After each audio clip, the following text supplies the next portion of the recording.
Okay, we are back. Trying a different layout today. Wanna see how it looks?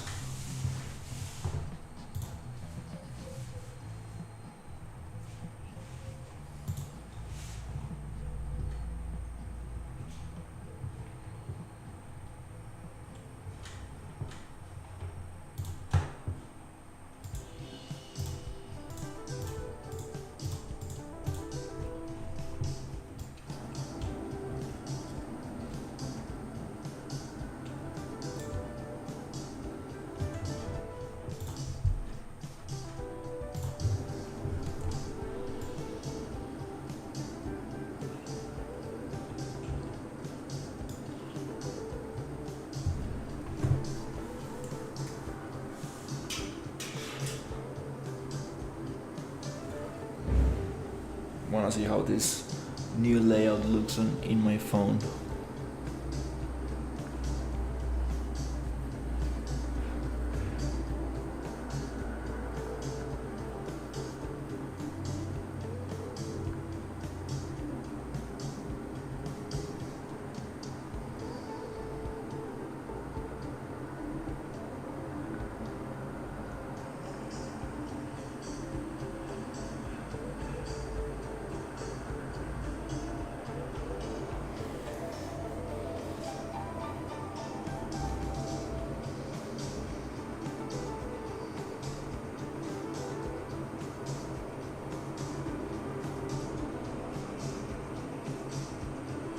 Yeah, I think it's pretty cool.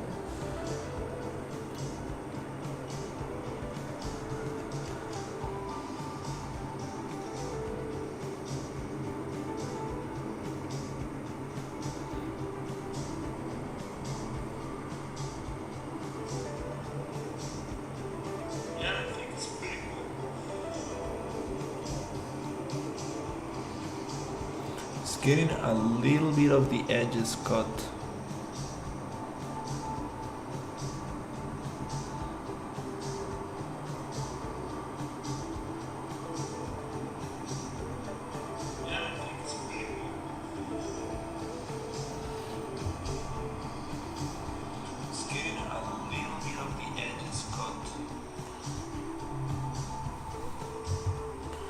Let me see if it is better.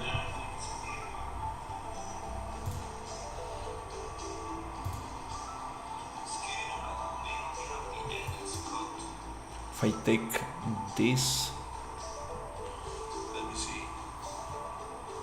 If I take this out, if it is better.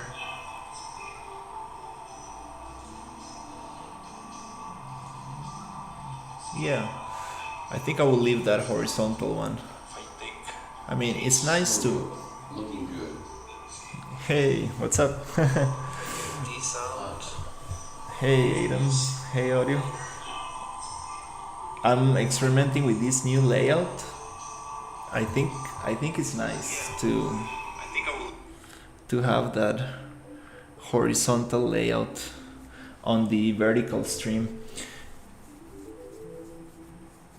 Just so people can see like the full screen.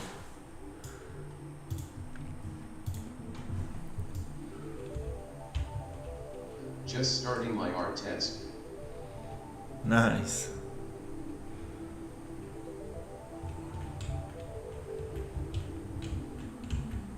Yeah, I think I'm gonna try this new layout today.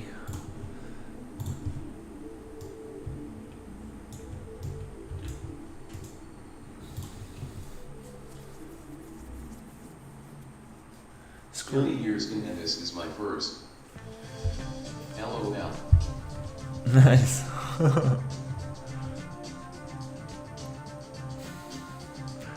What are you doing for an artist?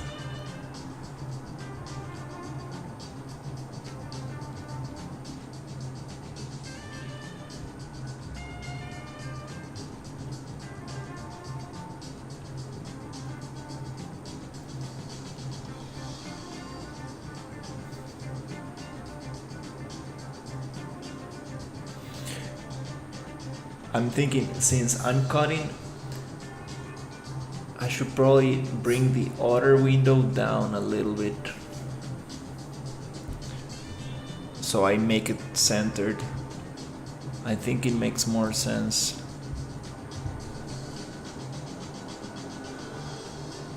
You'll feel better that way.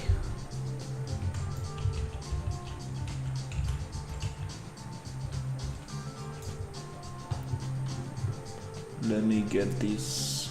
They provided a concept and now they want me to go to Quixel S and bash it together. Any tips? Nice.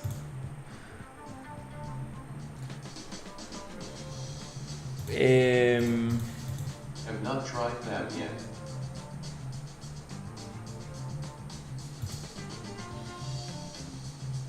You going for an environment art? It's an environment environment artist.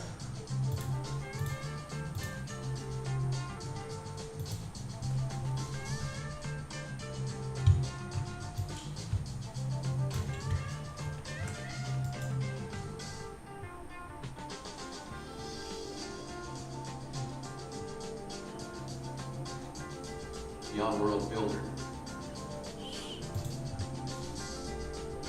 Nice.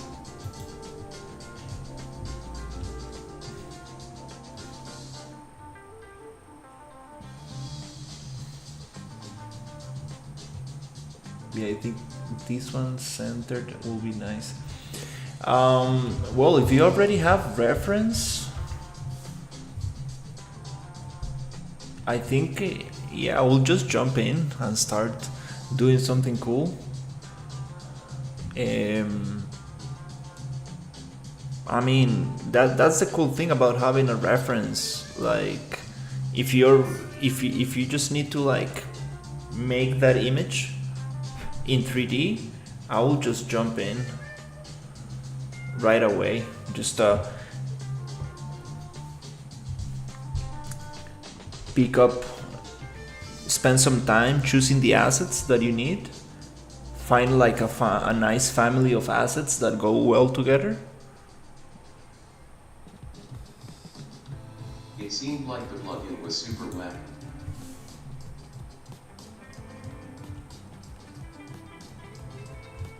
Yeah. Not sorting well. Yeah, it takes it's a little bit different than Quixel. Yeah, it's a little bit different than the Quixel plugin. But now we have these environments that are pre-made from Quixel, like these entire scenes. So I don't know what kind of environment are you making, but maybe if it fits one of these, you can just open one of those entire scenes and you'll have like a lot of assets that you can play with. Now it makes more sense. Nice. I like this new vertical layout I got going on.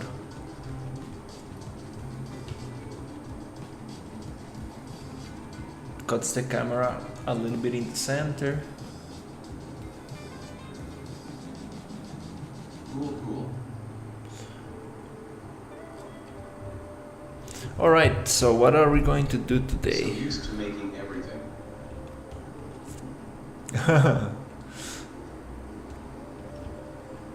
Don't worry, it is still very challenging to make something make sense out of all these scans and stuff. And there's a lot of customization you can do and a lot of things you can do with pre-made assets.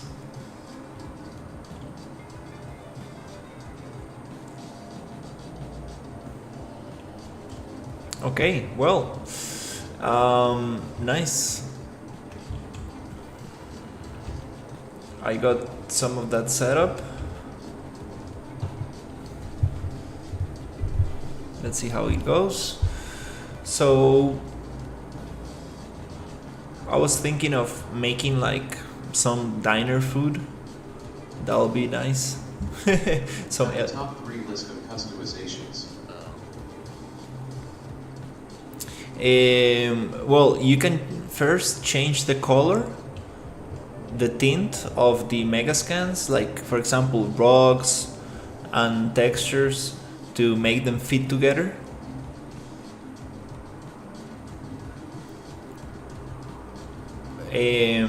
Then you can like make a vertex painting material. Then I will leave you alone. Winky face. You can make a vertex painting material and choose materials that go together very nicely. And then you can go even more creative and start mixing this together to make like prefabs, like level packed actors. And then you can even like customize, for example, like buildings, like breaking like the edges, chipping them off with booleans and stuff. There's a lot of stuff you can do.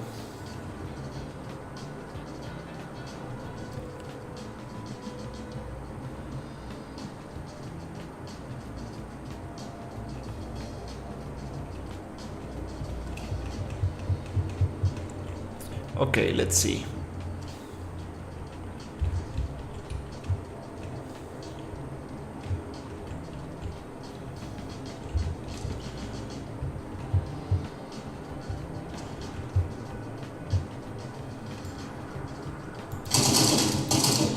Wow, this is super loud.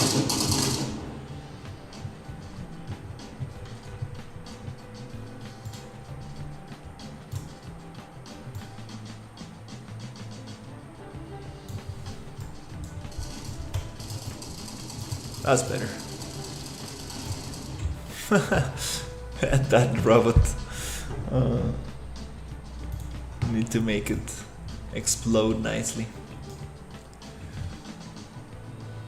Okay, so today, okay, we got the diner pretty nice. Still needs definitely some work, but I was thinking maybe we can do something different.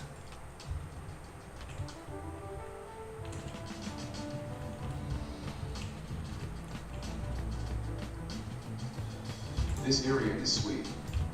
Model in engine. Sexy. Yeah, these buildings are, I really like how these are coming together.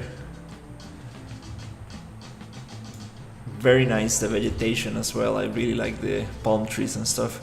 For example, like these rocks right here, like you see, they don't go together too well because the color doesn't match that well. I can add a blend material where like they will have a little bit of sand on top, and just the way these rocks are placed doesn't make too much sense. Definitely need to spend some time on the landscape, making everything look super nice. I'm gonna replace these rocks for a closed mesh because this was a open mesh on the bottom and I mirrored it, so it looks very strange. Not a very good idea to do that.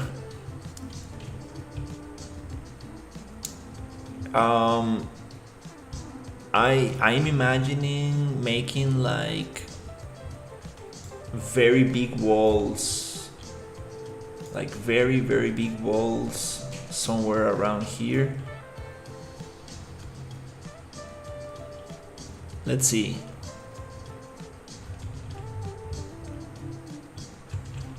It's funny because I'm like getting out of the town, or maybe the town itself could be surrounded by very big walls. Need to see. The first thing I would like to do is grab all of this stuff right here and try to make it into a folder or group.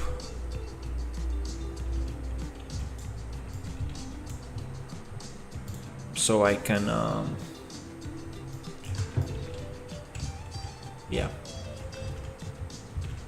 think about a little bit about those walls. It's funny because the good thing about this project is that I really have like a very clear idea of what I want. So I'm just like basically just jumping into details from the beginning.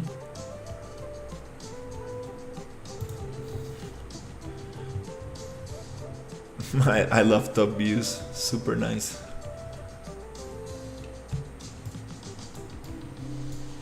Okay, let's grab all of this.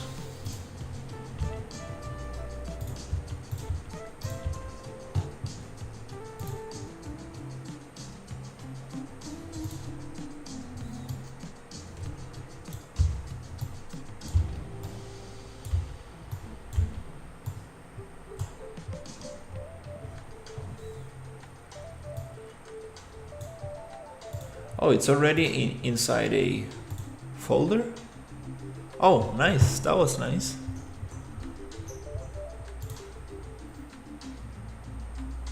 I will have to share my portfolio piece, some parallels for sure.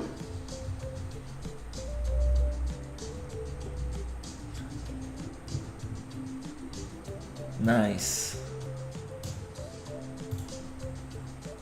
So what kind of environment are you going to be making?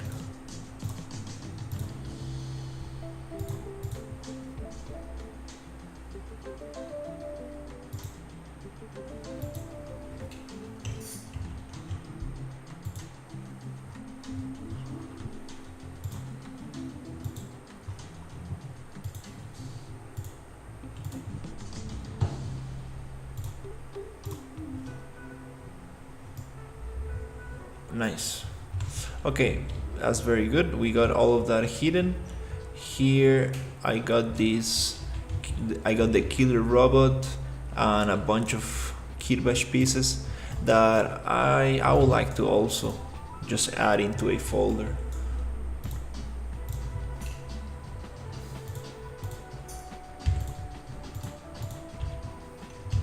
Let's get all of these.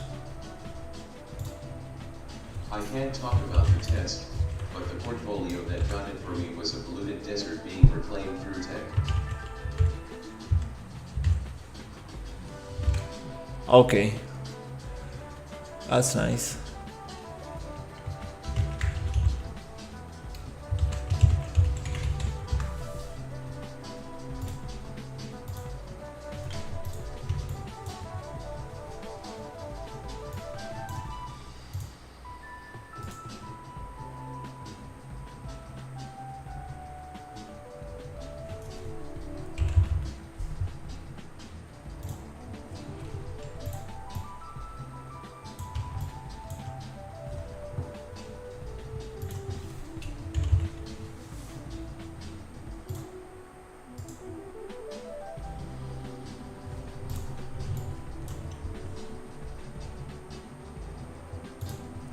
Let's move these to kit bash.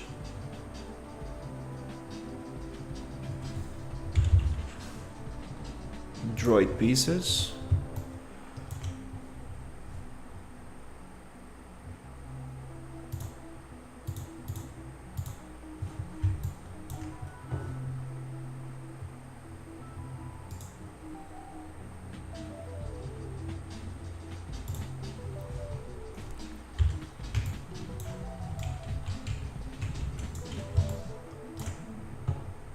These pieces are very small. I need to make sure that I get them all. There you go. Nice. Okay, I think I got them. Cool.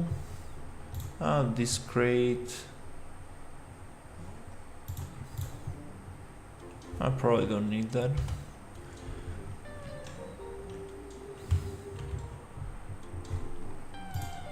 Nice. Okay, now we can hide everything that I don't need,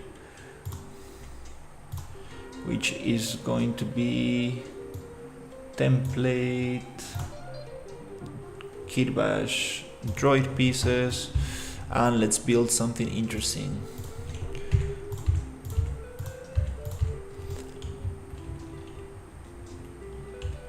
Maybe we can make some kind of like walls that surround this city, this town.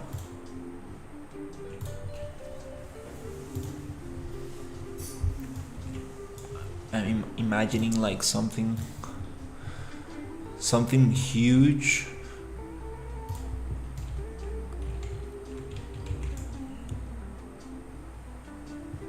Let's see what I can come up with.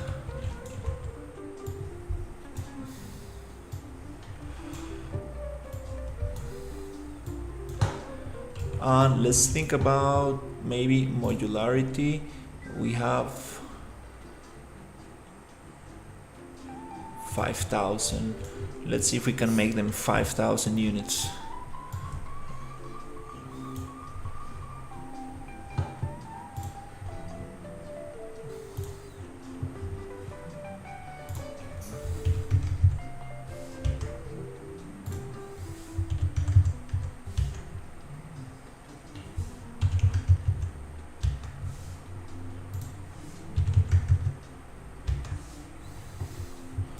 That way we can like snap this nicely.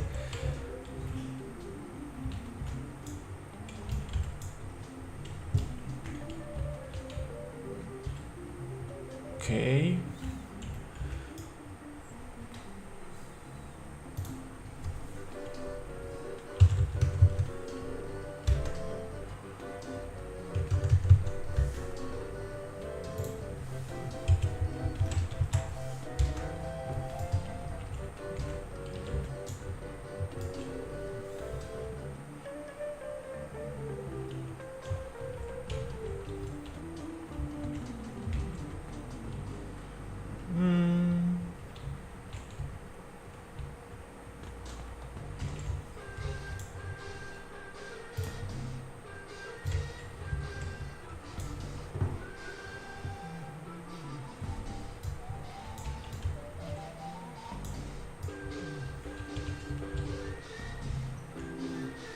They're super high.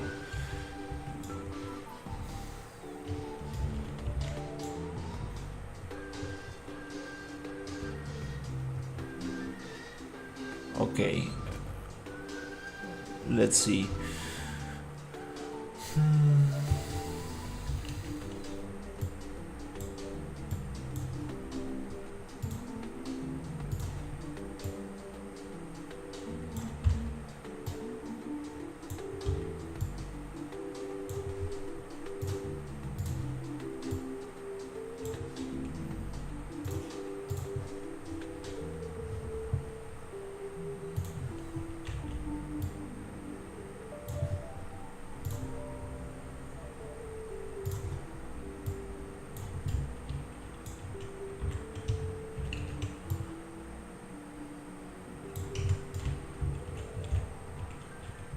Okay, let's see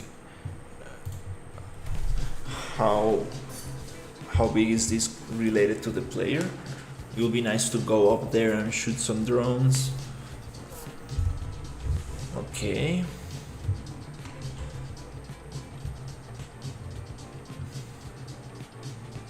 I can see the diner from here. It's a little bit big.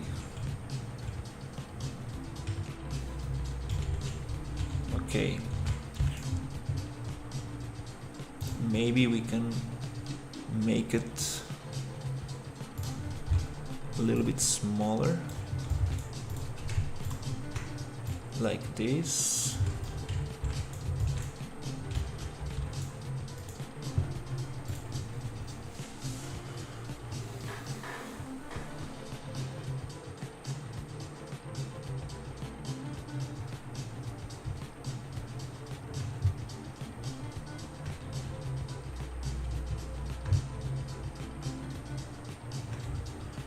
Okay.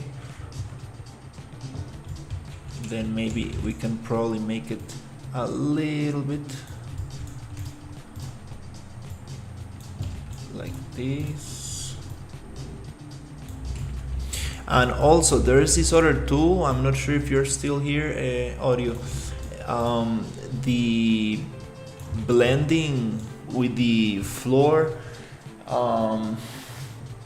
is it like virtual? I forgot how it's called. It's when you place rocks into the floor and they mix with the landscape material, like they blend very nicely. That's super cool.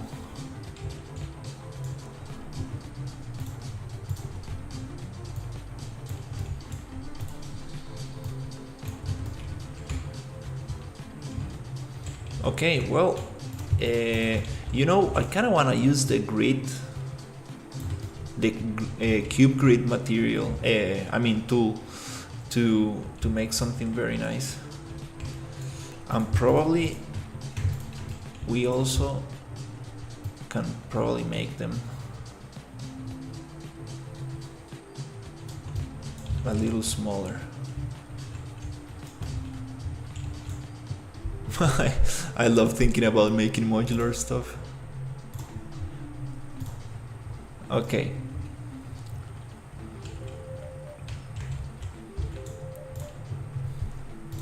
Let's see, is this one cube? This is the same one. Okay, let's duplicate this static mesh so we can change it here. And then I would like to come and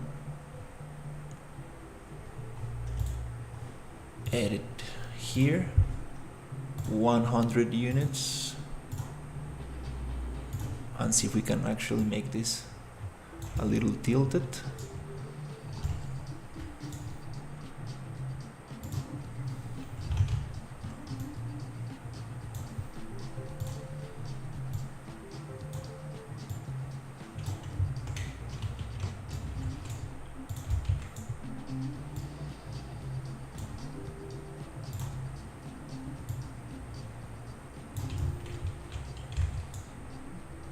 Probably too much.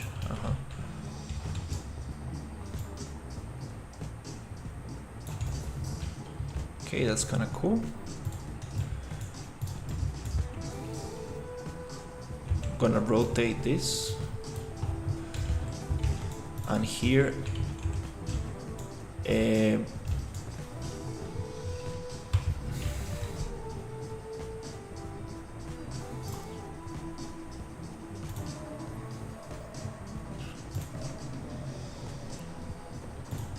this was supposed to be another cube. Control B. These two were supposed to be another instance. So I can come here. 200. Rotate. Nice. Now I can insert an edge loop somewhere here.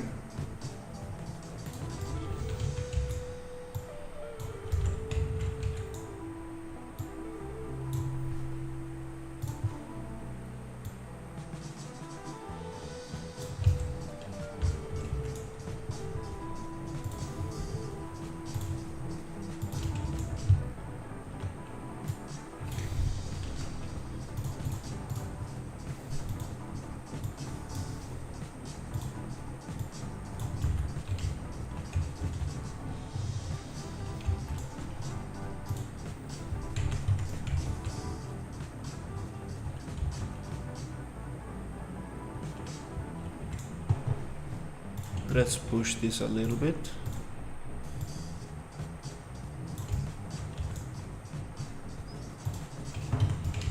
Okay. Let's see how it goes.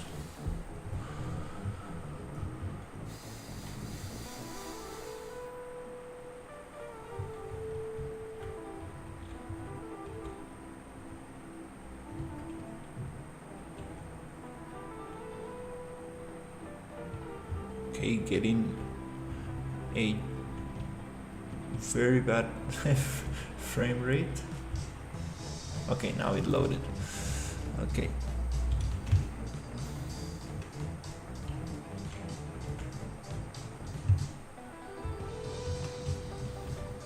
The distance, it is still too high, I would say.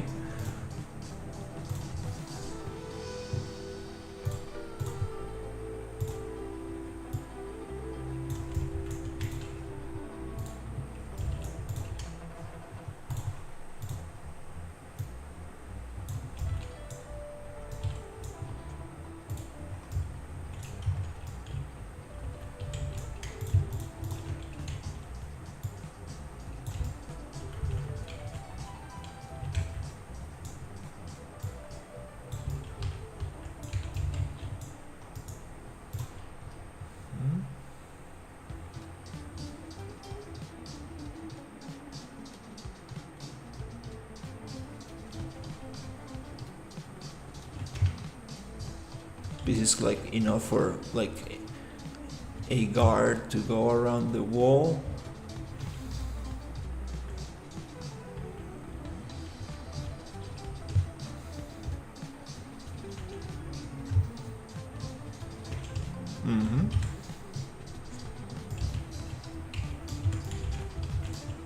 I believe this could be a little bit.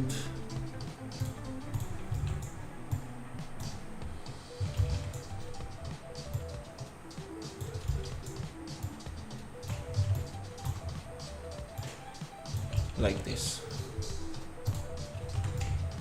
Okay, cool.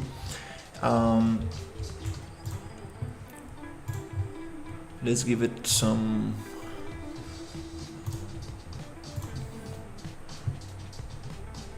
quick edge loops.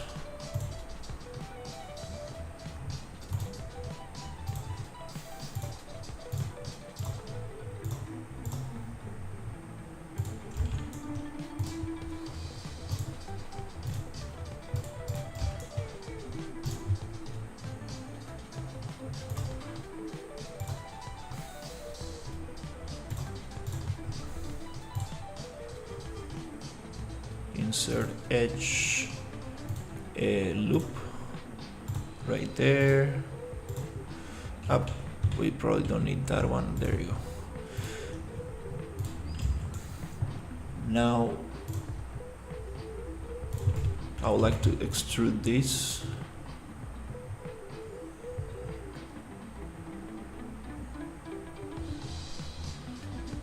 Up.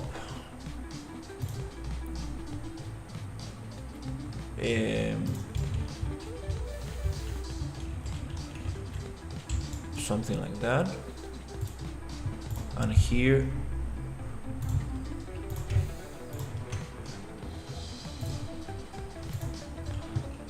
$100.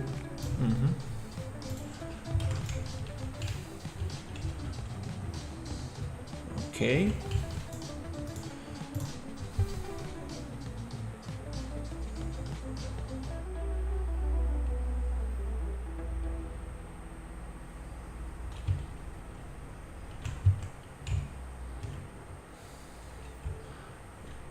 It probably needs to go 150 to block the character.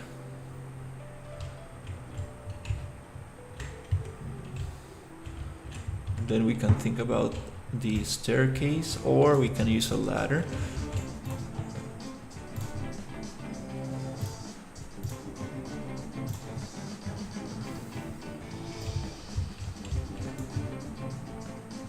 Model, poly edit. Let's go 50 units up.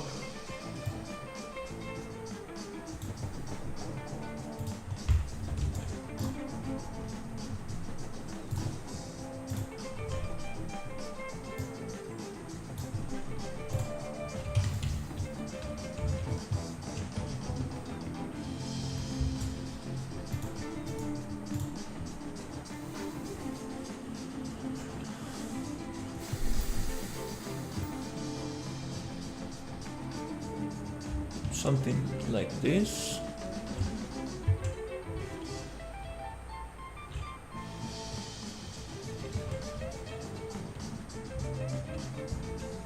It's kind of cool, but I cannot really see much.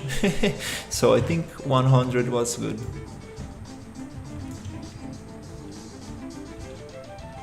Yeah. Now let's make some ramps.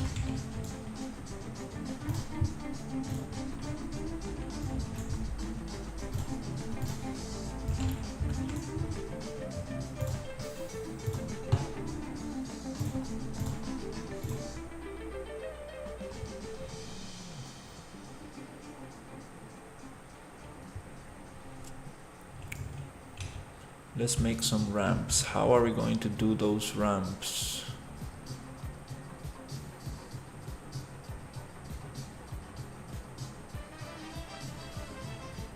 Maybe?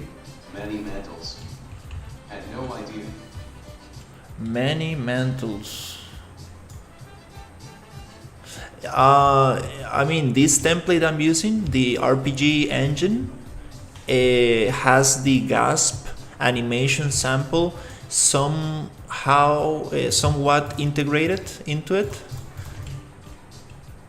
and I did some changes so it tries to mantle on everything, but it follows two things, that is the height in its it needs to be a specific height, and it needs to have a specific velocity, so it doesn't always mantle where you actually want it to. So I'm trying to figure out how to make it so it mantles over everything, like the ALS animation sample, which is the advanced locomotion sample. I would like it to mantle like that. It just mantles no matter what. It's like flawless, but need to figure out how to get it working like that. Insert edge loop, because I love mantling and vaulting and climbing and all that stuff. It's super cool.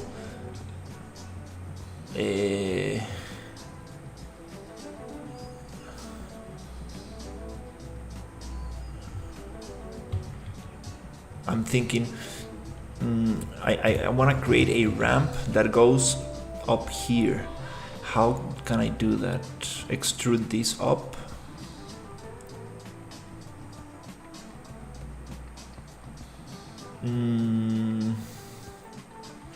Okay, let's try this.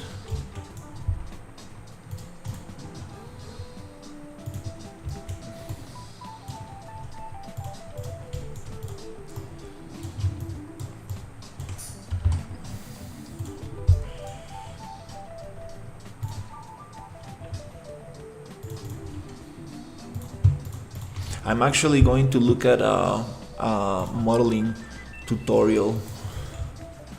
I've been saying this for days. Oh my god. To activate some settings I want to activate,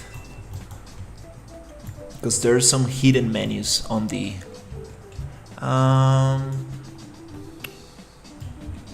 no, let's do this differently.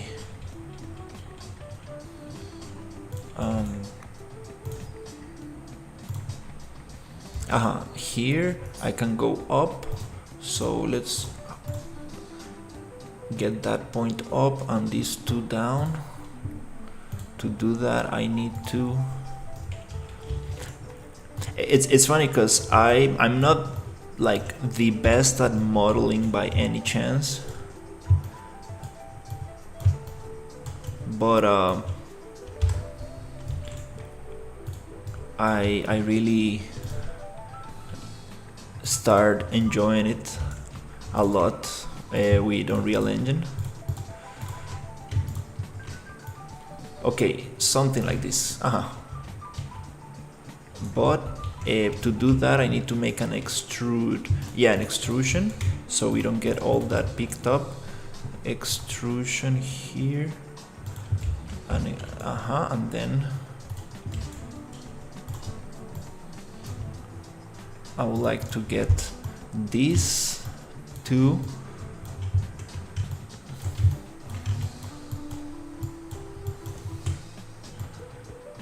down. Okay.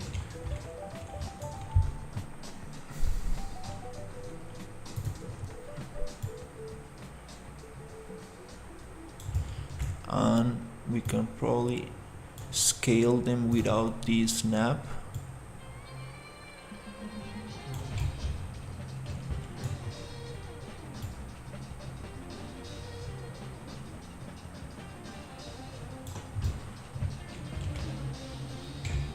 Okay.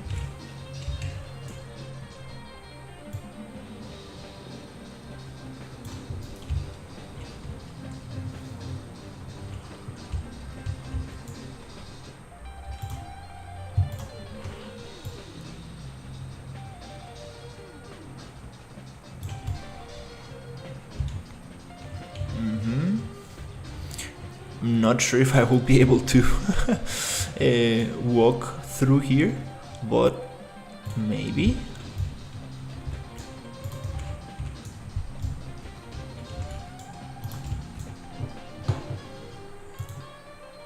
Okay, there's just a weird shadow there.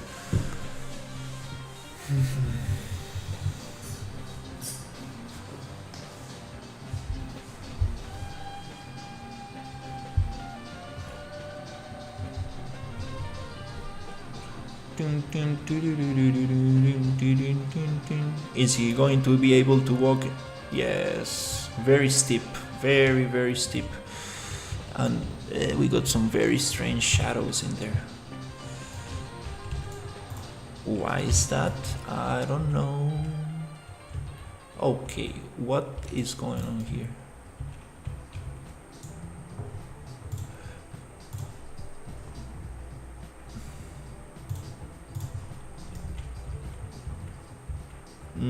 Okay. Yeah, let's just go back because I messed up this big time.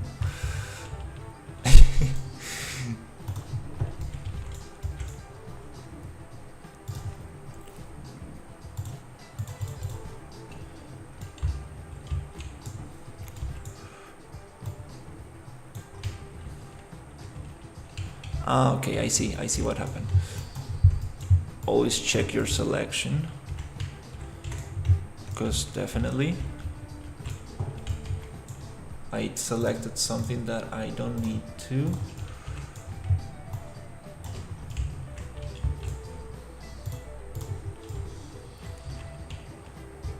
Okay, now I think we are good.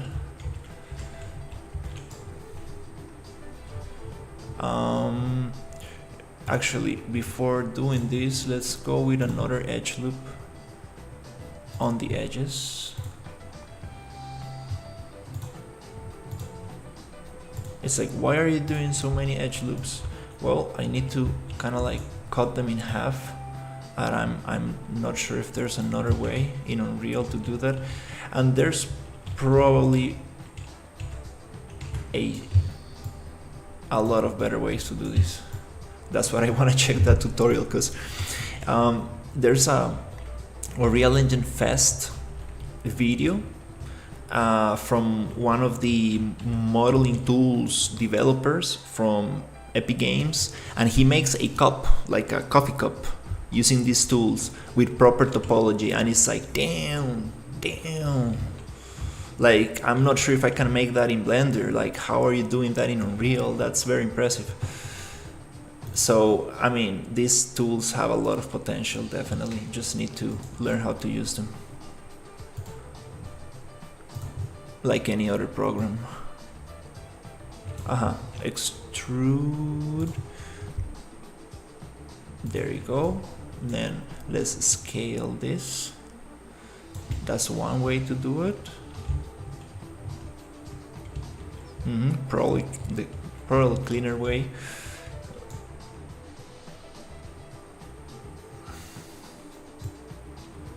let's get it like maybe like this, and then I would like to get the edge. Also, the animation tools are super impressive. I was looking at some tutorials and I'm like, oh, I need to get into that. I want to start animating a little bit. I went to university for animation, like, come on. I haven't spent almost any time animating. Hey, how is it going? I'm building some kind of like wall, so I'm thinking making a wall that surrounds the city. I'm not sure if there, I mean, I'm thinking like maybe there is like this like robots, these androids that are like I don't know how to put it into words, but maybe they're keeping the city, the town hostage, and they are not allowing like everybody in or out. It's like some kind of like, you know, those dystopian movies where you need to have like some specific kind of passport to go through, like very big walls. I'm imagining something like that.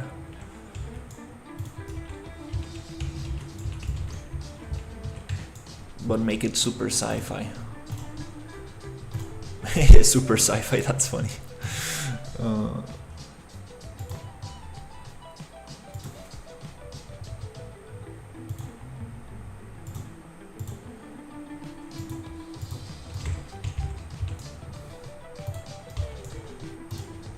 And pink waving. Hey, what's up?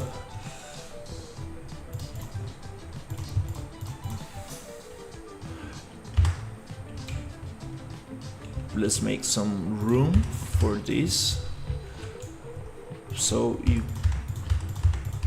can actually walk in there.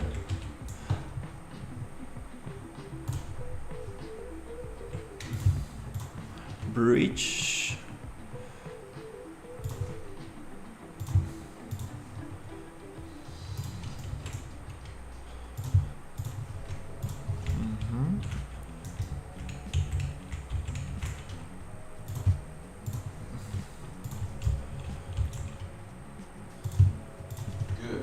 What are you working on? I'm making a sci-fi environment. So we have a town, and now I want to like create some interesting walls that surround the town. These are going to be like guard towers or something. So this is the environment. It's like a Star Wars like kind of thing, with like this kind of like sand rock buildings and stuff. And here we have killer androids. Here's like maybe like an arena or a hangar for ships to be repaired and stuff. I love this character. And then we have a market, a market like where people sell stuff. I have a bunch of 90s electronics. That's funny. What is this doing in this environment? What happened to the music? I'm having some issues with the music.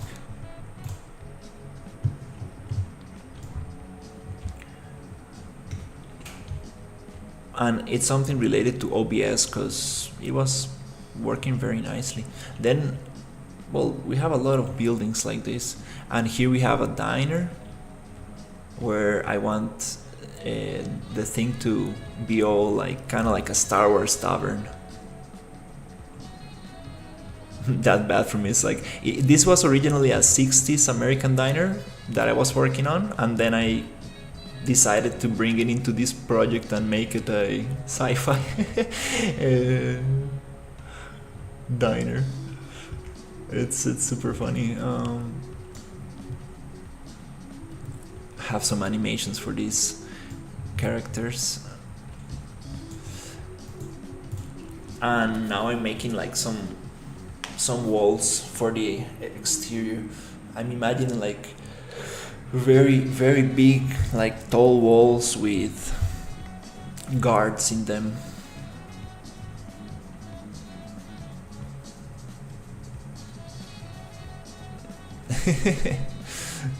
This guy is like dancing. So yeah, definitely want to get into the editing these animations so I can really like make it look nice when they're sitting down and all that stuff. That's cool. An electronics shop is funny. Yeah. Like 90s computers and stuff. Oh my god, the music, why is it doing this? It seems to be a problem with the hardware encoding, I guess, with OBS. When I change that setting, it plays again, but it plays for a little bit and then stops. I thought the files were corrupted, but it seems to be something with OBS. So let's see what happens if we...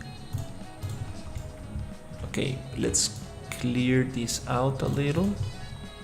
Here we have a lot of edge loops that we don't need anymore. Let's get rid of them. Okay. Also we can get, yeah, that one. Nice. Now we got a little bit something cleaner. Here we can also get rid of these two edge loops. Nice. Here I would like to get these two. Music is playing, I can hear it. I don't think there's an issue. Oh, it stops every 3 minutes, 5 minutes or something. So I need to choose another audio. I have like 1 hour playlist, something like that, and I've been having this issue lately. I'm not sure why is it happening. So need to figure that out. You see, it just stopped again. Let me choose another file. Let's try this one.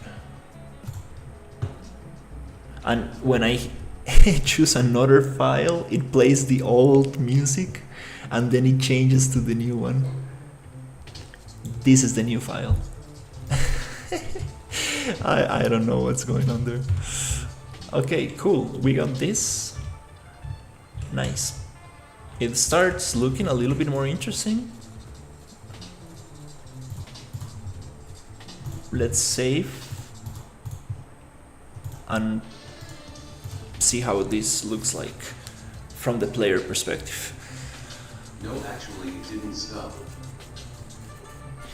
Well, you cannot tell because I reacted fast and I changed the music, but this is another playlist.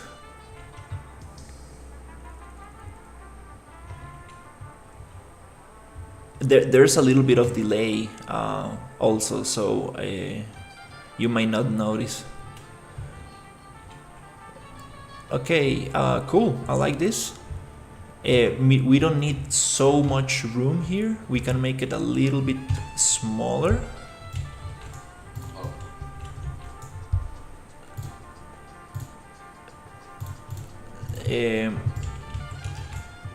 Yeah, don't worry. I'm gonna get it fixed eventually. Okay, let's see. I'm going to get this loop. And I want to push this maybe 50 units, like this. I think this is good. Maybe we can make it a perfect square by moving it like something like that. It looks a little bit nicer. Cool. Now to give this the same style that is a little tilted, we can probably push this one out a little bit so we get that nice angle, and that will give structure to the wall.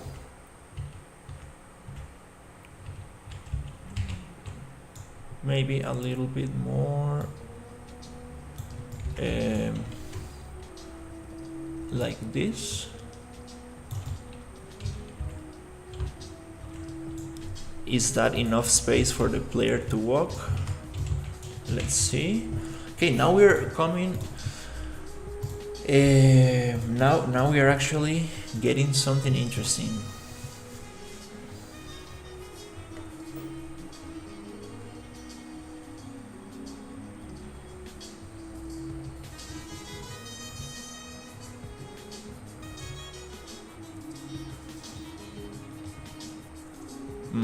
That's a lot of space.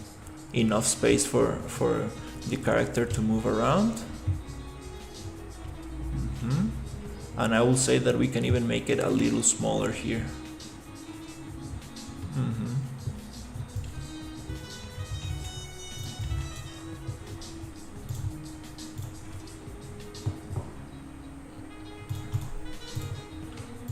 Can grab it here and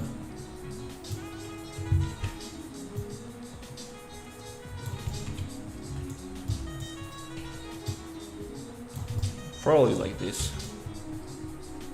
That looks kind of nice.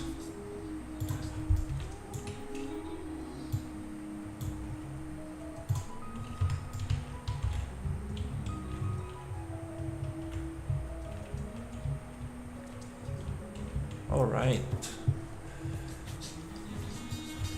Now that we are here, actually, let's change this one and this one. We can probably push it a little bit.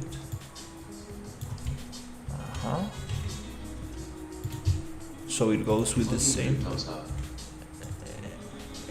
Thank you. With the same angle, like this. And this one we can probably push it the same way, like this. Maybe one more, or maybe is it 5?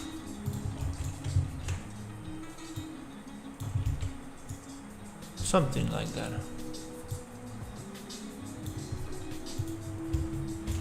Cool. Nice.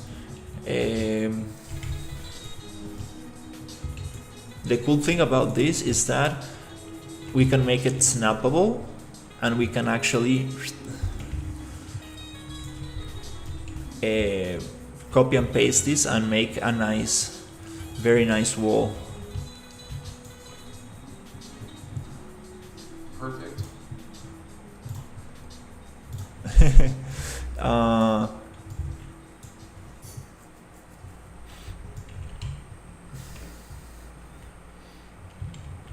Let's see. The idea where is going to be the main axis, that's the question. Like, is this to keep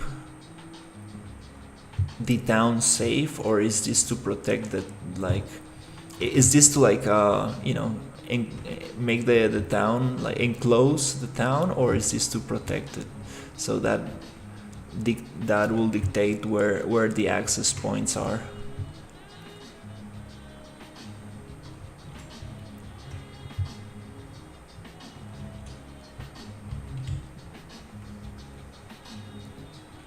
Okay, that's kind of cool. We can add a little detail here.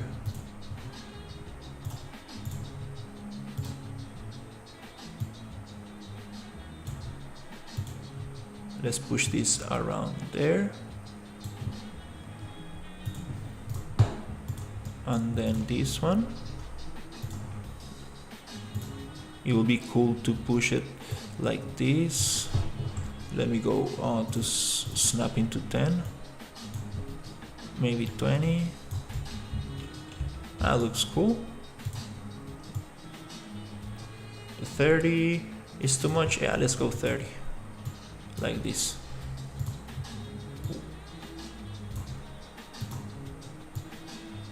Wait. 1, 2, 3. Nice. Okay, I like this. That's very cool. Okay, we got something pretty basic.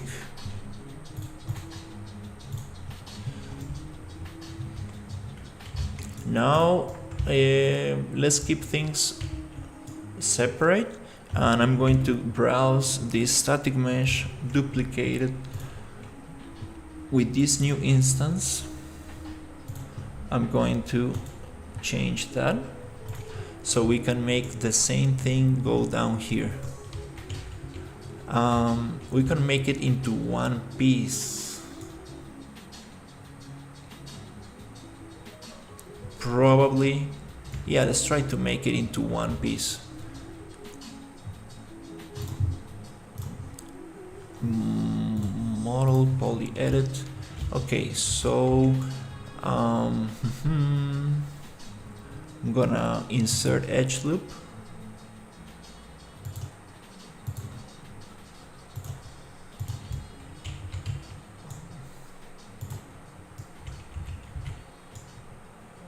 Okay, and let's see what happens if I get this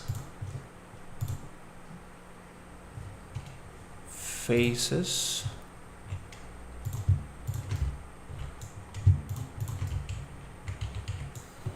Extruded out.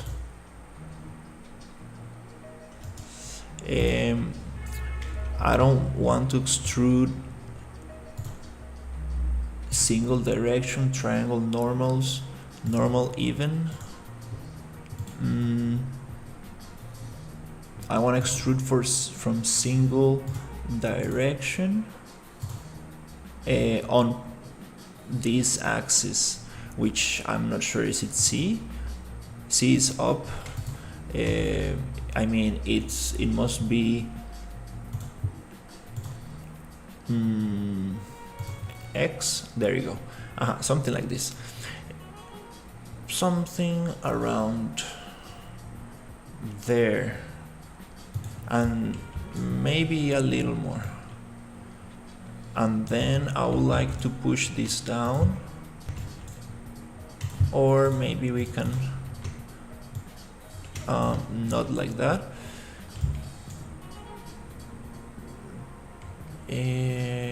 What's the best way to do this? Okay, I think I'm extruding the other one. This one, it's supposed to be this one. Wait. Oops, let me just go back. Control B to browse, D to duplicate. For some reason, maybe I'm pressing the keyboard too softly.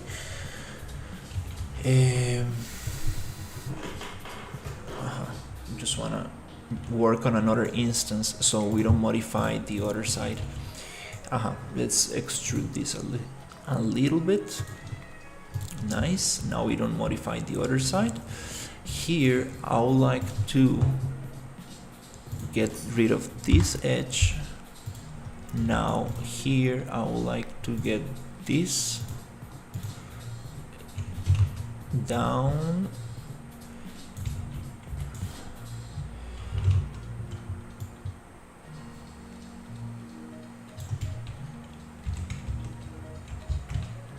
Okay, and we could probably delete this.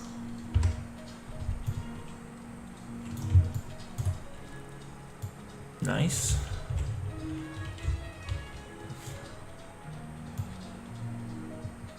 Maybe it's too long. Maybe it doesn't need to be that long. And let's delete those. Now I can bridge here.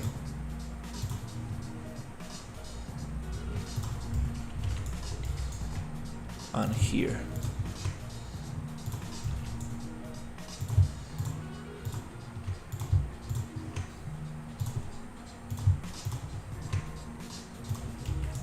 And we can do the same thing, which is 1, 2, 3, 1, 2, 3 to keep the design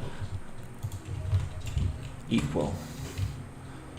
Cool. So now we have a way up and a way down. This piece is going to give access to the thing, and this one is going to block access. Okay, nice. That's pretty cool.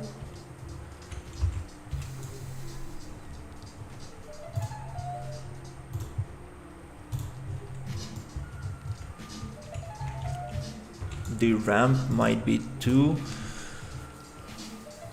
maybe too steep, but let's see.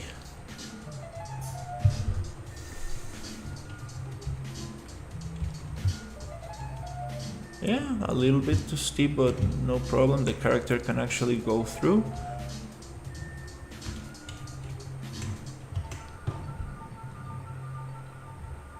Enough to see around, because if we make it higher, it really is gonna block the whole view. And well, it makes sense to be able to cover yourself, but well, we need that sideline to look nice. And I don't want to make it like a castle where we have like the nice.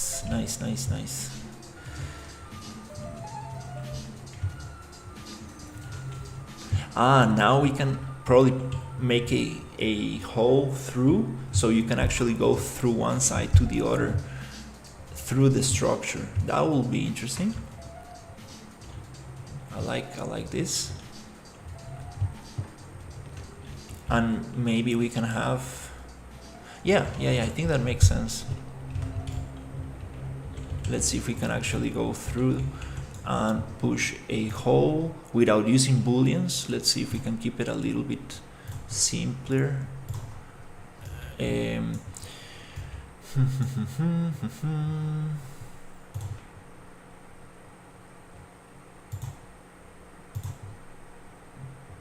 Okay, I think that's pretty much what we need. I should have done this before, so we get it on the other side, but it's okay. Let's just get this off and this off. I think that's a great entrance. Looks interesting. Let's bridge and bridge. There's a command for repeating action, but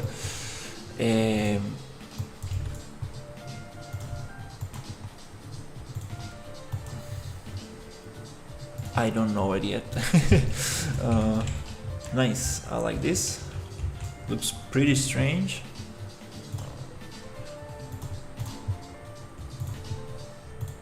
Let's just look it up.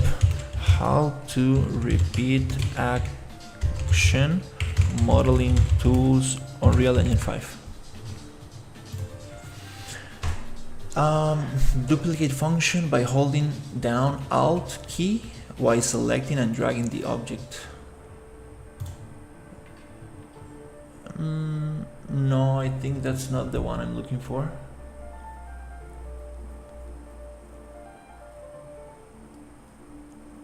Holding down Alt key while selecting and dragging the object.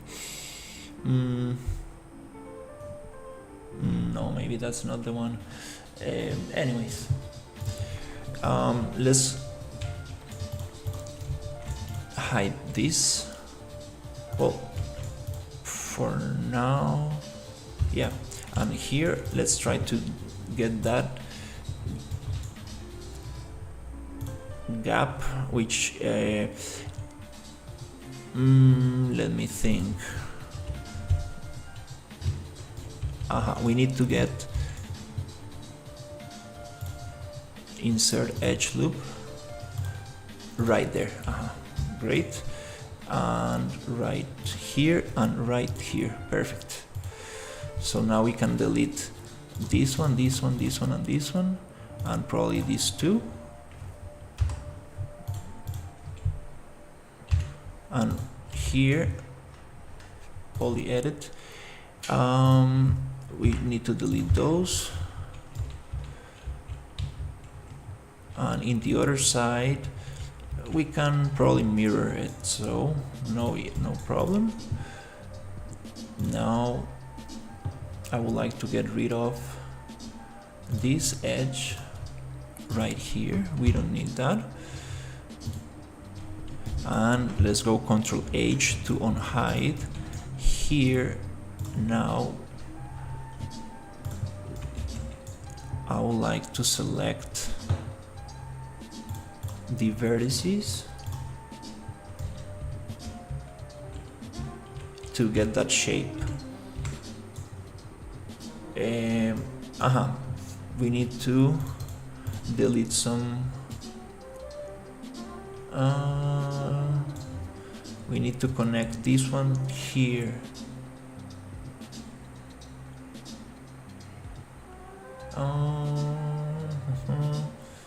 Okay, let's see. I want to get this one moved there.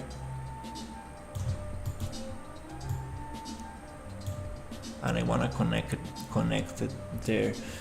Is it possible to insert edge?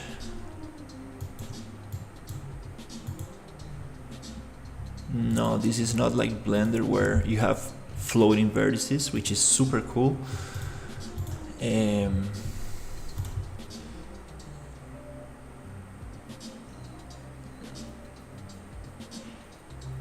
I know how to do it. We need to select this edge and bridge. Select this one and bridge. Then we can get rid of this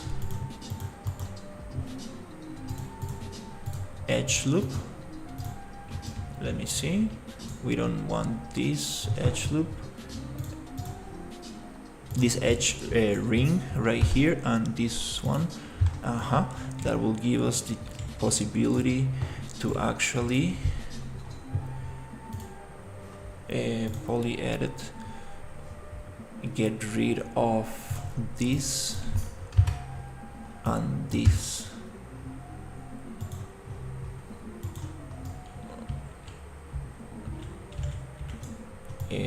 Yeah, that one.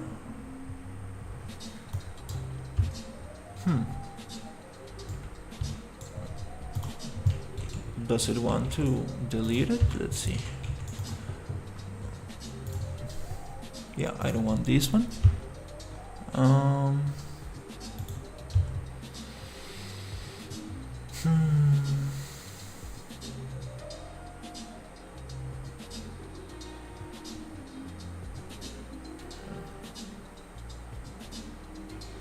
I think I needed to do this before.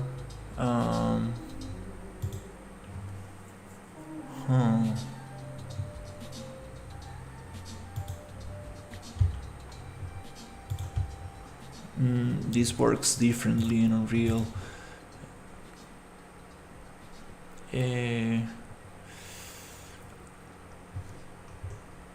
and I'm not sure if we can we weld edges, collapse. Oh, vertices. Okay, it's called collapse. Okay, I think we got it. Definitely, I know that's possible. It's just called different. So if we push this on top, let's test this out. This is super important because in modeling, like, this happens all the time. You really wanna be able to weld things or merge vertices, or yeah, most likely it's called merging. So let's see. But here we don't have vertices, options for vertices, just for edges and faces. So let's try to get these two collapsed. Okay, I see what happens. It gets it like that. If I weld,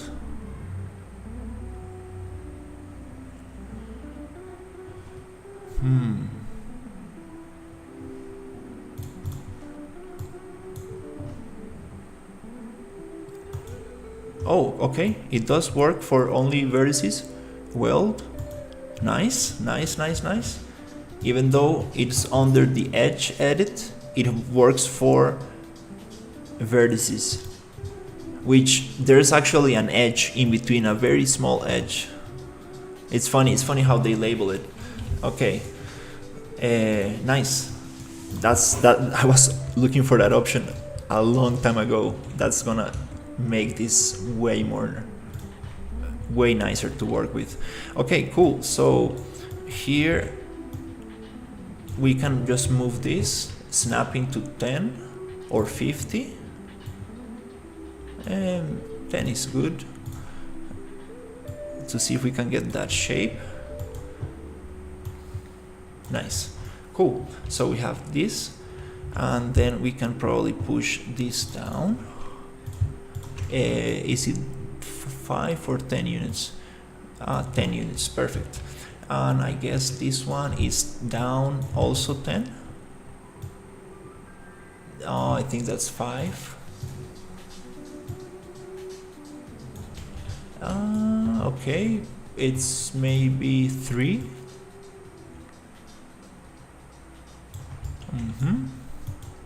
Then we're gonna get this one, a couple more like this and like this. Nice. So we got this entrance. That's very cool. I think here we can also be a little bit more precise, and I think it's 4 or 5 units. We will get it mirrored, so no problem. Nice. That's very cool. Now let's clean this up by making a mirror. Nice. Pivot point is in the center, so it's gonna be way faster. Let's go to diff, model, mirror, shift to center, and we are getting that mirrored. Let's do this mirror first, so we know that it's equal, and then we can shift to center, right, left, down, forward, backwards, shift to center. Now we have this gap. Cool. Now we know it's equal on 4 sides, and now we can go back to poly edit, get these two edges and bridge. Let's see if it's true what I read on Google. Get these two. No, it doesn't make sense to be Alt key, but I know there's a way to repeat action like any other 3D modeling software.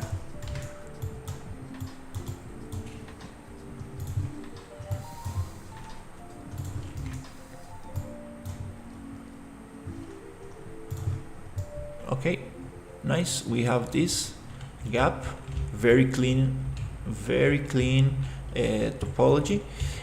I'm going to align this edge. To do that, we can select it like that, or get the ring, which is this one. Okay, let's just select it like this, unselect, and let's scale against this, and let's push down 5. There you go. Now I'm going to Control H to unhide everything, and let's see if is it matching. Almost, very close. We can get it a little closer. Nice. So I want to do the same here. I didn't know I wanted to add this, so it's kind of funny.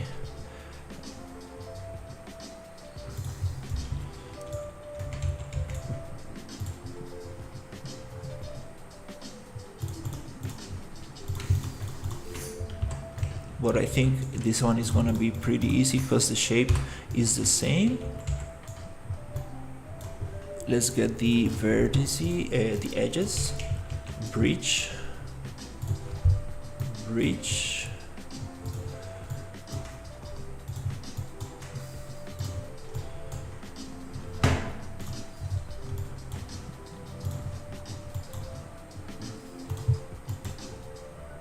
bridge. Nice. Okay, we are getting some little gaps in between. We are gonna fix that with, let me think, is that shape?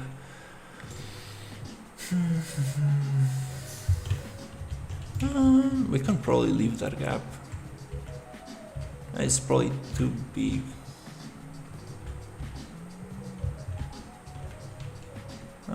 Yeah, let's leave it for now. Okay, cool. Now we have this very interesting kind of like wall fortress kind of thing, where you can access from down here, go through there. This is blocked. You can go up to the higher platform. Very nice. These shapes, I think we can probably add something here, some detail. Look, they look kind of strange. Okay, but it's kind of cool for a primary detail.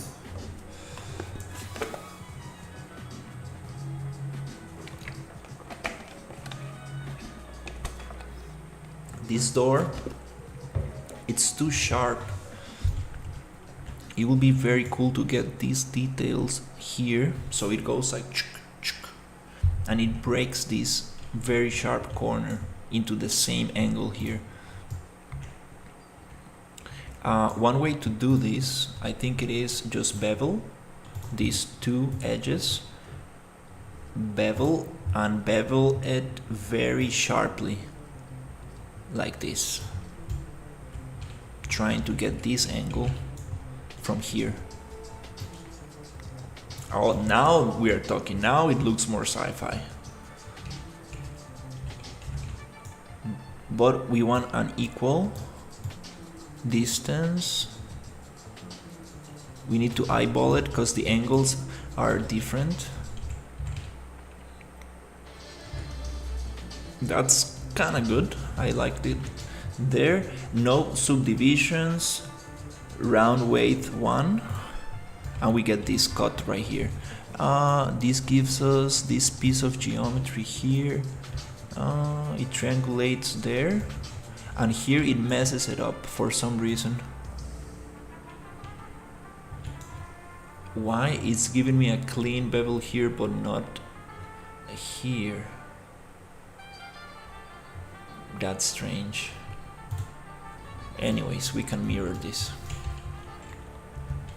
Okay, I like this effect. Let's fix this. model, mirror, shift to center, and we want it backwards, forward, right. There you go. Nice. Now we get the same language here, like, I mean, not language, but the same kind of angle on this shape. So it's a little bit more, little, what's the word? Cohesive. Here, I want to do some beveling. Let's see how it looks. Not so much.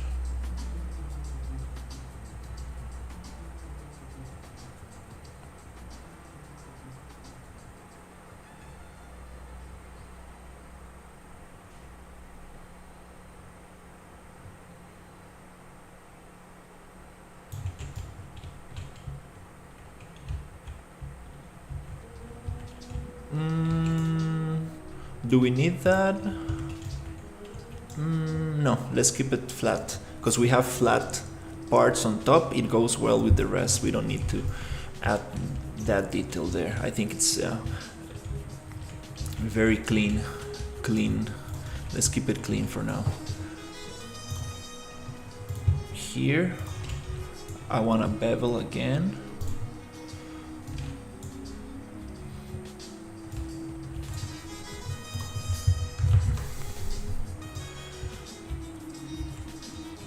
I forgot the values I had, but it was around 44. I think that's kind of good. Let's go 44.5. I think it's okay. Okay, cool. And we can leave it clean inside as well, so it gives some differentiation. It looks kind of cool. Nice.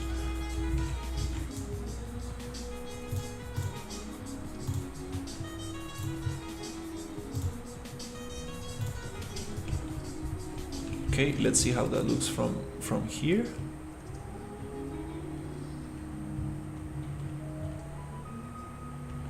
Okay, well, it's not so tall like I expected, but we can probably have some other levels.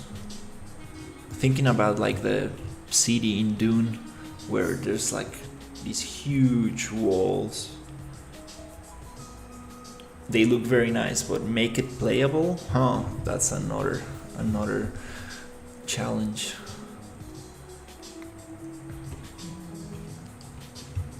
Okay, I messed up here. We're gonna mirror.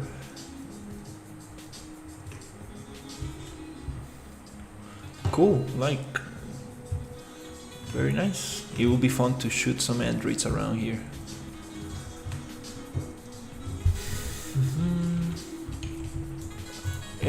Let's get this one mirrored on. Left, shift to center. Nice.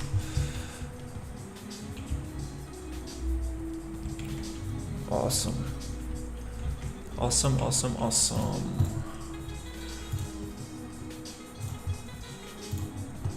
Okay, what's next?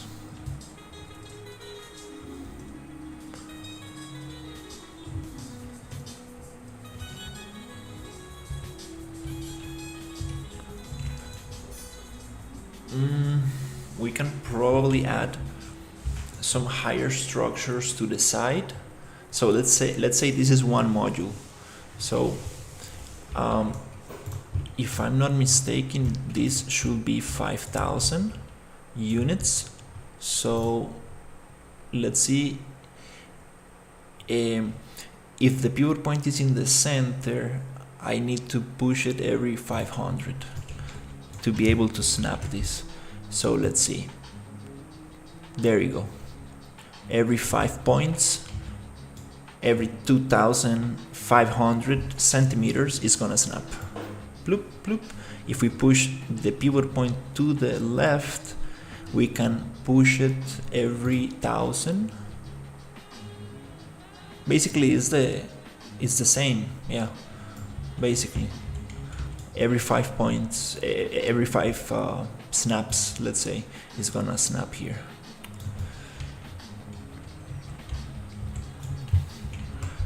And we can have like every 3 units, we can have something vertical. That'll be very cool.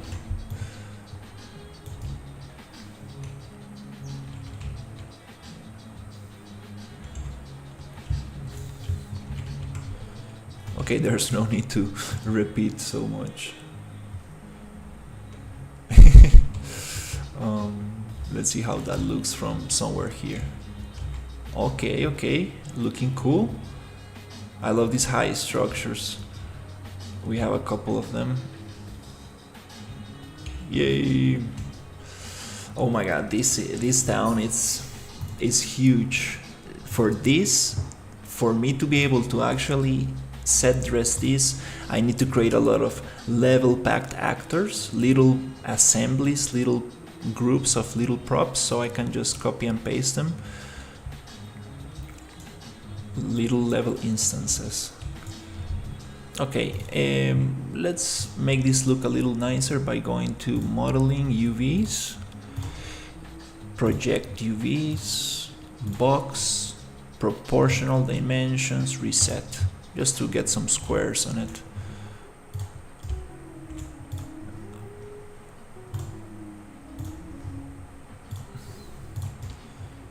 We're gonna use triplanar textures, so doesn't really matter the UVs. That's the beauty of triplanar, but it's nice to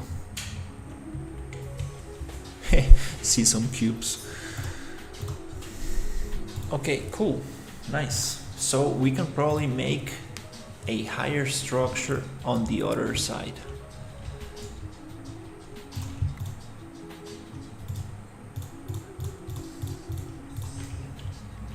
So we have this divided in 3 pieces. The inner side, and inner, center, and outer side. Okay, here we can, let me think, how are we gonna go about this?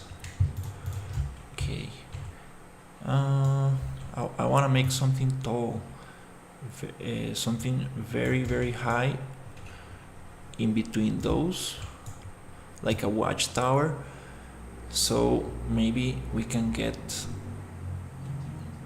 we need to think about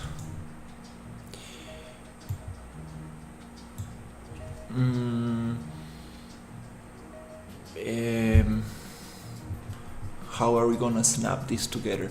So let's scale this in half. Bloop. 0.5. Is it gonna scale in half? Let's see. No. Okay.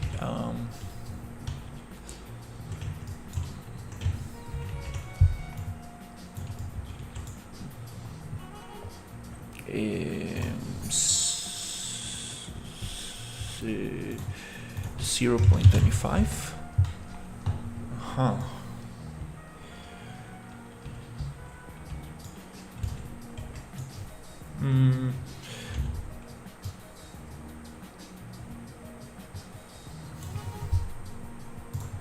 What's the magic number here? Oh, is that a snapping? I think it is.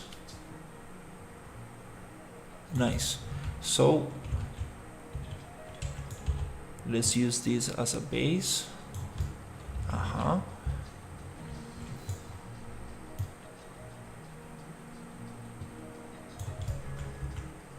Okay, that's kind of cool. And I want this to be super tall. So let's go Control B to browse this asset, D to duplicate, I'm going to change it here, replace this static mesh with a new one, and let's see if we can build something on top of this.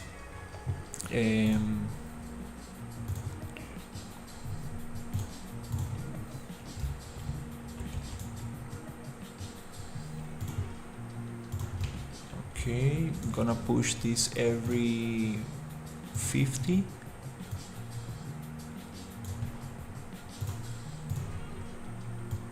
Ten.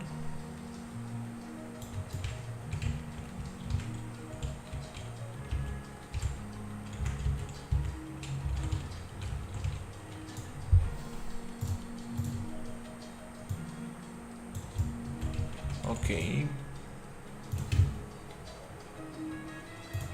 I'm not gonna care too much about the other side. We can always mirror. I want to get that snapping a little bit.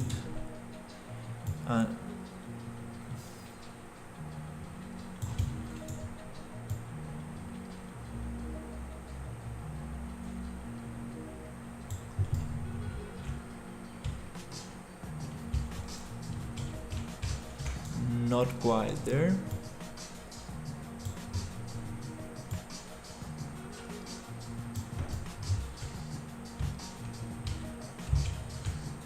Okay, that's kind of cool.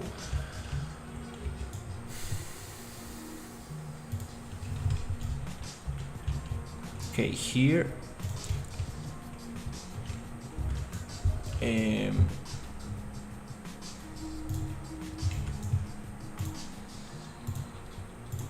let's get this.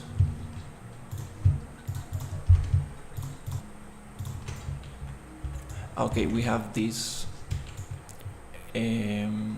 edges.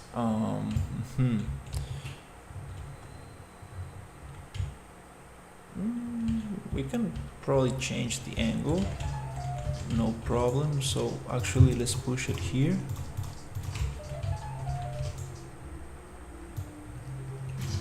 I want to keep the same thickness that I have here, something like that.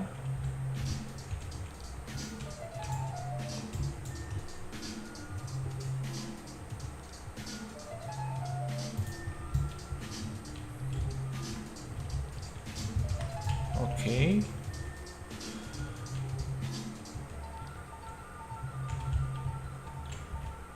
Now let's see if we can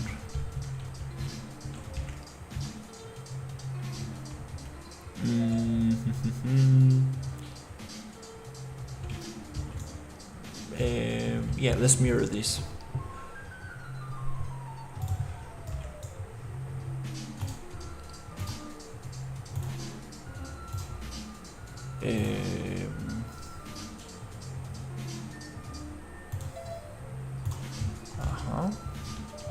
Okay.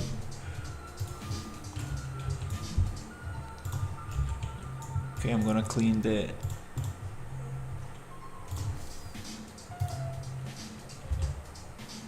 topology a little bit.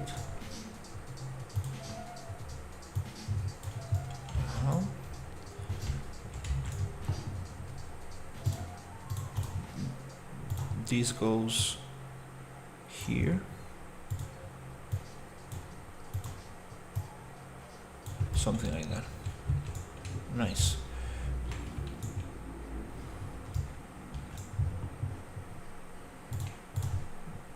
This one goes here.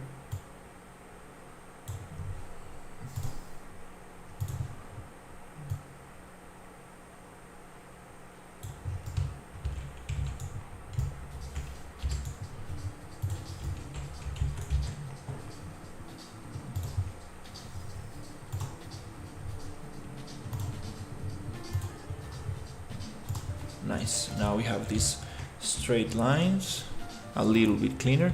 We probably don't need that gap here. Makes it look like a castle. So here I would like to make something go up.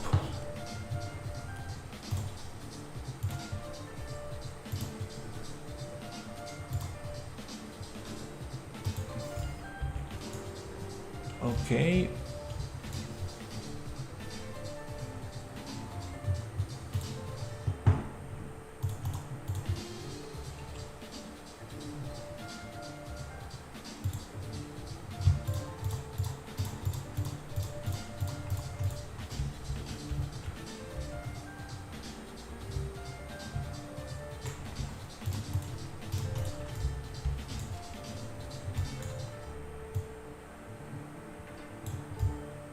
Okay, I guess this is kinda cool. I want to extrude from normal. Let's push it every 10 units. Okay.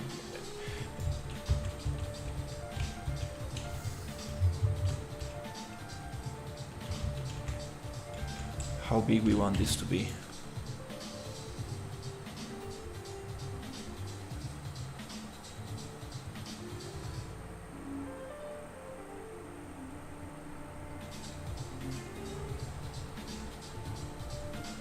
Something like that, maybe. Okay, cool.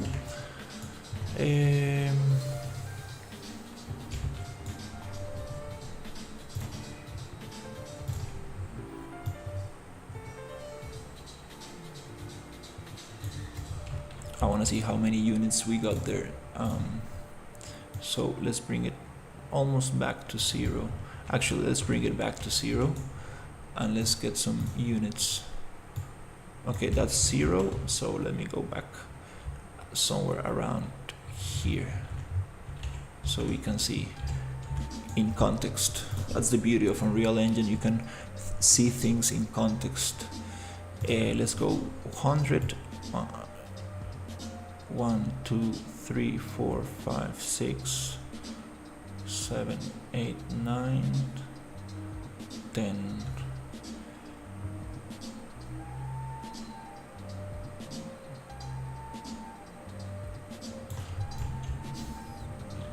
Yeah, I think that's kind of cool. That's 100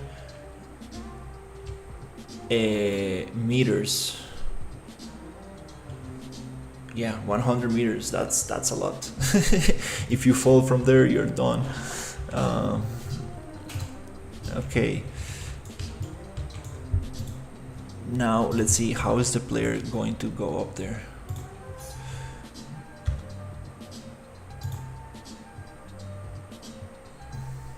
Let's get these loops out. We need all these other ones. Yes, we need that. This one we do need. Okay. Okay. Here.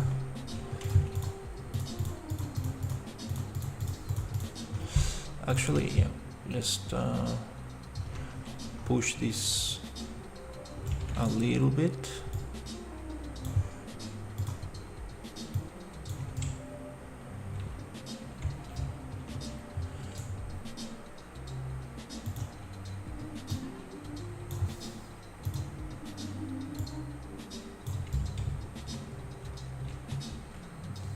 Let's see how that looks.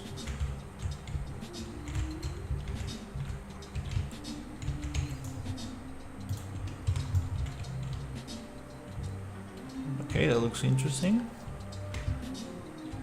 Is the angle too much?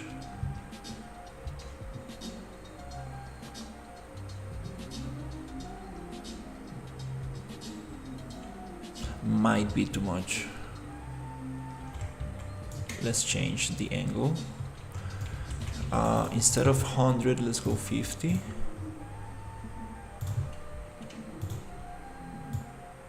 I think that's good enough just to give that nice design, but still keep it as straight as possible. Okay. Nice.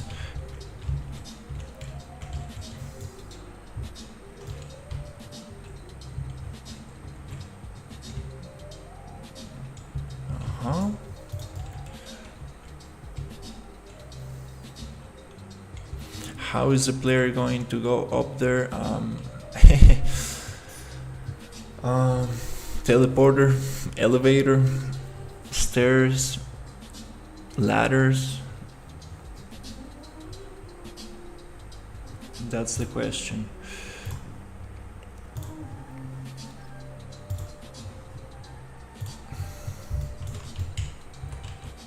Okay, that's cool.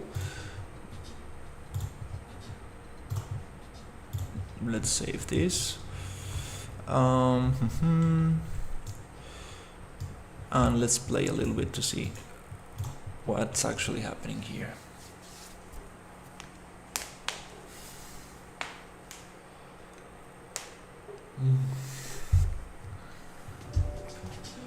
Oh, this is super high.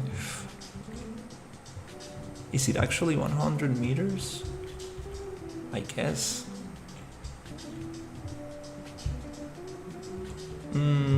Maybe not. Maybe it's... I think it's like 50 meters. Okay, we have enough space here. Nice. It gives us a nice sight to shoot over here.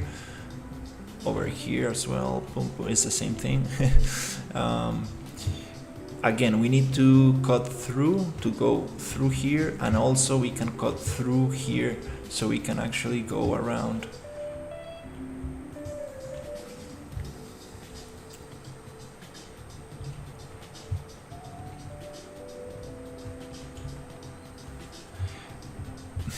Not sure how are we going to actually be able to get up there.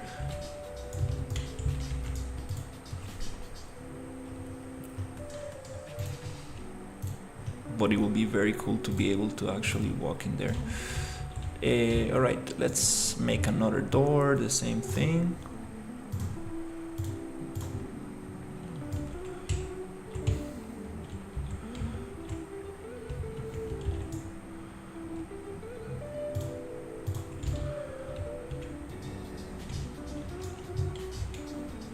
I'll probably keep it like this.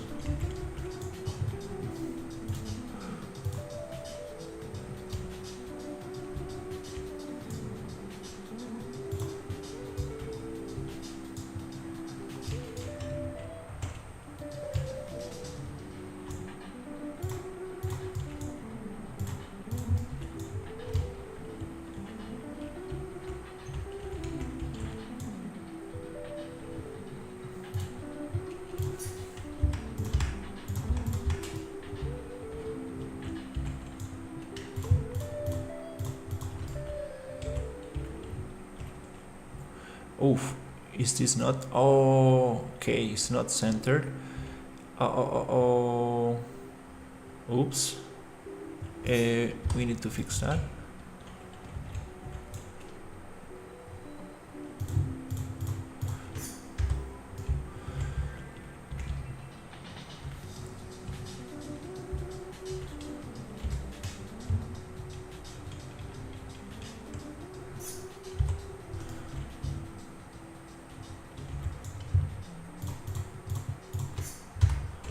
Yeah, we need to fix that.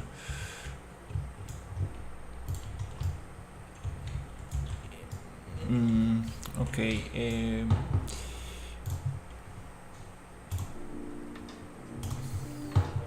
So I guess I will just need to push this.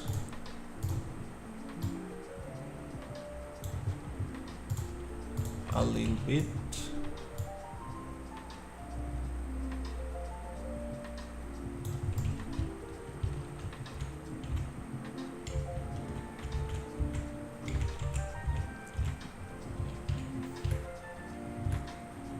Okay, this point is not matching.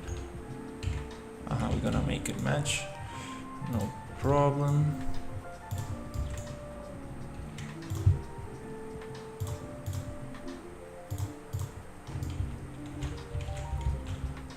Then mirror again.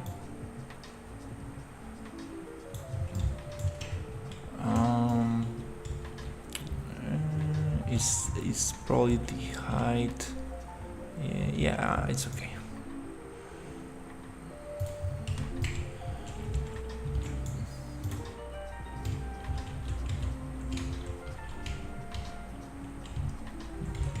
And again, the pivot point, I want to modify it to the center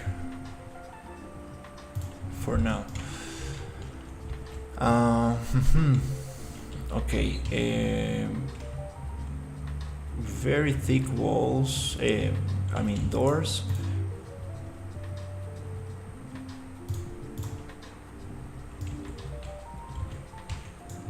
Let's make those probably the same. Okay, nice.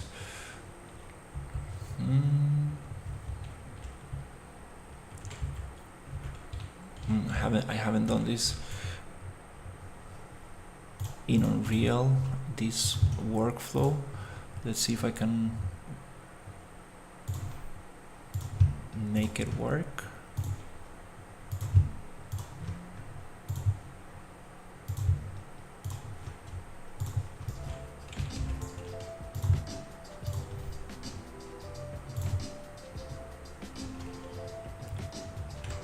Let's see if we can actually make this work.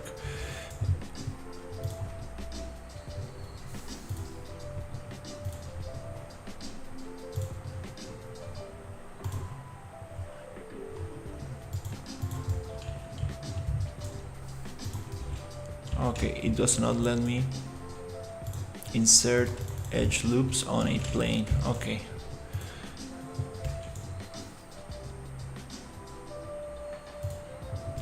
So let's think this differently.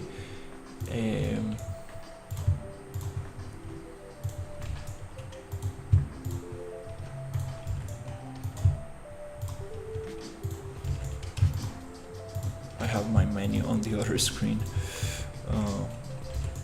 Trying to go full screen today, trying this layout.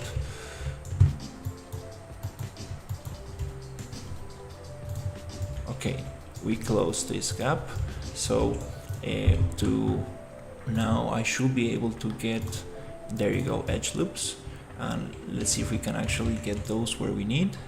I guess it's here. Cool. So let's accept and delete. Tuk. Now we have that gap, and I think now we can probably just get this and this. I need to get rid of this bunch of edges. Bridge. Let's try to clean up a little bit. It's just that I don't know how to insert. Hey Sherry, how's it going?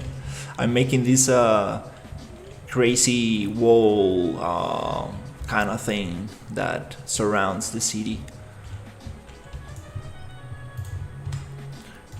Trying to make it modular so we can like just repeat it everywhere.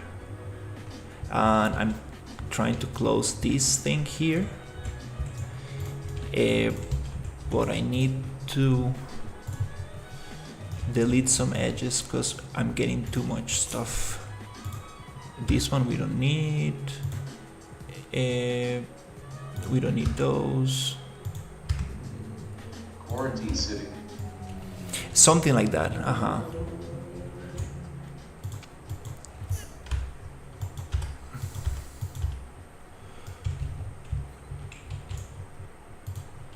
Something like that. I'm thinking maybe there's some kind of mine in here, and there's like some androids protecting the mine, so no other kind of like faction can come into the city and mine that. Something like that. Bridge and bridge, and the same here. We don't need those. A bunch of loops. Let's get those loops out here, and we probably we need that one, not this one or this one. Okay, nice. And now I can get this bridge, and this one as well. Nice. So now we have this and this.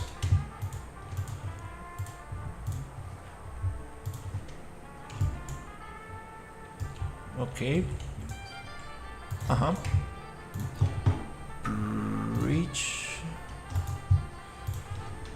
bridge, and the roof.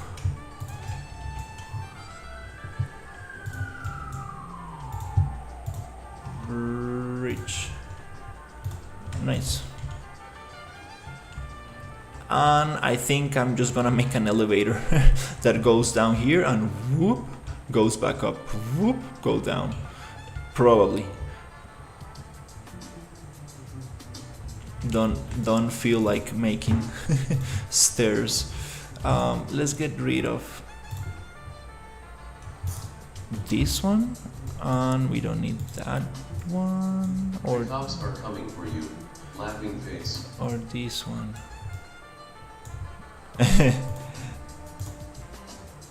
We probably don't need this or this.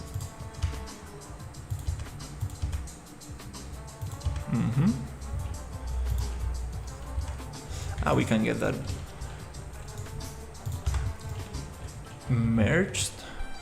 Probably don't need this or this. Nice. Let's keep it super simple. This one, we can probably get rid of it for now. Also, we don't need this loop and this loop and this loop. Yes, let's cut that out. This one, we don't need. Here, we don't need this. Yep. What else? Yep, I think those are the ones that are not modifying the topology, the shape of the mesh. Nice, I like this. And here we're gonna do the same thing. I want to model poly edit and push this 50 units in.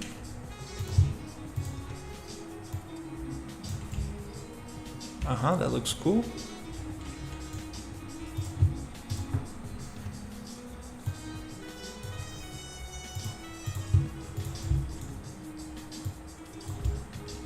That looks nice, that looks nice. Yep, cool.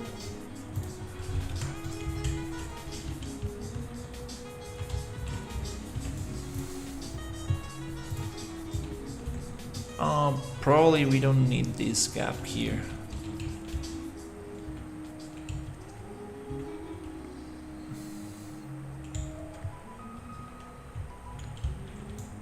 It's okay, let's leave it for now.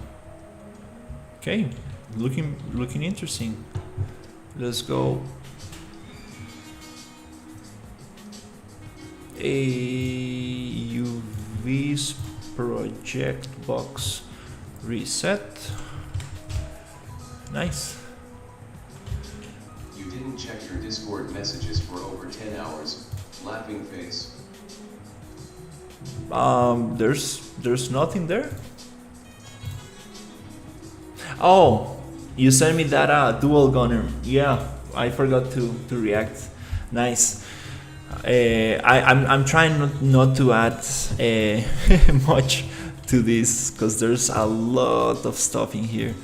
Like, it's a very complex template, so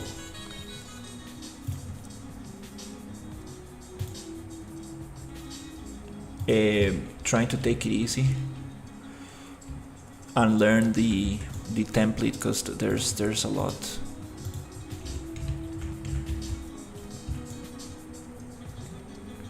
Okay, let's see if we can actually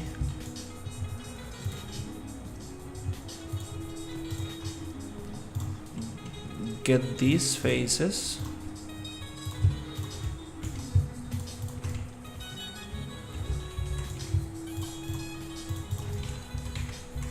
Okay, before that, I'm going to delete these two.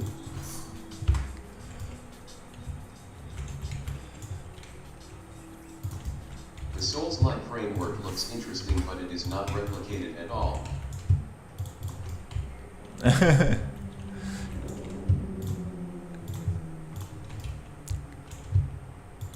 Yeah, okay, we got this here. Yeah, I think that it's nice. It takes a while to.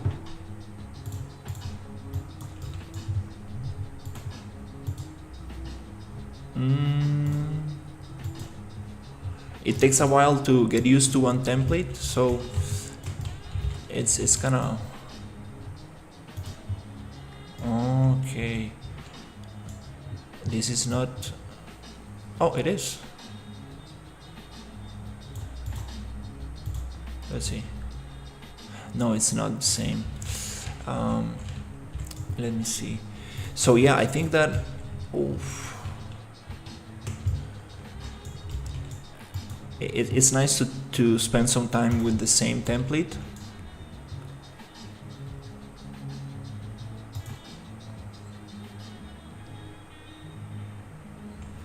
Cannot weld selection. Selection must be either two vertices or convertible to at least two edges. The creator's Android has a free female model on Fab.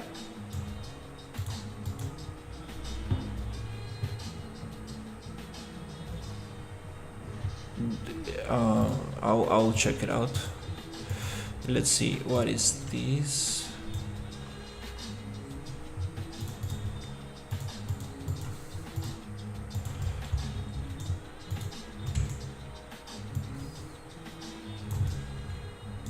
I want to weld this. I did that a couple of minutes ago. Was it collapse? Okay, let's see, collapse. Okay, I think it worked. Let's see.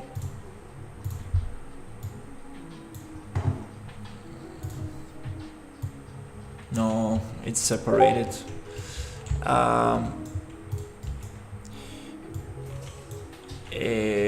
We can try something different. What if I get these to bridge? Oh, they don't want to bridge.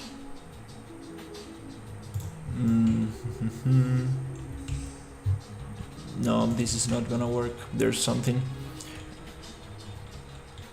that is messing this up.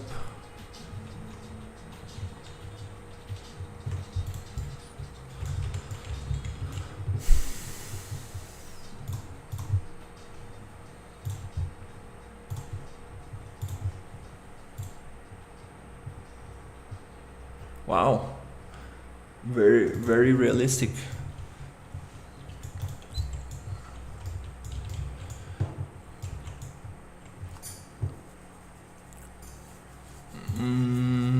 How can we get this going?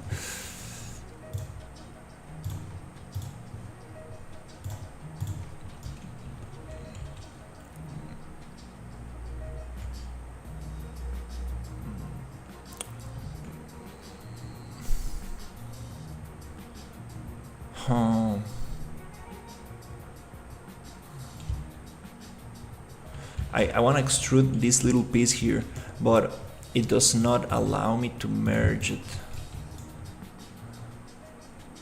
I want to extrude this.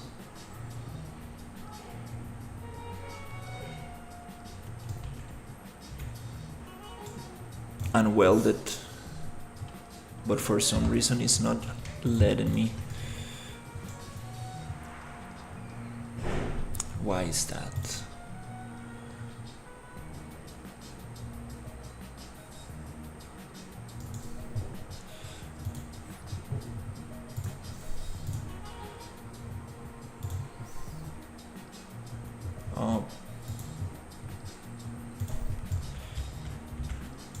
want to weld these edges. I did it a couple of minutes ago.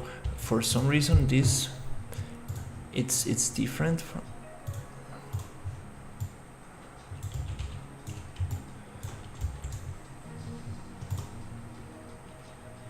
cannot weld current selection. Selection could not be partitioned into two non-loop open boundary sequences.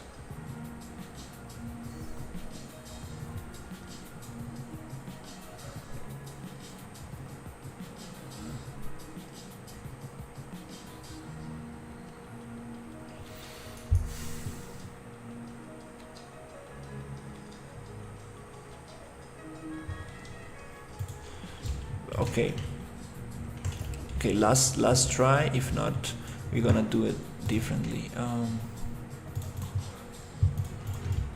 I have another option, which is merge faces. Let's see if I can get it.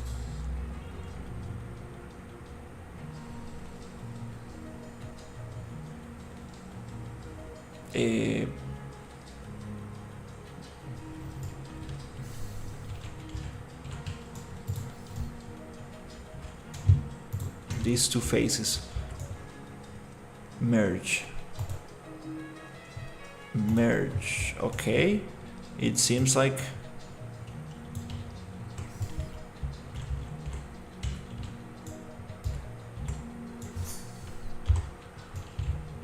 let's see, did I got the vertices together? No, damn it. Oh my god, I want to merge this. How come is it?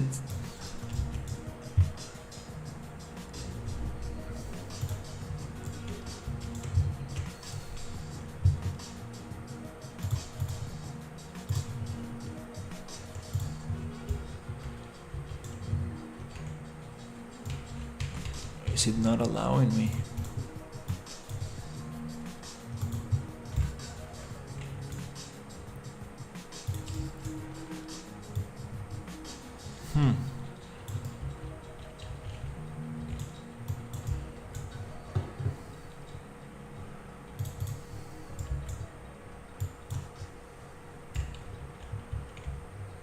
These two edges, let's weld them. Oh, okay, no errors. Again, weld. Okay, this one is giving me issues.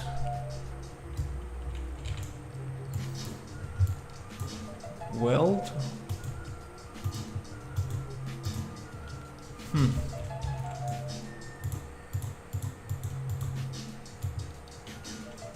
I got these two welded, but these ones are not welded.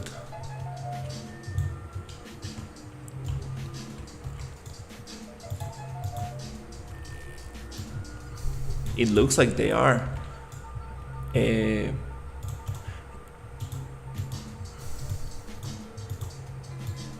Okay, it looks like they are welded now. This is strange. Yeah, these modeling tools are something else. Okay, cool. I think we got it.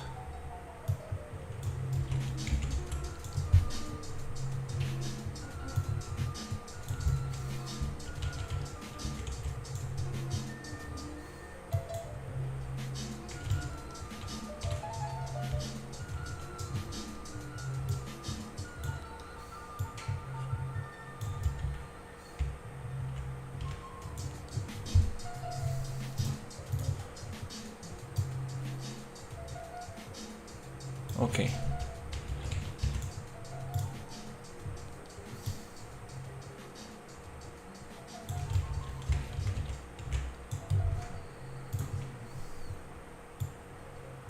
Okay. There's only one way to find out if this is actually welded. Let's see. Smooth. Okay, I think it's welded. Look at this shape. So yeah, cool. Very interesting how that works. Now I want to get this corner on every side. I like that corner. Let's mirror it everywhere. Shift to center. I got it on the other side. Cool. Then mirror again, but forward, shift to center. I mean backwards, shift to center. Nice. Now we have that little triangle thing everywhere. Cool. Now let's add some cool details, which is like, I should have done this before actually. Poly edit, and I want to move 10 units. 1, 2, maybe not like that. 1, 2, no, not like this. This will require, this shape is a little bit difficult to achieve with so little geometry. Let's try it again with 5, moving just 5 units in, 5 units there. Now it gives me that tilted kind of edge, which do we really, no, it breaks it here. No, I think I'm gonna leave it like that. Yeah, I'm overcomplicating myself. Nice.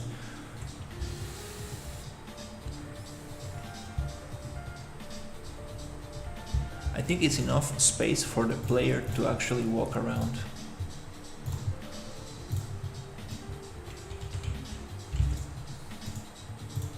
Let's see.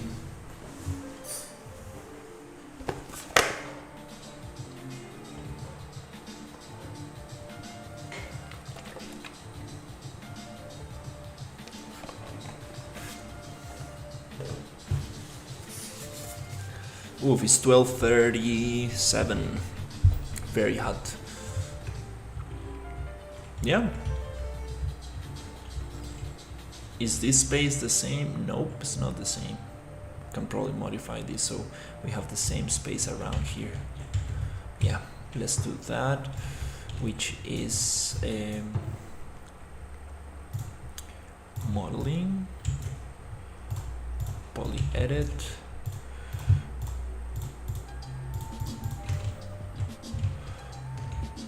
And let's push this 10 units. A little more. I think that's kind of cool. Nice.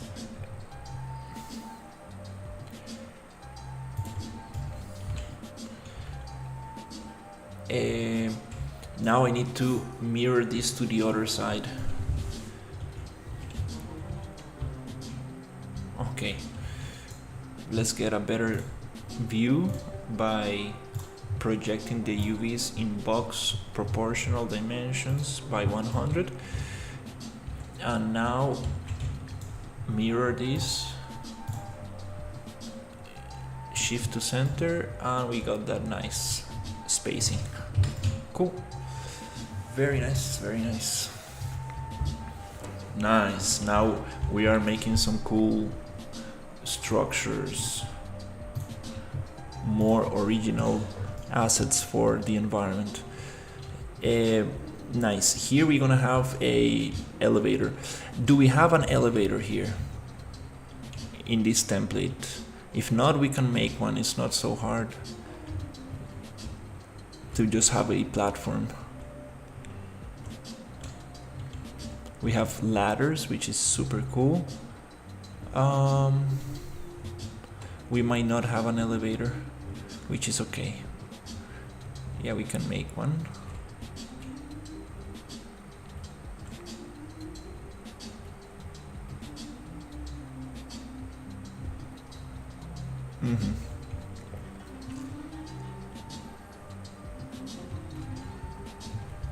I'm just gonna cut a little space, which I think we already have here.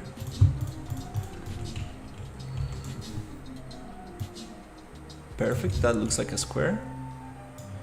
And okay, I see.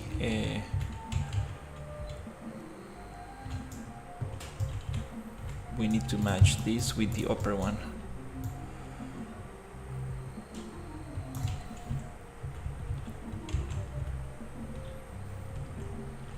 I think that's kind of cool. Let's just extrude this up.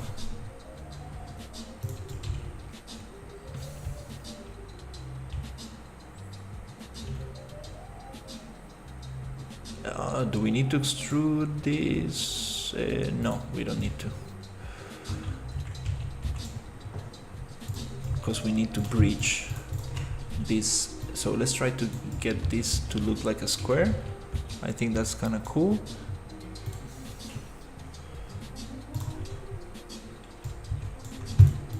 Let's cut this out. Let's go up. And here I would like to, without selecting anything else, make this something like that. Okay, let's see, did we cut anything else? No, I think it's nice. Now I'm going to select the edges.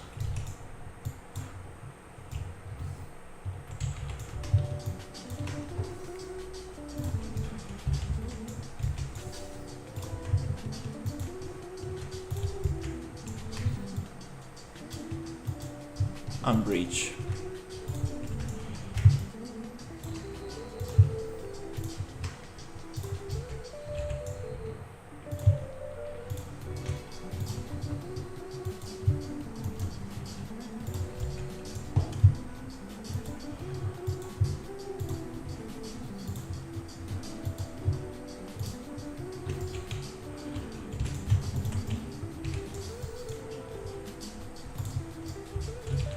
One more.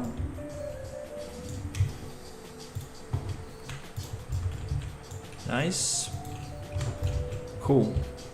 Zoop. Now we have space for an elevator.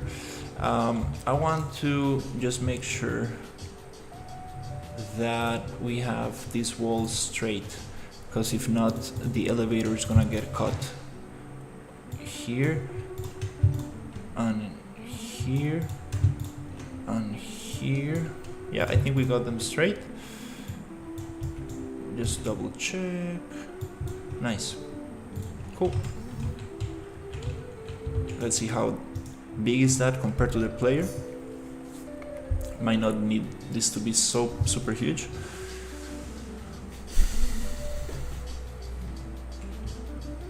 I think it's a perfect size for an elevator.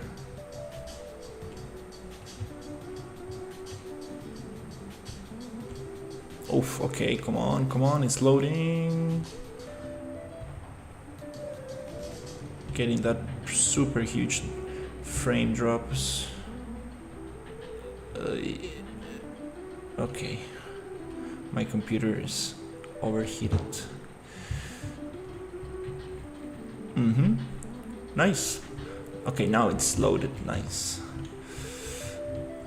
Okay. Cool. We can have a platform go down, go up. Super cool stuff. Nice. I like this. Okay, cool. Let's grab this thing. Let's just save. I really like this stuff. Looks like some Unreal Tournament kind of environment.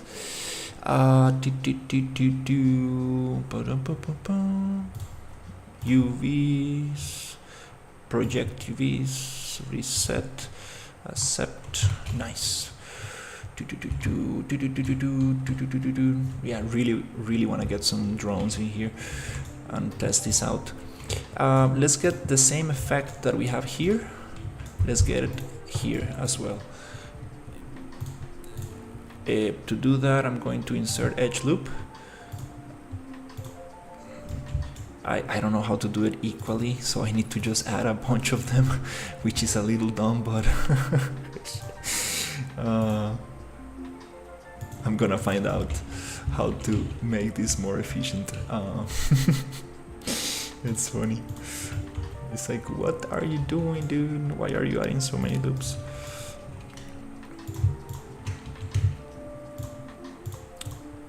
Also, how do I select this from one corner to the other? I wish like it was like in Maya, like double click. No, it's not like that. It's okay, we're gonna find out. Okay, let's extrude this. I think it was 50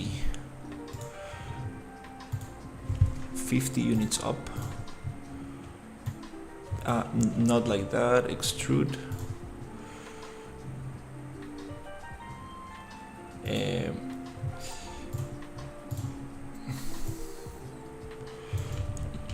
Let me try to get this back to 0. Then 1, just like that.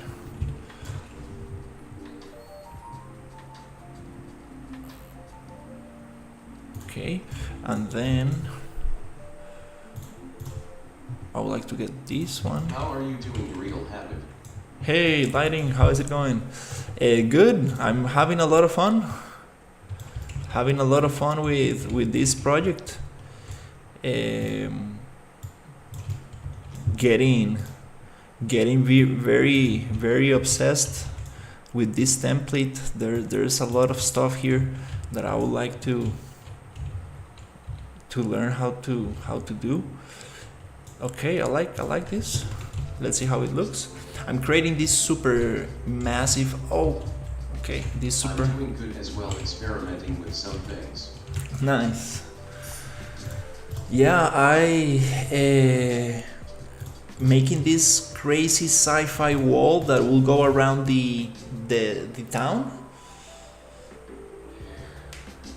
And I got some progress on the village. I added some palm trees, cactuses, worked a little bit on the buildings, and I made this arena, kind of like hangar for ships.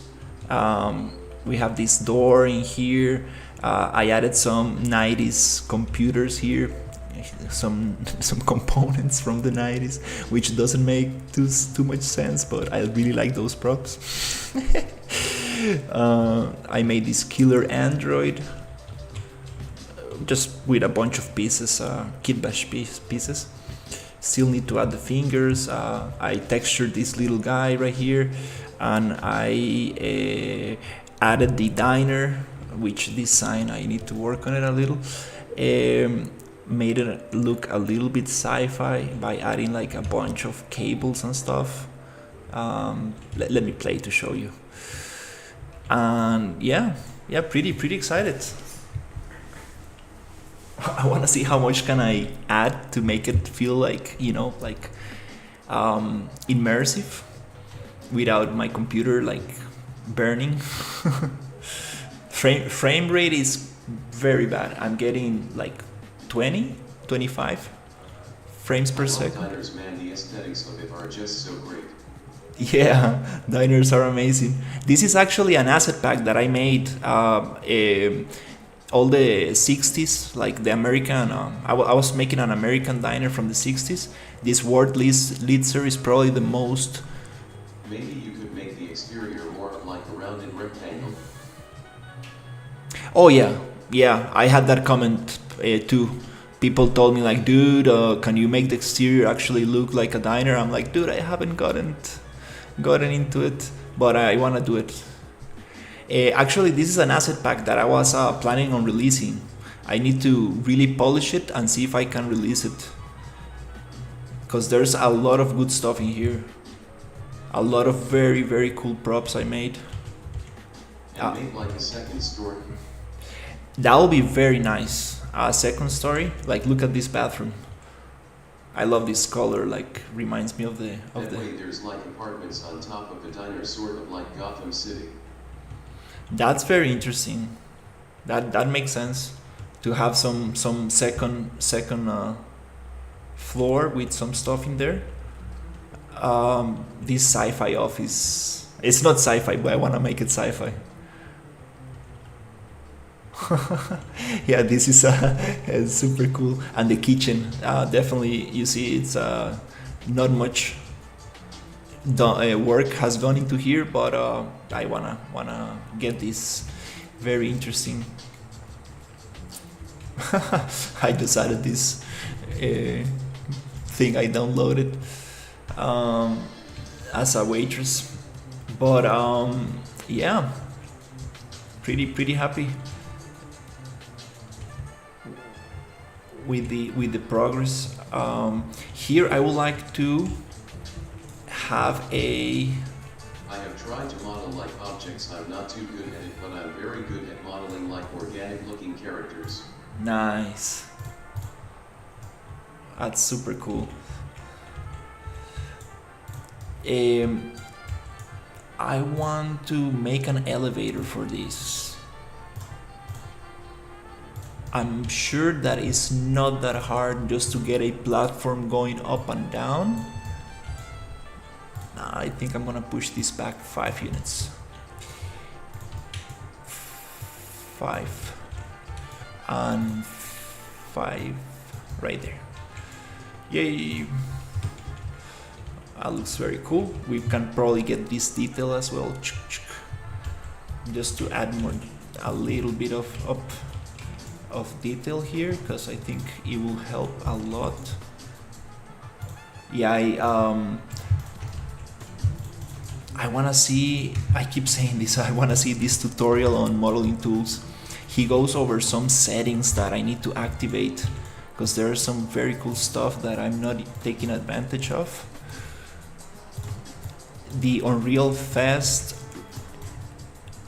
Engine festival, they make this super nice kind of like conferences, like these talks where they give a lot of amazing advice on how to use the engine. So the developer of the modeling tools, one of the main developers of the modeling tools in Unreal, gave a demonstration where he created a coffee cup, and it's crazy. Like, whoa! Like I mean, if you tell me model a coffee cup in Maya or Blender, it's gonna take me a lot of effort. And he did it live in Unreal Engine, and I was like, dude, damn, with proper topology. I was like, damn, not using booleans, like really like quad modeling. And I was like, whoa, okay, I see how it's done. So it's possible to actually do some very cool stuff in Unreal. Just takes some practice, like any other program. Also, the animation tools are getting super good. Like, I was watching a video on YouTube, I was like, whoa, you can create rigs and paint weights and like animate, and dude, like I need to get into that. I really wanna. I mean, you don't need booleans, you can get around object and then inset it and then extrude it. Yeah, you don't need booleans. Booleans are amazing to get like a quick concept, play with different shapes, and booleans are very interesting. But definitely, if you want topology, proper topology, you are not gonna have a lot of fun with booleans. Then you will end up with some crazy meshes, and it's like, what can I do with this? But for prototyping and stuff like that, just like, figuring out shapes, I think it's amazing. I think this will look very cool if we push it 1, 2, like this. Very cool. And since we have this shape here, I would like to get that shape on the rest. Yeah, I really enjoy modeling in Unreal. I don't know what it is, but it's this straight? I don't think so. I once attempted to make a Black Manta submarine and the Boolean just completely messed up the topology and then I just gave up. Oh yeah. I mean, one workflow is to use booleans, but then you need to go into retopology, which means using a tool like Quad Draw in Maya, or Blender has something similar where you draw basically squares on top of the sculpt or the boolean thing. But going from a boolean to proper topology, it's tough. I rather not do it. Bevel. Wait. Cancel. Why is it giving me that super strange shape? It's because I have this. Wait. Bevel. Oh no, it's just the UVs that are going crazy. Nice. I like that shape. Okay, cool. We can probably make, let's keep it like that. Yeah. Do we have clean? Nope, we need to make a mirror. You see how it's not connected here? That's super strange because it's symmetrical. It's connected there. Oh, it's only on one side. What? Okay, no problem. We're gonna make double mirror. So first of all, to see what I'm doing, I'm going to go to UVs, project UVs, reset. Then I want to copy this to the other side.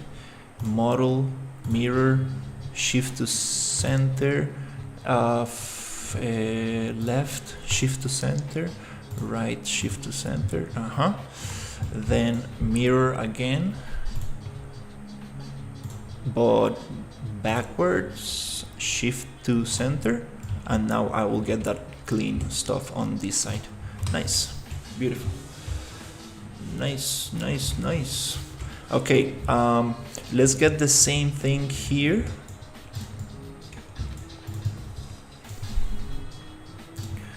One, two, three, four. Should we do it all at the same time? No. Let's do it one by one because it's gonna. Actually, they're connected. We should probably do it at once.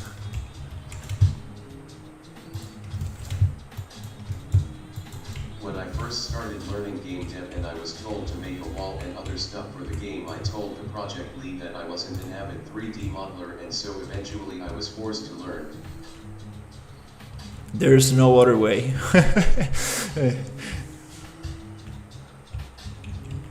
Yeah, there's no other way and there's no better way of just we're gonna get these very sharp edges here where the elevator is going to hit this thing. Do we need that? It looks cool, but do we really need that? No. Let's keep it flat. Let's keep it clean. Maybe we can do it, but on the top. Let's see how that looks. Yeah, I really like experimenting with these like super clean shapes, like low poly shapes. I don't know, it's kind of cool. It's like nice. I'm getting that. Looks kind of strange. Doesn't really go well with the rest. Let's go flat. Let's keep it sci-fi. Just flat like this. Yeah. When I'm still working on Imperium. I'm taking a break from Imperium. I don't know.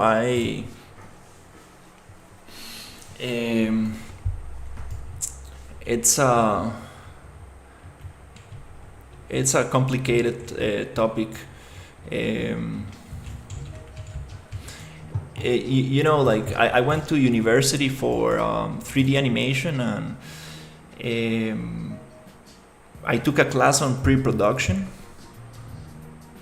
where nobody takes that class seriously. Like everybody's like, yeah, dude, I really know what I want to do. Like, let's just get into the actual fun stuff. But pre-production is something that it's really important. Like, especially for game dev, because if you're gonna spend so much time and effort doing something, you need to plan for it. Imagine an architect trying to build a house without proper blueprints, right? How is he going to get things right? It's very tough. That's why we have concept artists. That's why we have, I mean, uh, that's why we have layout, blockout, all these phases that go before doing something. But that's the thing with Imperium. I don't know how much pre-production went into that game.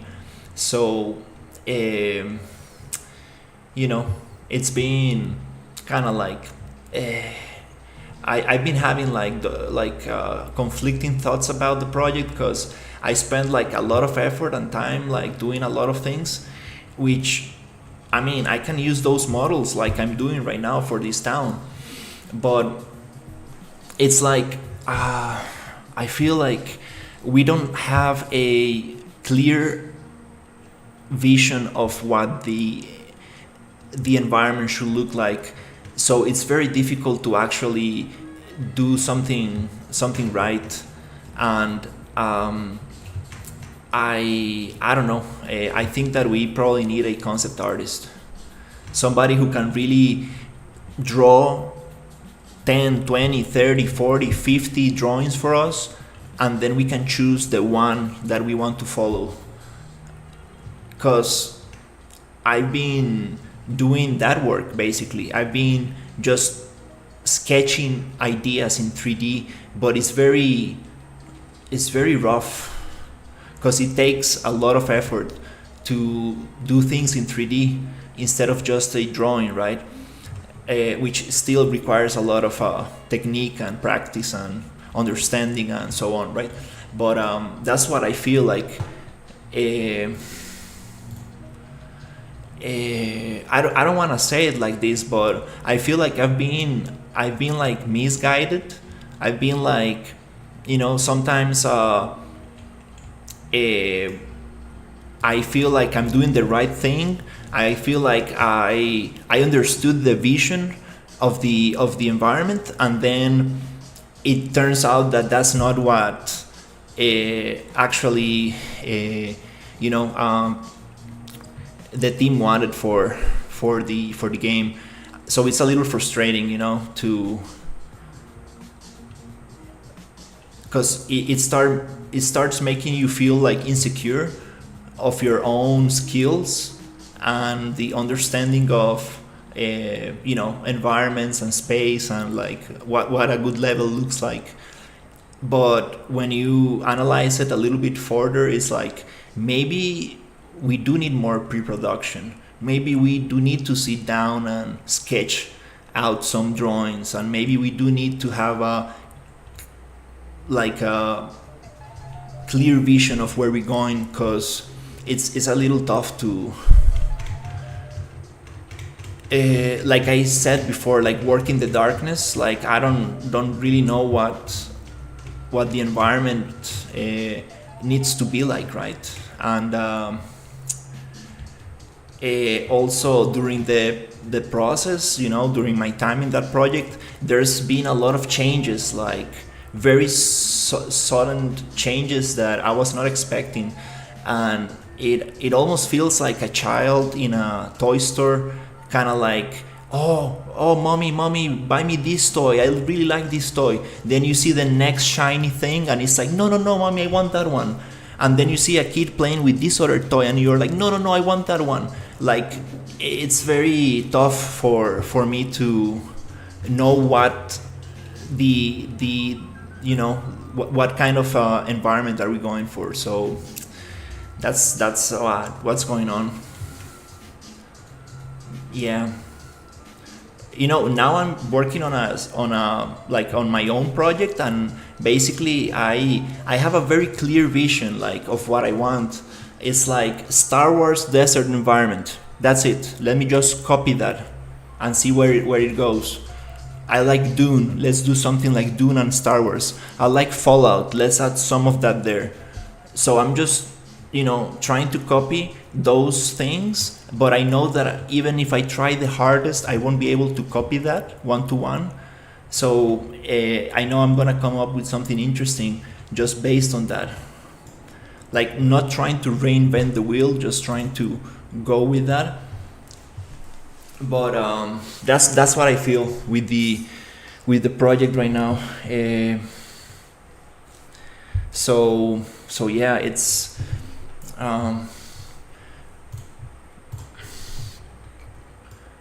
and don't get me wrong, it's totally fine to be in that position where you are just trying things out and trying to figure out what the best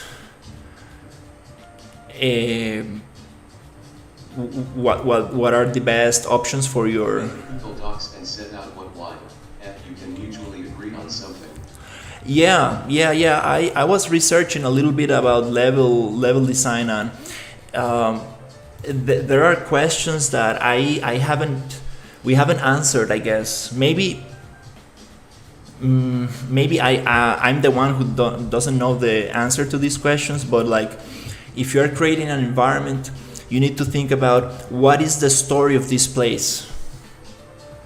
What is this place used for? Who is living here? What are these people using this place for? What is the player going to do here? How is the player going to interact with this space? What is actually the player going to do inside the game, inside this space? All these questions I don't have an answer for, if we're very sincere, So yeah. It's How I say you, and if you mutually agree on something, censors it.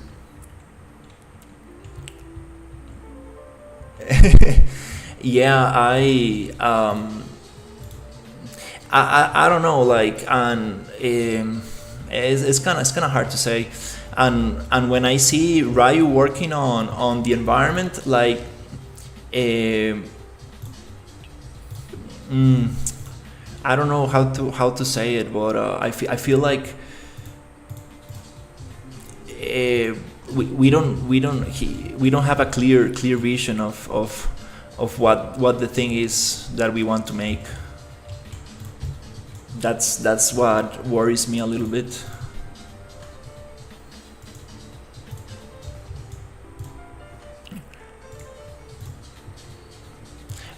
Which again, like, it's totally fine, like I understand, like, we are a very small team, and maybe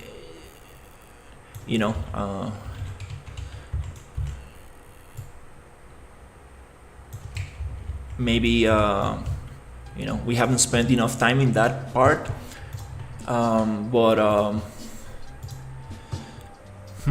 yeah.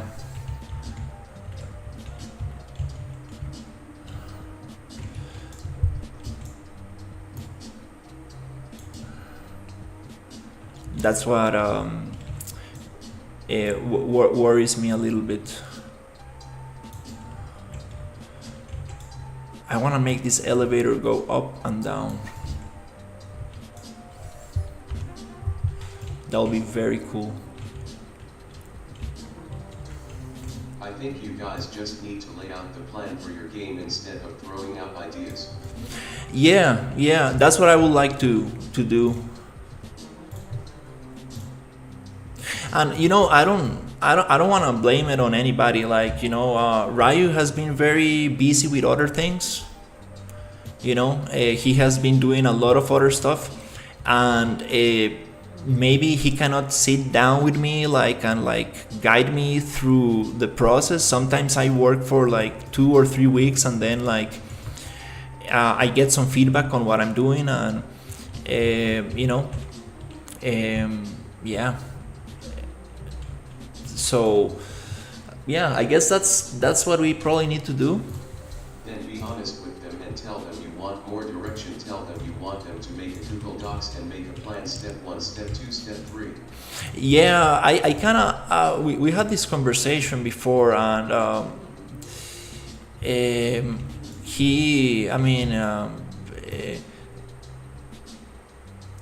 I feel like sometimes I get like very abstract direction, and it's okay. Like I'm not expecting like a one by one, like just copy this, do this, but that's the issue, you know.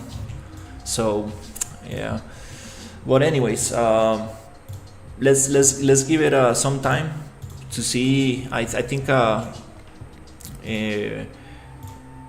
Rai is working on the layout, and he's gonna get some stuff there, and let's see what happens. This looks like a very fun. Okay, this is a little bit too low. This looks like a very fun thing to play in. It looks like some kind of like an Unreal Tournament kind of like stage. I think this is a little bit higher. Let's see.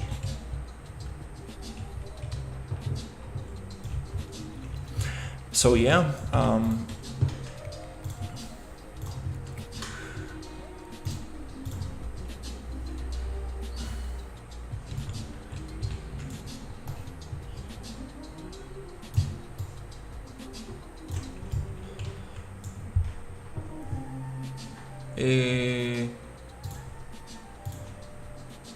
is this too high? Yeah, too high. Let's go 10. 1, 2, 3.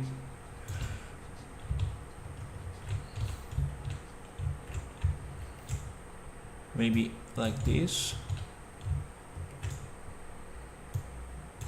I forgot what the actual height was for this. I think it was 100.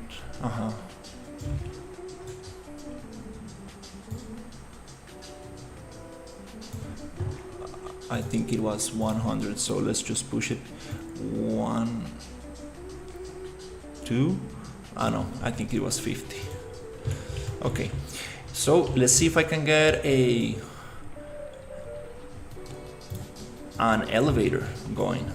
That would be very nice.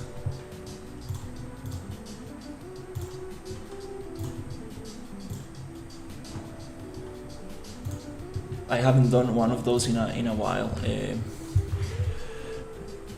Just let's see, Unreal Engine 5 platform.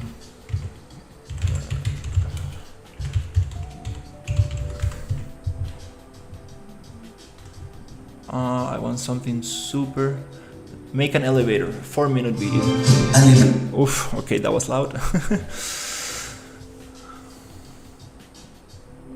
Just a platform that goes up and down. Nothing too crazy. Pt8 is simple elevator which works by pressing the key on the keyboard. It's a very simple setup and it's made almost exactly like the made in the previous video. So let's jump right in and get started. Wow, he's doing some very interesting kind of sci-fi game. Okay, let's make a blueprint, select actor, name elevator and open it up. First I need the static mesh for the elevator. I have imported a model into the project, but if you don't have a model, you can just use simple box. Here in the components tab, I'm going to add a static mesh and then here select the mesh I want to have as my elevator. Now I'm going to drag it into the scene and place it in the frame.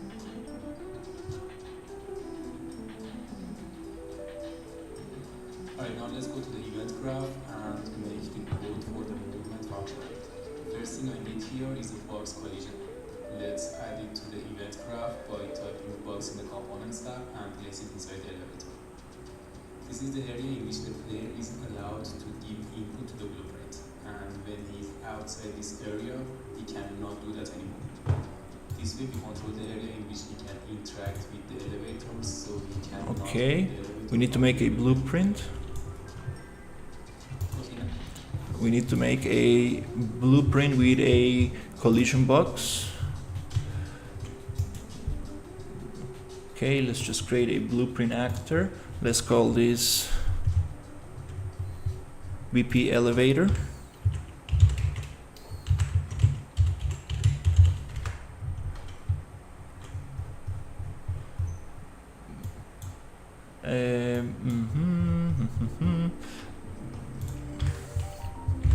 BP elevator.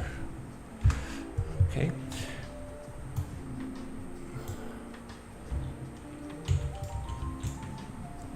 Inside the blueprint,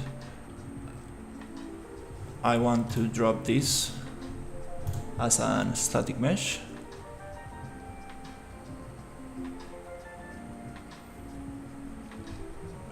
So Control B to browse, then add, and it should appear right there, static mesh. Okay. Let me bake this first because I like this. Modeling tools.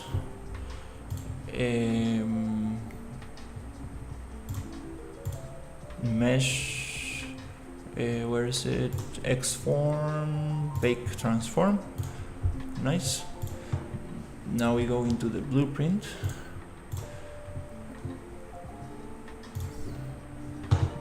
Add a collision box.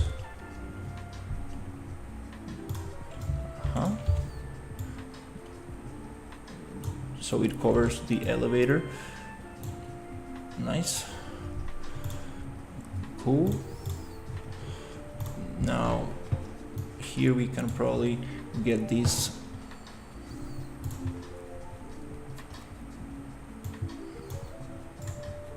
location pasted here, so it is exactly on the same position. So now we can delete this one, and this is the one that we're gonna use. Let's save and let's see what the logic is for this. Now you right click on the box and select on component begin overlap. When he overlaps with the box, it is a begin overlap. I've done this before, but I just want to see so I don't forget any steps.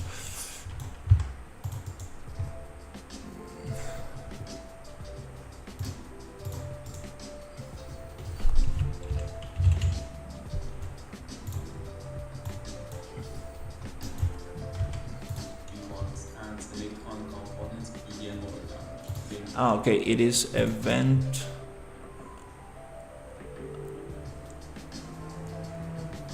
on component heat on component begin overlap.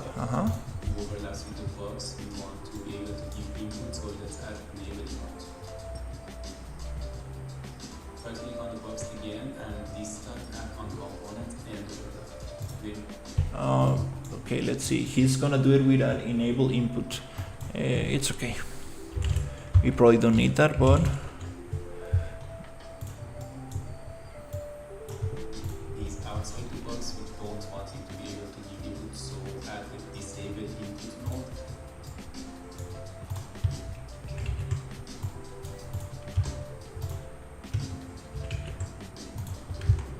And box we don't, and this time add on component and overlap. add event on component overlap, and this is just to disable the input.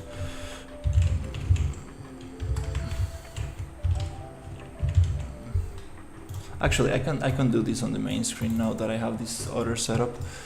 Let's see if that actually appears on. Yep, right there. Okay, cool.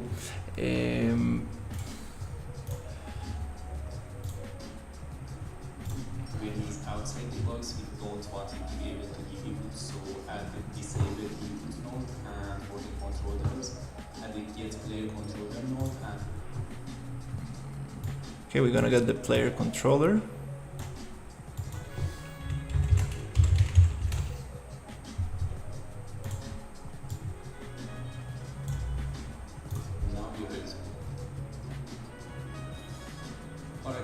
add a key here by typing keyboard and selecting one of these lines here. Here you can change the key to whatever you want. So let's go with E and now. Okay, let's get a key. I don't know, let's try E. It's keyboard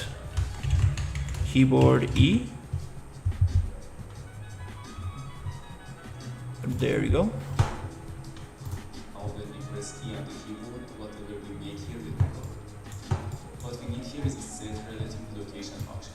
Make sure the static mesh is the target, and now here we can define this new location after we Set relative location. So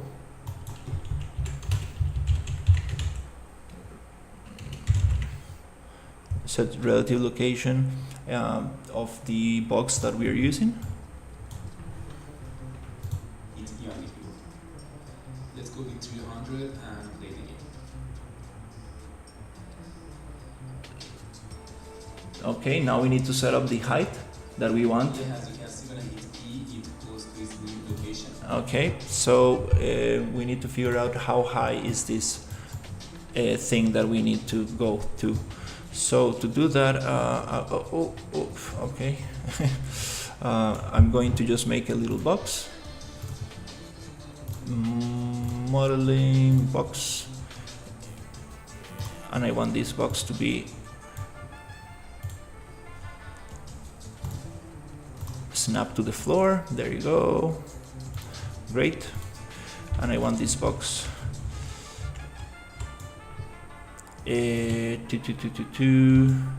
no, actually that's yeah, let's create a box and be without leaving the modeling tools. I would like to see how high is this, so I'm just gonna make it super high to see if it actually goes through, and I think it's more than 1000 units. Let's try 1500. Okay, so here I'm going to go down. Okay, it's a little snappy. Let's try 1100. That's about right. 1100 works.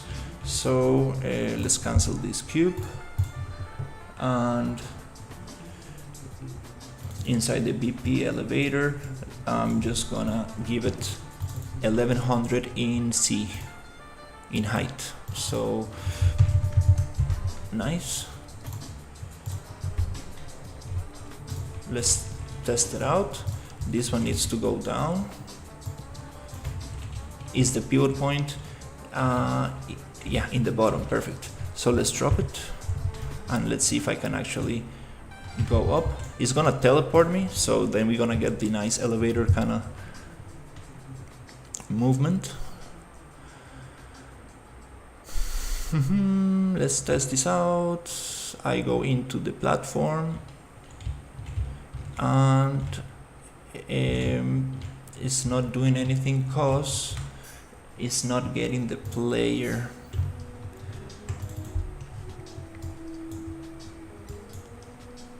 Oh, it's with an input. I totally forgot, it's not automatic. I need to press an input.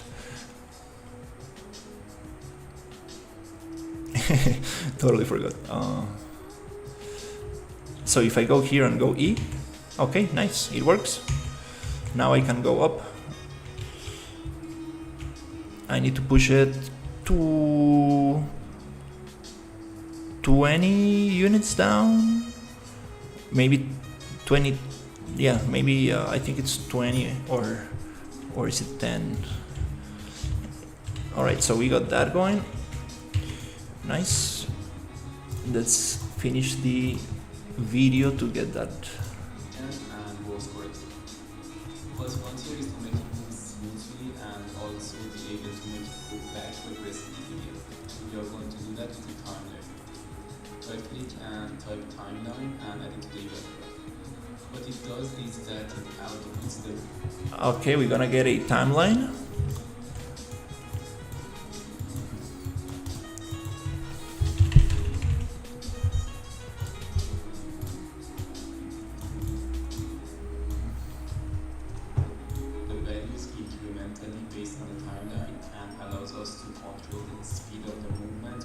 first and the second location.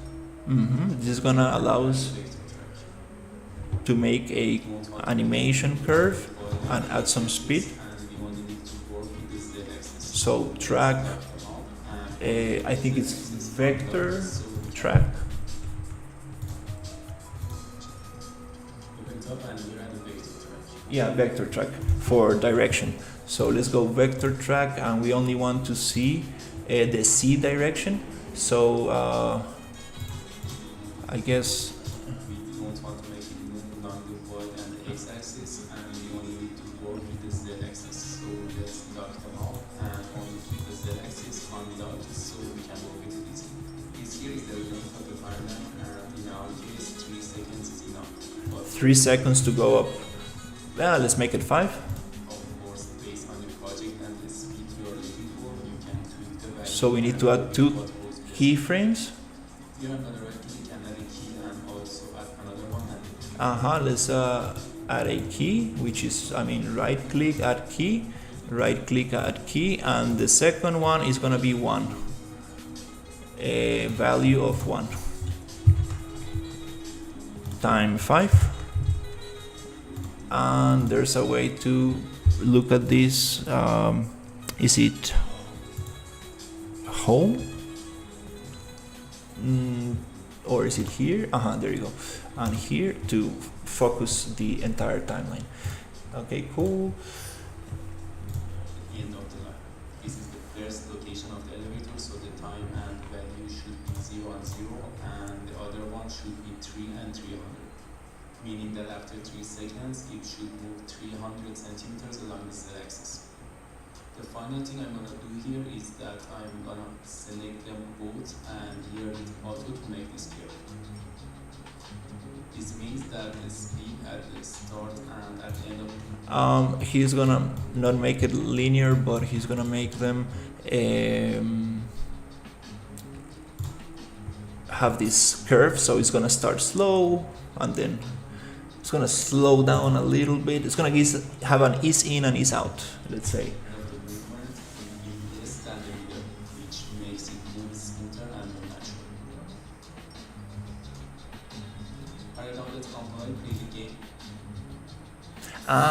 Okay, this is gonna give the value. Okay, so the value here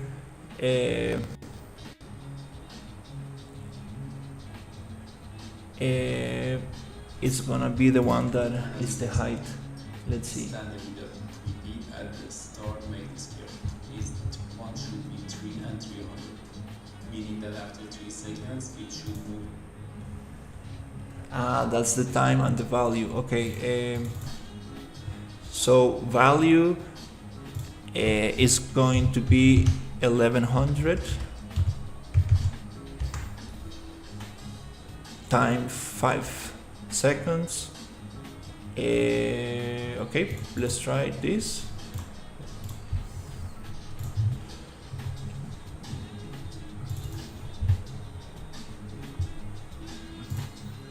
And the new track goes to new location. 300 centimeters along the z-axis. The final thing I'm gonna do here is that I'm gonna select them both and here with auto to make this curve. This means that the speed at the start Okay, and at the let's end try of this the out. movement will be less than the middle, which makes it move smoother and more natural. Nice. It goes slow, then a little bit faster. Let's compile Shook. the game and Nice. you can see it working perfect. Now, can I go back with E? No, I need to make another timeline to go back down, which is the inverted. Back when we press E again, here we need the flip-flop node, and then we should connect the second output to the reverse manipulator. Okay, we need a flip-flop node. Nice.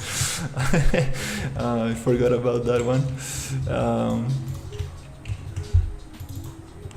So here, if we get a flip-flop node, it will go to play and reverse. Nice. Cool. Now, just going to the timeline. I think this is going to be 1100 minus 22 is gonna be 11 1080 1078. I think that's the value I need to get the platform exactly where I need it. Nice. So here I'm going to come here and let's see. This means that when we press E for the first time, the timeline will. Oh, I've been subscribed to this guy. Nice. And when we hit it again, it will indicate. Okay, let's see if it works. Let me go up. Like this resolution. Nice.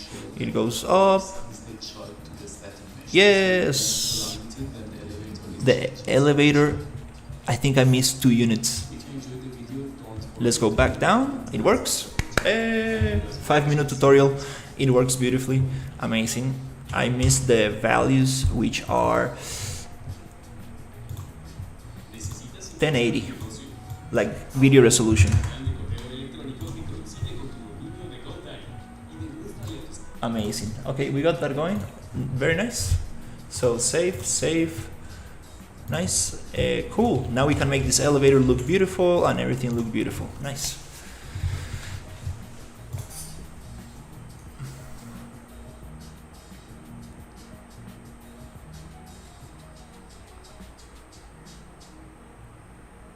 Comp asterisk.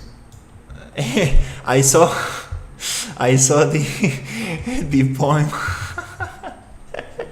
Nice. I'm gonna read it with, oh, there you go. It matches beautifully. 1080 is the height of this tower. Absolutely amazing. Yes. Go down. Funny elevator. And we can make it look super cool and everything. Nice. Now we can probably shoot some robots. Yeah. Oh no. Oh. Thankfully we don't have fall damage yet. Yay. Okay, we can probably get some cool bevels and some nice materials on it and test it out, but it's not time to make it look nice. I kinda wanna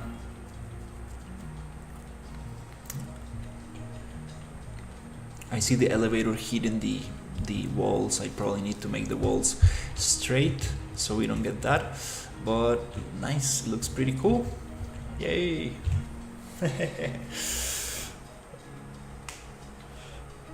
Very nice.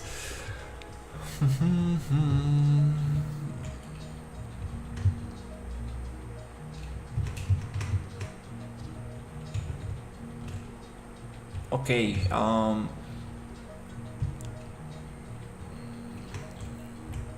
this is a static mesh with a blueprint. I should probably try. Funny. You sing a screen freezes.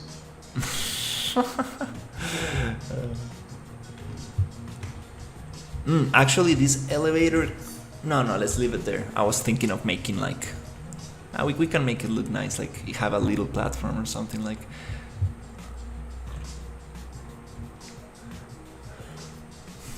Yeah.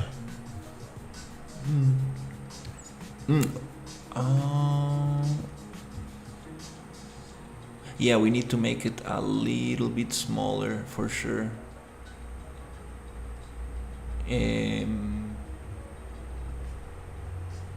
Let's figure out how much smaller does it need to be. Okay, I think it needs to be, let's figure out the mesh that I have here. Let's look for this, let's place it here, and let's copy the location, paste it, and then let's push it up, and from here, let's see, it's a tiny little bigger than we need, so we can probably just scale it without snapping. A little bit. Ah, it's not a perfect square. Okay. So, yep. Let's get it there.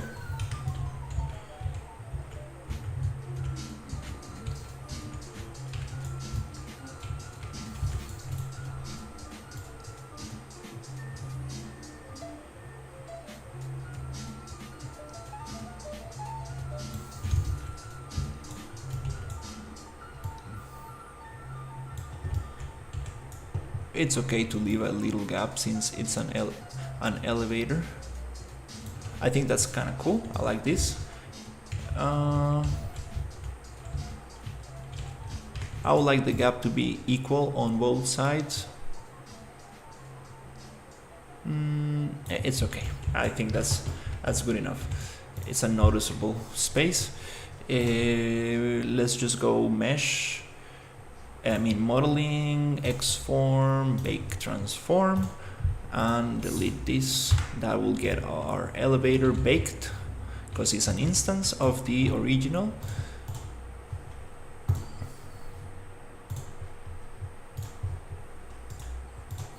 And now we should not get this intersecting with the walls, hopefully. If that happens, it's because the walls are not straight, which is also possible. And yes, the walls are not straight by any means. Oops. They get smaller when we get down. Okay, so let's get the walls to be straight. Modeling, poly edit, face, and let's. Okay, yeah, it makes sense that this was not straight at all. Okay, now it's straight. Nice. Okay.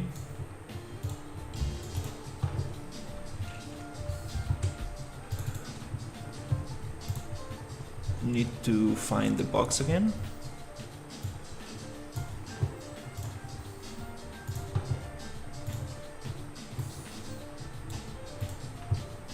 Copy the location, paste the location,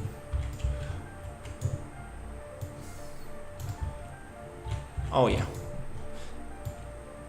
Now let's try to make it smaller.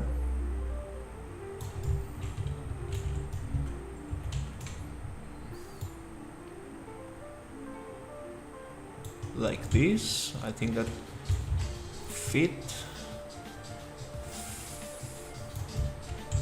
It fits perfectly. Maybe we want a little gap so it feels like it's another piece. There you go, that's better. Cool. So again, let's bake, Xform, bake transform. Now that we baked, I also like to go to UV's project, reset. How to do the edge loops, extrude, inset, etc. Yeah. Sensei. Yeah, I need to. I need to make a video on modeling tools. I'm still learning. I know the basics. I learned how to do vertex welding today, which is super important. Nice. Now we got this beautifully there. Okay, now we have a perfect square going down. Beautiful. Yay. But there's this video that I think I'm gonna watch on the stream. It's like half an hour long, but I'm gonna watch just the beginning where he explains how to activate some options in the modeling tools, some secret options that will definitely make the whole thing easier. Okay, let's see. Nice, nice, nice, nice. Perfect. What happened here? Why is it not going up?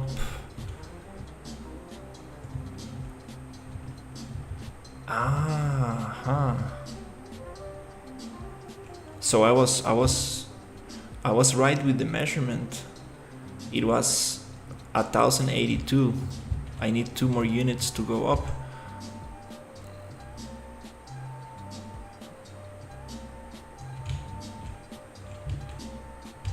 Maybe I changed the width of it? No, I don't know. Anyways, let's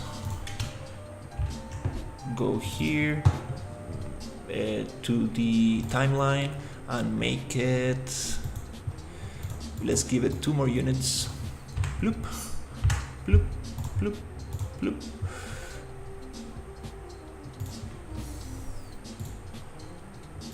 Maybe it's 2 or 3 units, I don't know. Anyways, let's try it out. Doesn't need to be perfect.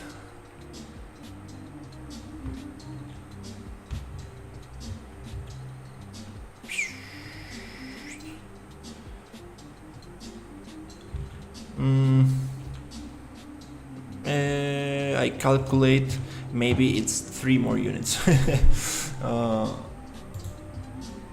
So it's gonna be 85.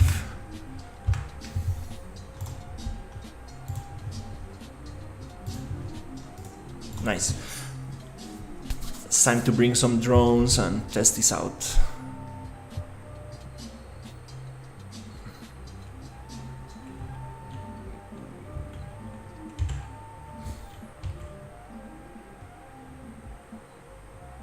Clean.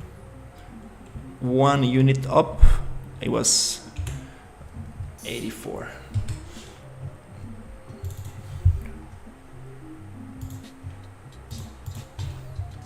I guess. Anyways, let's leave it like that. Okay, cool. Nice. It's time to bring some robots here. I'm gonna bring the crazy killer robots, which are super hard because they are on medium difficulty. But they have the Lyra setting, so nice. Yeah, maybe have a point off, but that's good enough. That's good enough. Nice. Yay.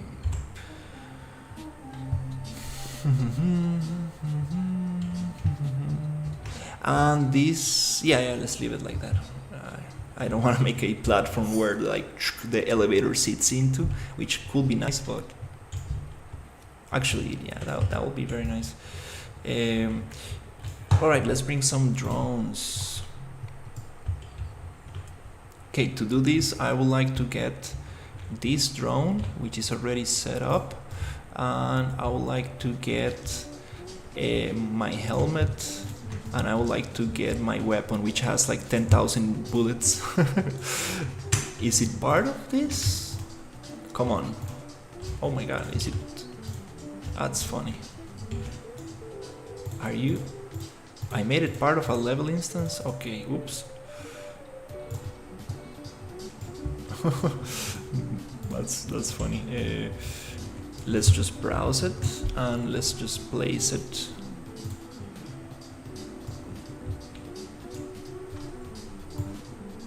Here and here, and let's get this one.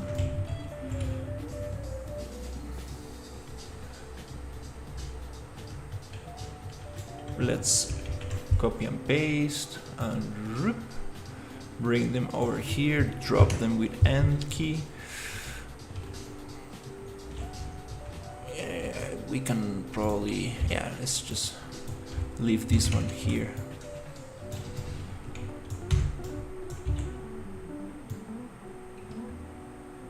It has no magazine, that's strange. Let me see what's going on.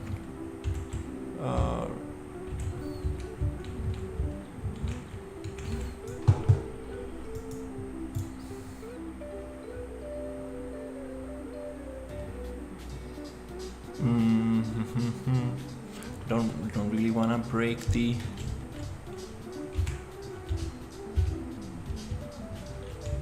No, it has only 10 bullets. Oh, it has no bullets because it has no magazine. Oh no.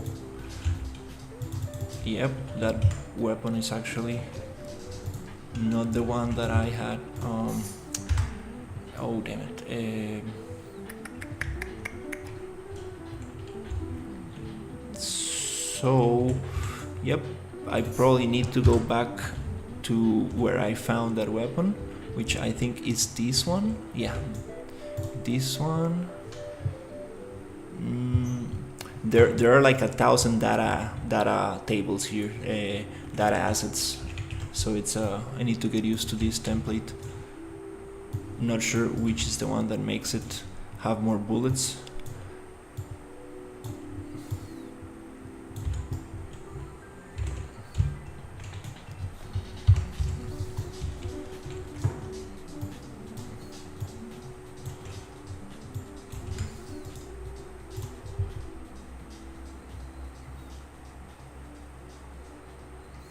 Hopefully this is the one that it's almost infinite, because this template has like 10 bullets per gun. Like it's like, yeah, 10,000, there you go.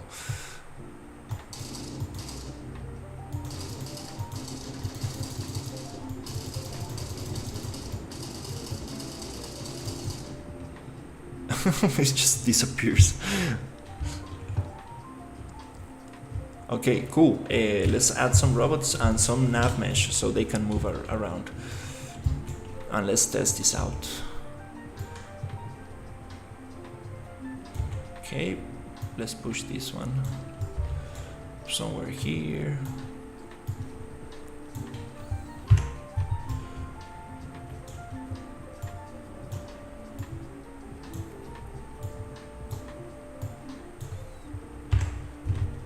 I need to learn how to make them patrol around and stuff. That would be very cool.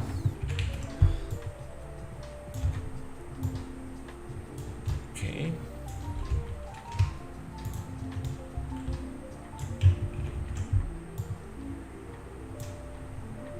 So let's say this is like a mining town or something, and these robots don't let the people from this town go out these walls. And also they don't let anybody into the town. And you got infiltrated through the sewer system or something like that.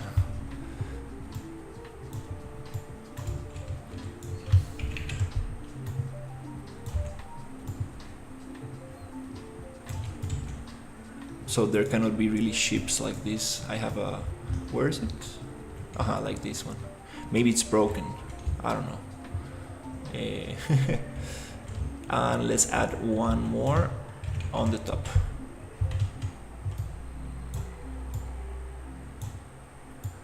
Looking at the other side. Because these have sight, so it's not gonna look at us if we are not on the front. I'm not sure if these guys detect sound, but they should. Okay, cool, we have one. Nice, let's test this little modular tower thing that I made.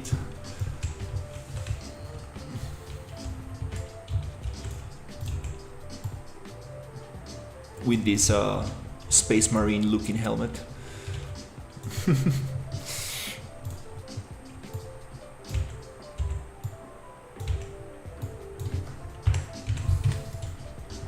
Nice. Not sure why I'm placing this, but it looks cool. Yay. We can bury this a little bit in the sand as well, like this doesn't really matter. Just having fun. Like, cool. All right, let's get these drones.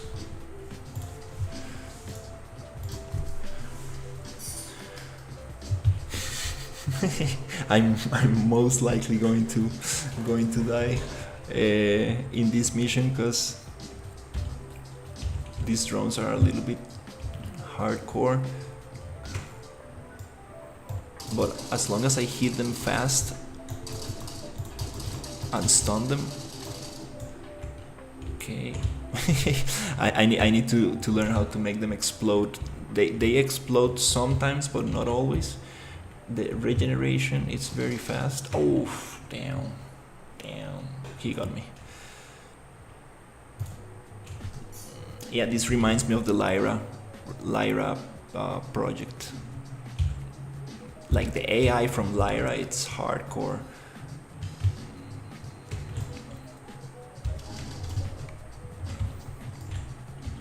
He's like, hey, I'm here. Also, this robot is a little bit too thin. I mean, the actual body who is receiving the bullets is invisible. I just basically parented each piece to the other skeleton. So this is not the actual, not the actual representation of the... Oh crap, okay. I would like to get some grenades. That'll be fun. Or we can actually just hit them. It's a little bit easier. Oh, crap.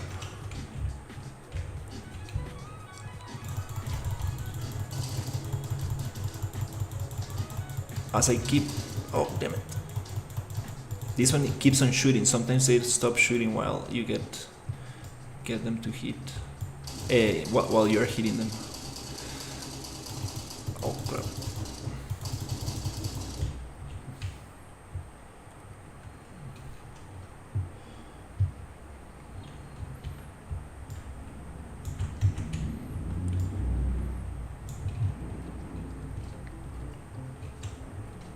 Do they actually hit? There's no nav mesh. Okay, that's why they cannot move.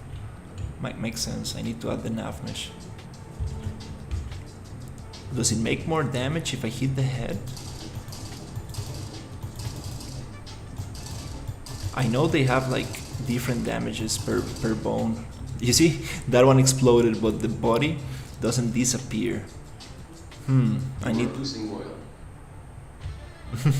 Laughing face. I need to see how to make it explode. I like them to explode. Okay, let's get the last one.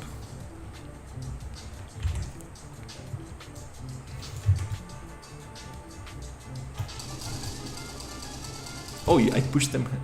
Push him down. Get him. Come on. There you go. Nice, that one exploded. But I want the mesh to poof, also like fracture, like poof, very cool. Need to work on the sounds of the robot. I actually have some recorded sounds I made for a mech that I have on another project. That says like, how does it go? It goes like, target detected, engage in combat, something like that. It says, and I added some filters. It sounds pretty cool. I want to record some cool sounds for this. Okay, let's add a little nav mesh. Probably let's get some grenades. But I like the level. It's pretty interesting. Let's get a nav mesh. Wow, it's getting super hot. It's 2 p.m. I feel like I'm in the desert. Nav mesh bound volume, nav modifier volume. Is it this one?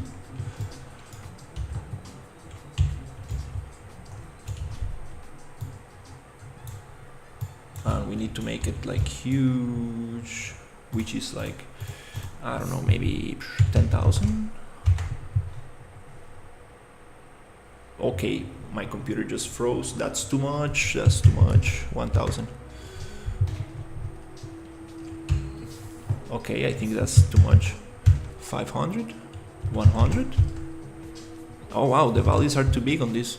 It's not centimeters, it's something else. 25? 30? 30 is good. Yep.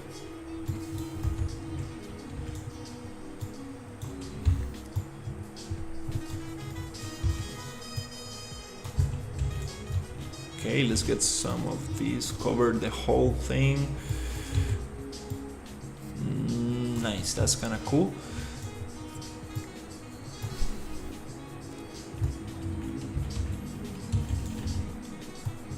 Even if they fall to the sides, they have a little bit to the sides. Nice. Okay, let's go. Nice. I want to add some grenades. I have some grenades somewhere around here. Grenades. Ooh, is it here? Yeah.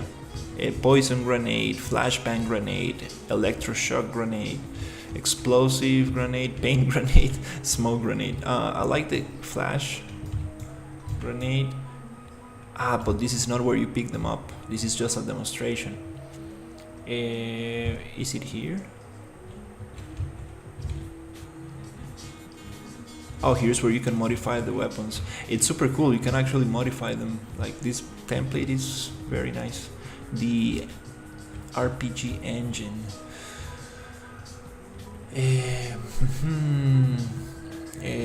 Maybe here I have grenades. No. Oh, yeah. Is that a grenade? Nope. It's just armor. It's just things to modify the weapons. Oh, here we got the grenades. Nice. Very cool. This is the smoke. This is the grenade. It says just lost. I don't know what that means. This is the flash grenade. Paint, smoke, electroshock, explosive, and explosive. We have two types of explosive. Strange. Okay, let's get these. Let's get these three.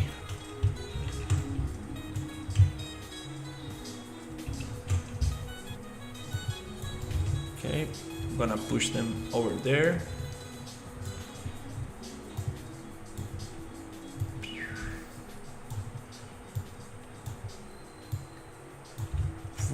Okay.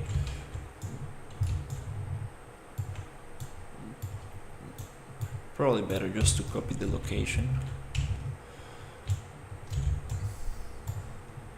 I have some very cool mesh for these grenades. Need to replace them with the mesh. Okay, nice.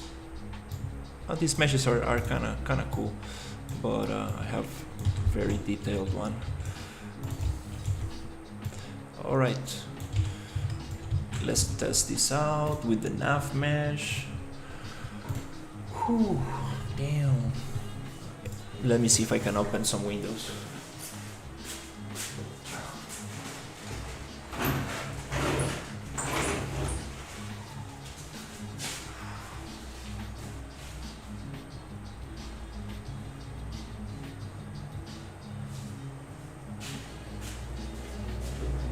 All right, now it should be better.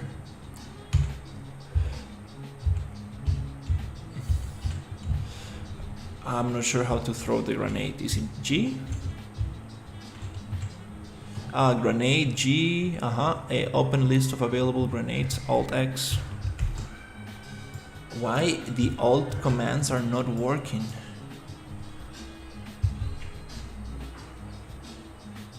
What? Alt X threw the grenade.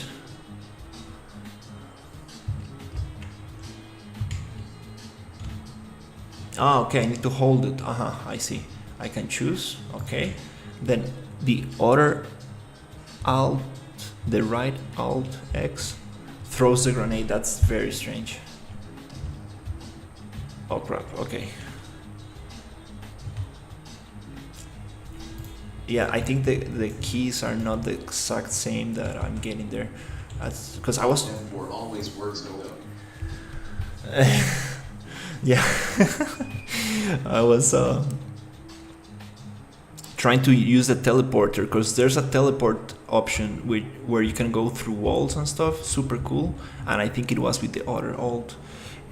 But if I press only G, for some reason it does not Ah, I need to equip the grenade. Now it's equipped.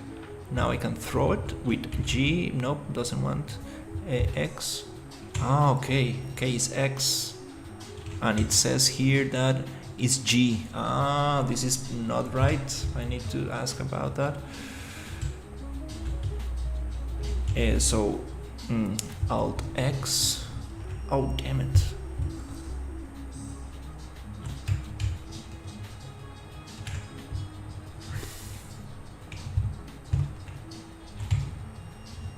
Okay, well, I cannot really use that command because it's very I need my both hands to do it, so I guess it's just for demonstration purposes. I need to change that to something more comfortable, like G, just like G, without having the thing equipped. Definitely I'm not gonna equip a grenade, like no other game does that, like come on. Okay, anyways. Oh, look at this. Now that I put the nav mesh, they go all together. They get all together in the border. That's very strange.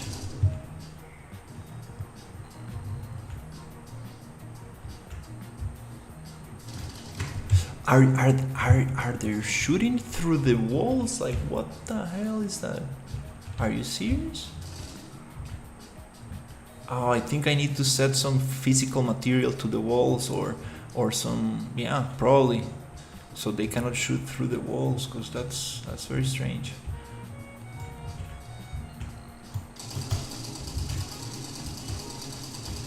I like that kind of like electricity thing. Damn it. Okay. I'm too bad for these drones. Okay, well, that's cool. Some invisible walls. That's pretty cool. I'm happy with this. Okay, I'm gonna save this, and I'm gonna go drink some water. I'll be right back. It's getting too hot. Camper drones. Camper drones. Yeah. I can also add some teammates so they can fight each other and stuff. It's super nice.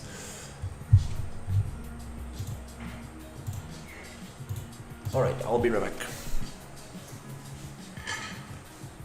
Let's add some nice view. Maybe number 3. 1, 2, 3, 4. I like this one.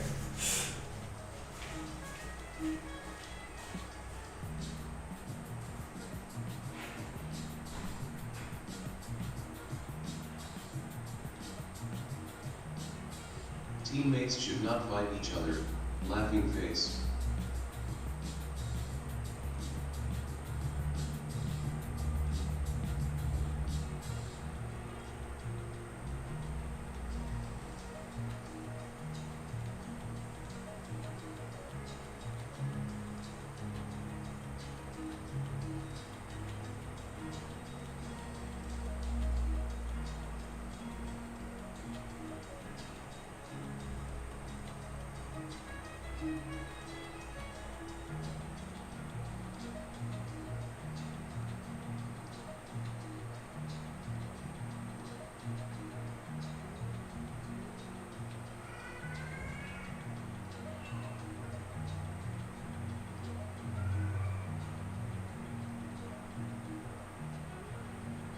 Three more hours until Monster Hunter Wilds is playable.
Wow, it's extremely hot in here. Oh my god. You can feel like a heat wave when you come into the room. Oof. Bad time to be using the computer. Oof. And working on a desert, which makes everything feel super hot.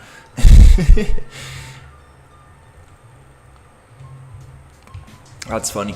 Okay, so this is looking very nice. I'm very happy with this. So let's actually see what happens if we add some stuff. Let's be organized and rename some stuff. This is going to be named SM front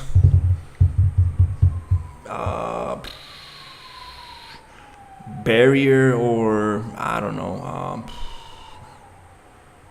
Yeah, let's call it barrier. SM front barrier.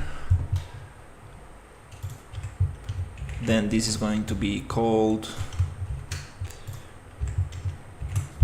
SM middle or center. Yeah, let's call it middle barrier. And this is going to be called SM back barrier. Okay, this is going to be called tower barrier. So static mesh underscore tower barrier.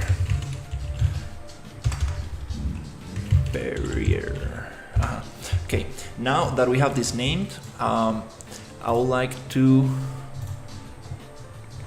It would be nice to make a little folder with these pieces before it gets too. I see where the other. Yeah, I need to start organizing all of this before it gets too messy.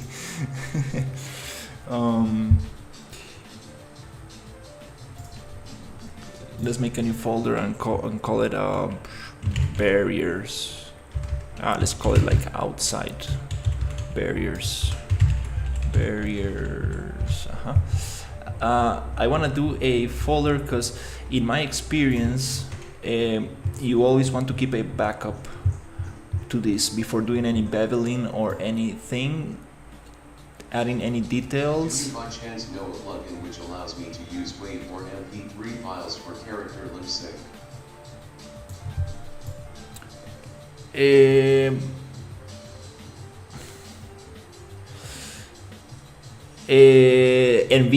NVIDIA has an audio to lip sync plugin, the NVIDIA Omniverse. It gives pretty decent results.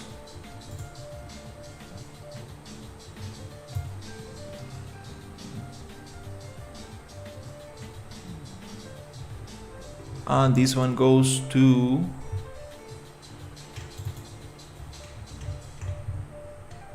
this folder.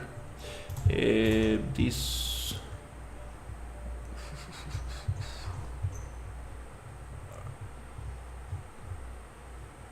I lost this one. What? Let me look it up for you. It's called NVIDIA lip sync. Let's see.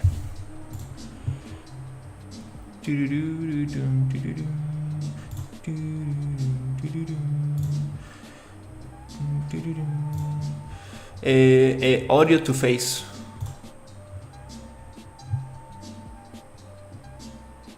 Audio to face.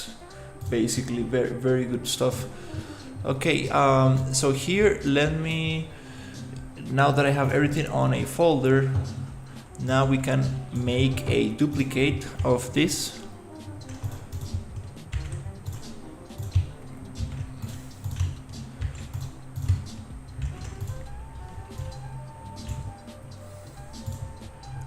So we can give it a little bevel and add some materials and make it look cool. also test the pivot point of things.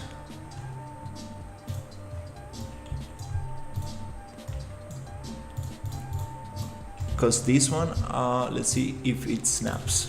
It snaps every 50 units. And pink waving.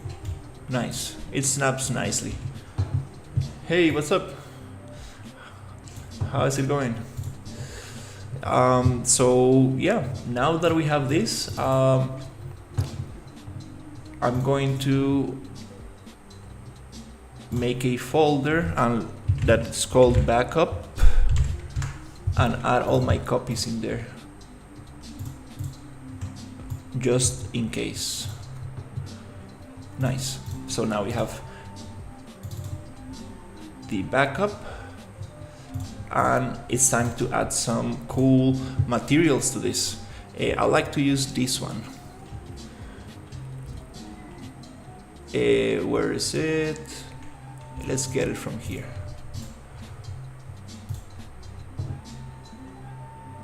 Let's get this material right here.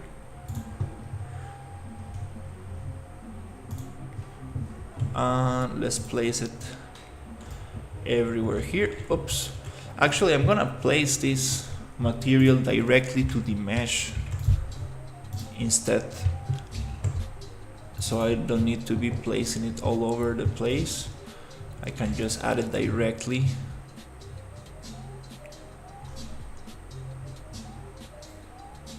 Here.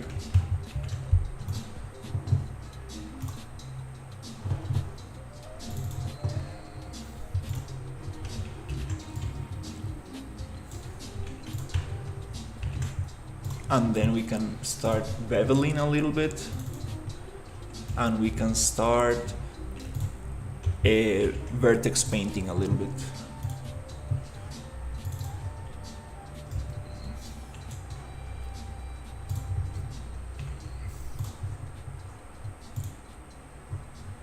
Okay, cool, that's very nice. Now we have this. Okay. Boom, boom, boom, boom. Let's save these. Okay, so next step is going to be bevel this whole thing.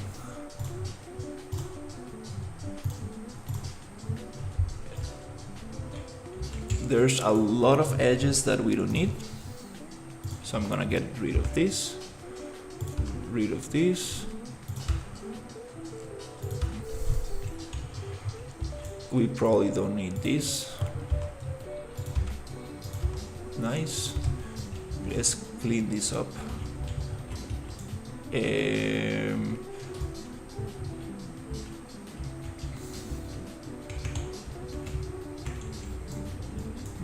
Probably don't need this one.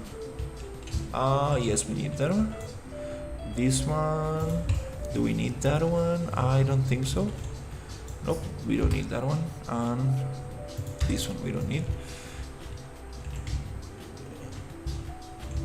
Okay.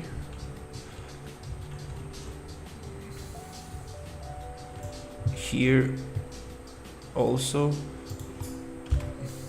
don't need that one. This one, yes. No, no, and no. Okay. Also here we don't need this one or this one. These are not adding any shapes. This one also is not adding any changes to the shape. Let's clean that up. Cool. Okay, let's save. Now let's start beveling this a little bit so it looks super cool.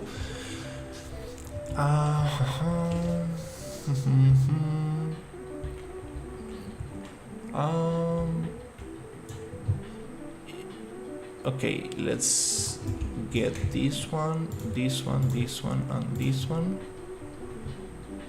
We can probably just do half of it, and yeah, let's just do half, and then we can mirror. No need to go all the way through.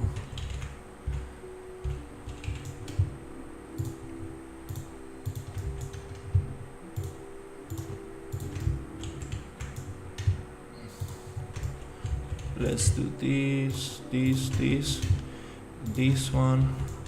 I would like to get this one.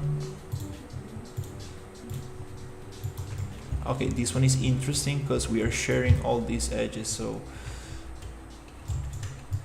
up, come on, select this one, then this one, also here, and here, and here, and here, here, and here. Let's do that side just in case. Okay. And this one, and this one. Okay. Now let's go up and get this one. Should we do that on the floor? Let's get it. Okay, let's get this one and this one. Yeah, might as well just do this. Let's get this one, this one, this one.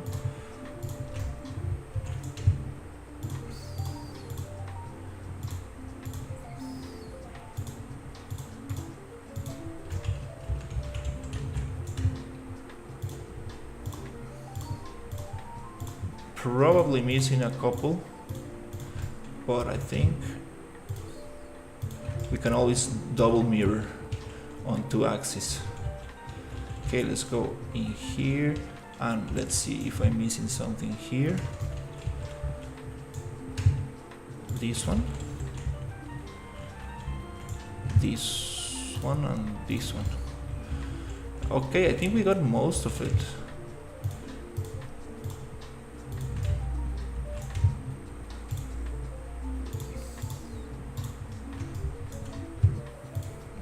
Nope, not that one.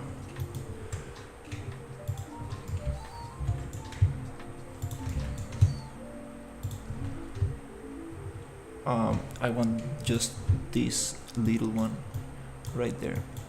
Oh, come on, this one. Oh, this one right there. Not this one. And let me get this thing right there. Okay, I think we are good to go.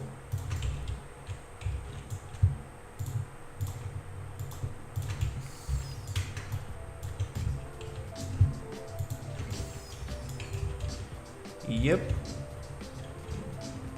Let's try this bevel. I'm gonna mirror that. Okay, the elevator. Let's do the elevator as well.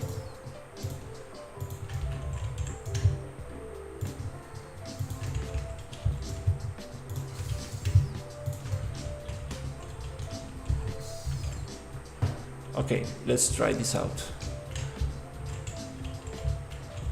I just want a super tiny little bevel. Bevel right here. Super tiny little bevel. That, I think that works. And bevel subdivisions.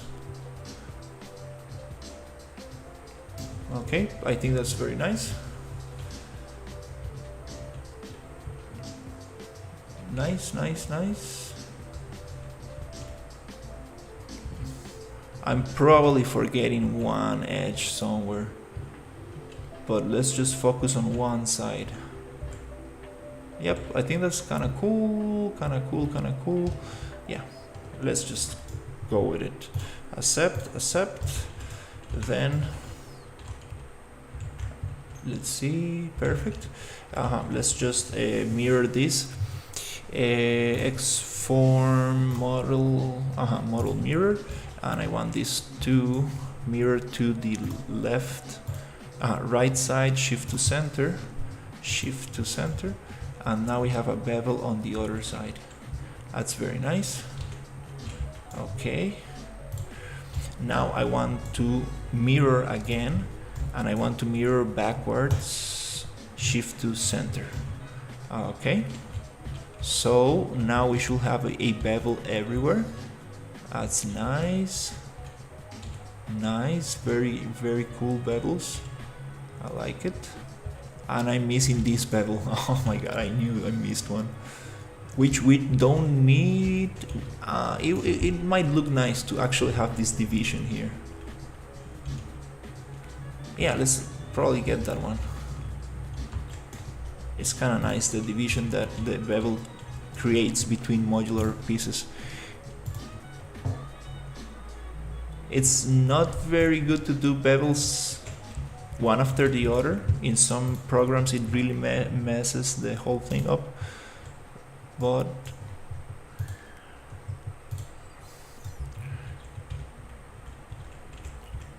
it does mess the thing. It's okay, let's keep that one off. It's gonna keep just this consistent. And I think I forgot it here as well. Let's see.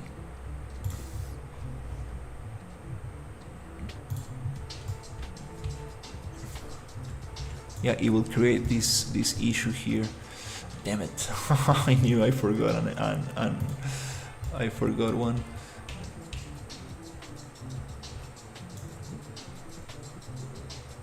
Yeah, we can probably clean it up.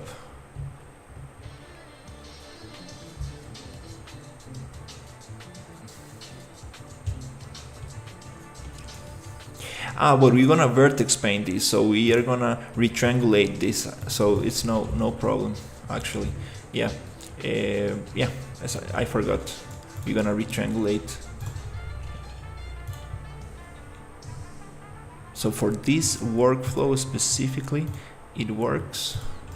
So again, I need to do the X4, model mirror to the left.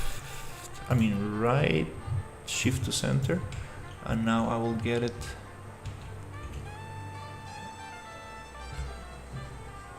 Did I got a bevel there? Doesn't look like.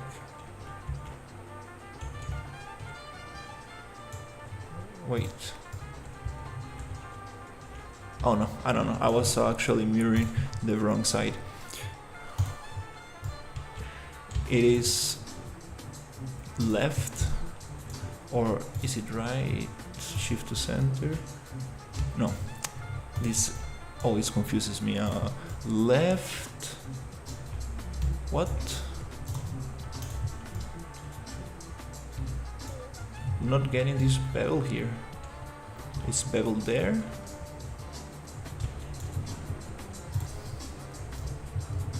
I see it's sharp here.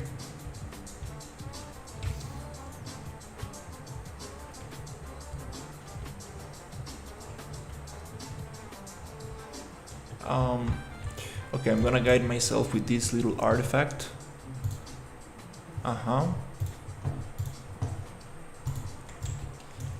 So left, shift to center. No, it's right, shift to center. Okay, yeah, there you got it.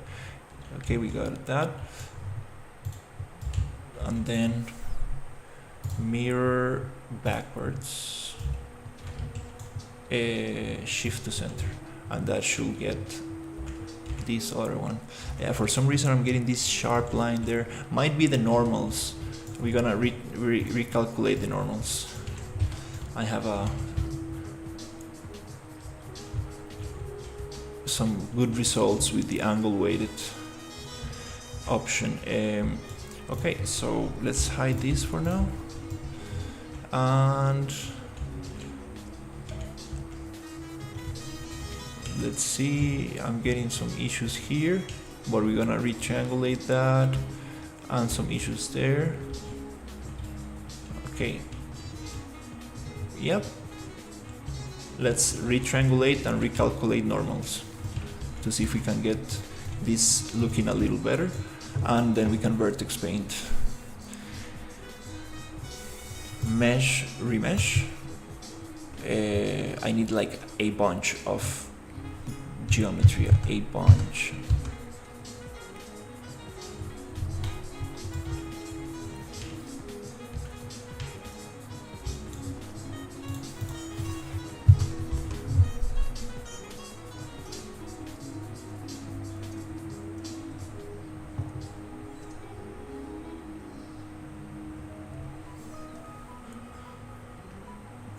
Maybe I went too crazy.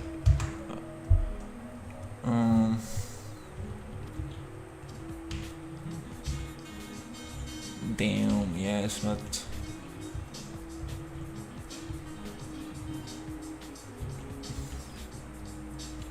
Oh, I messed up. When you do the bevels, you cannot do them separately. You need to do it all at once. Damn.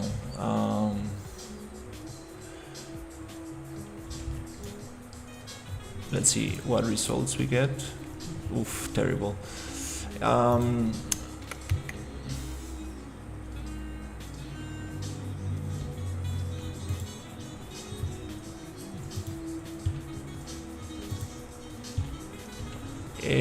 I guess.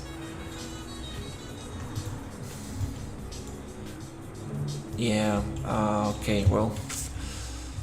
Damn it. How you did Ramesh? Modeling and where is that? You need to activate the modeling tools in Unreal Engine.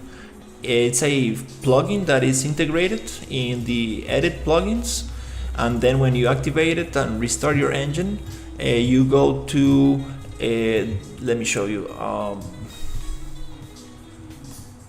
You go here where it's this double window. You go here under selection mode on this menu, upper left corner, and there you can see the modeling mode. You can also access it by pressing Shift 5. Then you go to mesh and remesh. Yeah, I think the proper way to do this, it's gonna be actually getting the bevel right. So I think I did Control C. Yeah, I went back. So let's try to get. That disintegrated. Laughing face.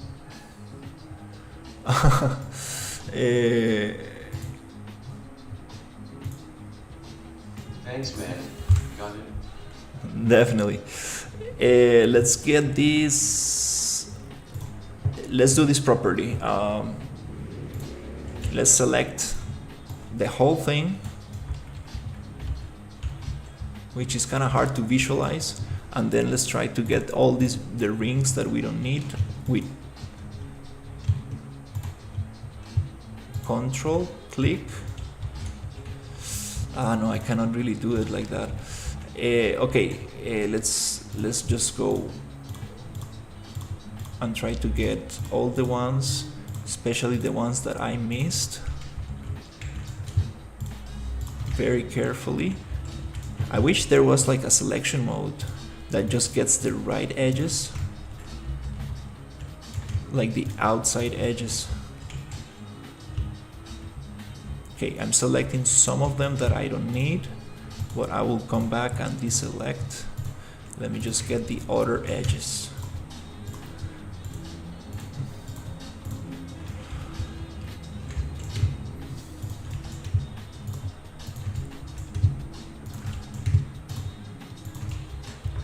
These ones are the ones I missed.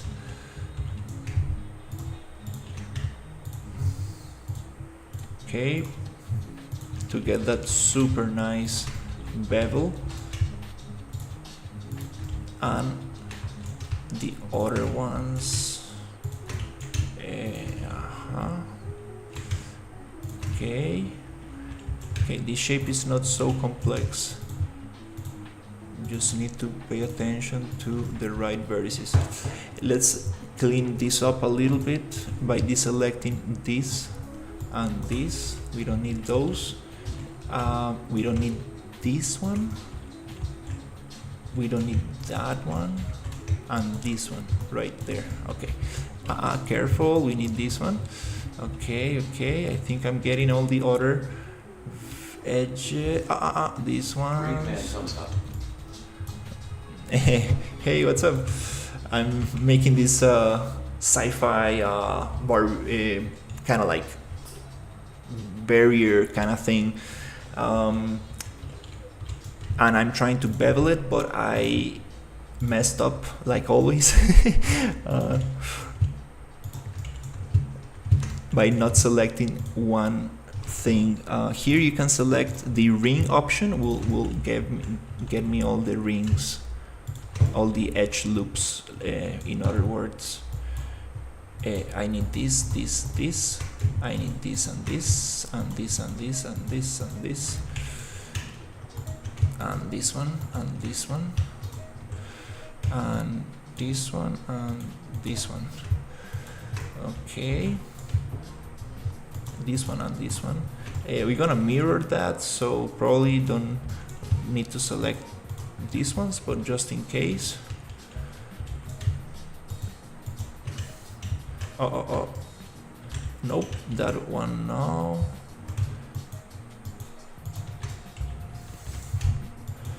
Okay, yep, we don't, yeah, we're gonna mirror that, so it doesn't matter.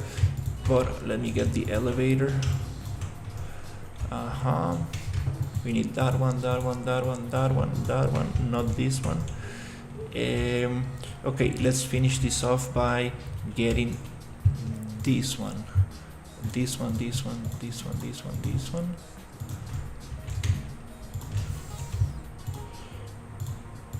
Very importantly, I also will get these ones just in case, so I don't forget this one.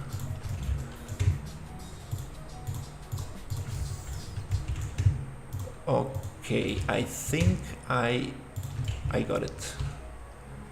Let me double check. So we got the whole tunnel, we got all the edges, all the outer edges selected. Very important, this one, because it's gonna get mirrored and we need to get that one. Inner edges, I mean outer edges. I guess this one, it's very good. Let's try to bevel. Nice, beautiful bevel. I love how it looks. It's just gonna get destroyed with the remeasure anyways, because we're gonna do vertex paint on this. So accept, and let's just mirror this.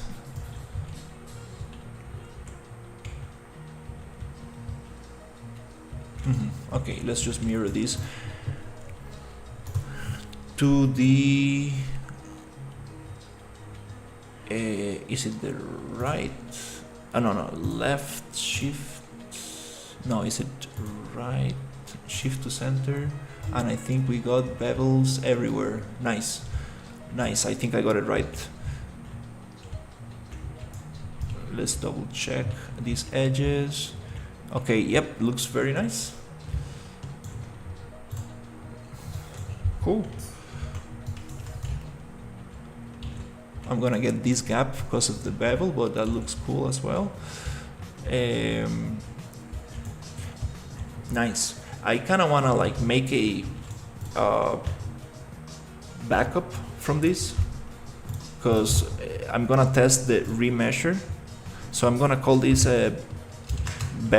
beveled, and then I'm going to duplicate that, and I'm gonna call it remeshed. It's gonna be called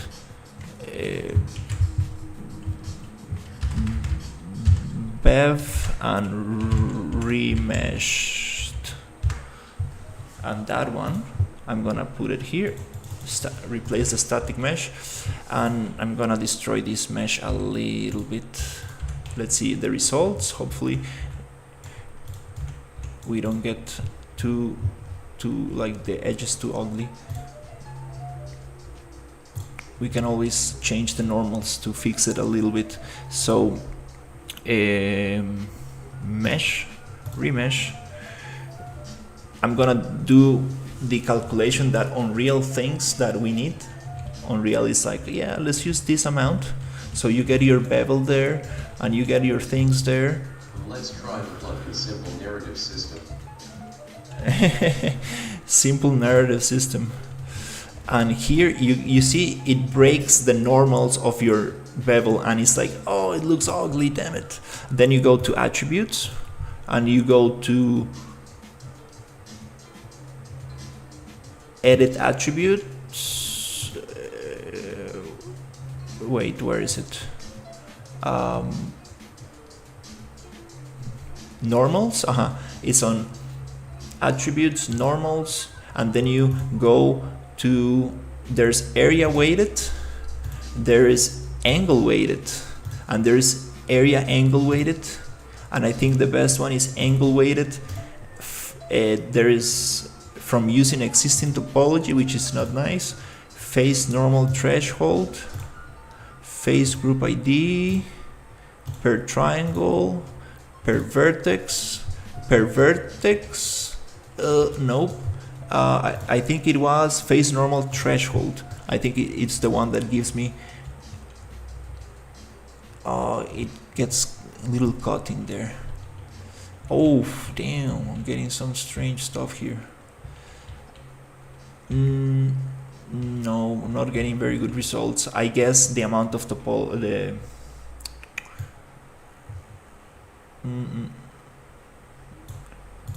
let's see. Yeah, the amount of vertices I have is not enough for this to work nicely. No, let's go back to yeah, this is a very big mesh, it probably needs more. Let's cancel the edit normals and let's go to mesh, remesh, and we probably need to go with more. Damn it, I don't really want to add more, but and you know what the issue is? Like, I'm going to do vertex painting, and vertex painting like doesn't work with nanite because we need the vertices to stay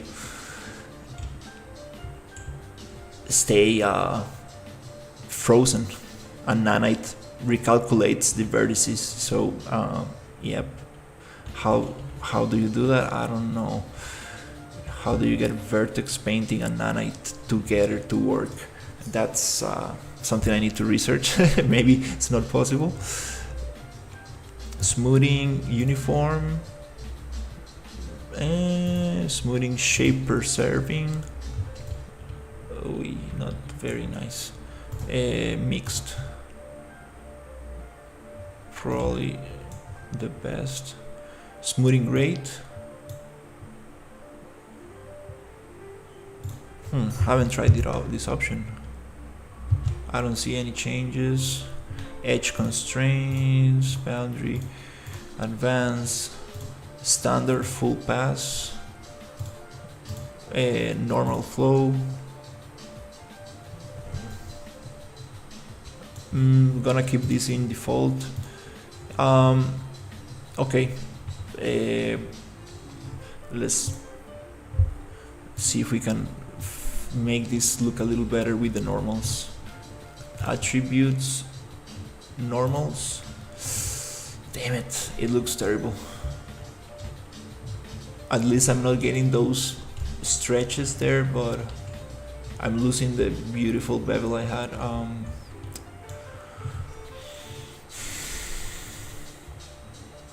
I guess, yep, I guess I'm going to just forget about the vertex paint for this mesh and just do maybe some decals or something, or just go into substance and do a specific texture for this.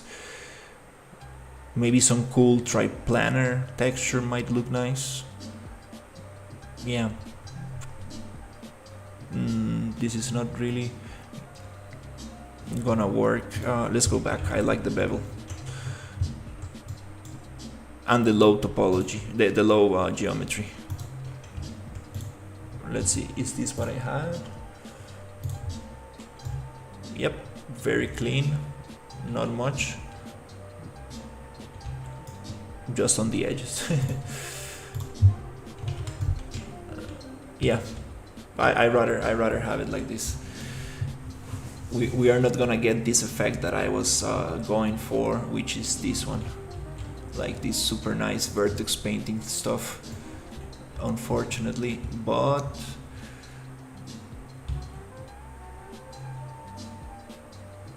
it's okay.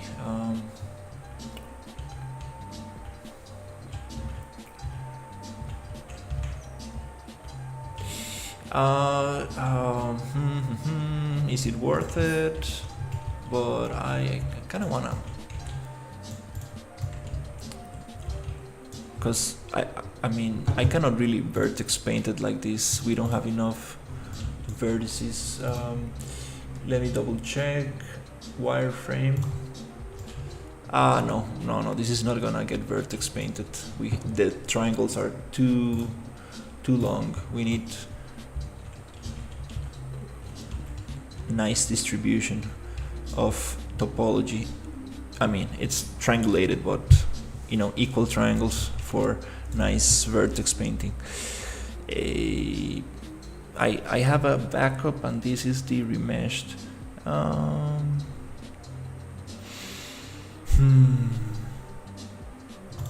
Let's give it one more try.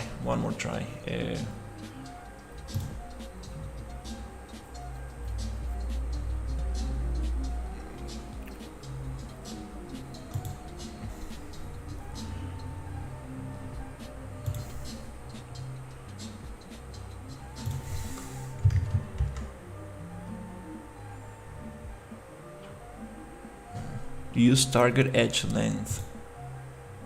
Huh.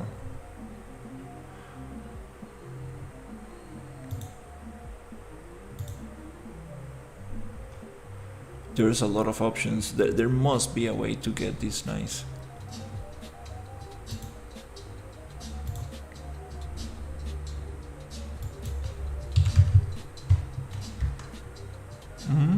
Okay.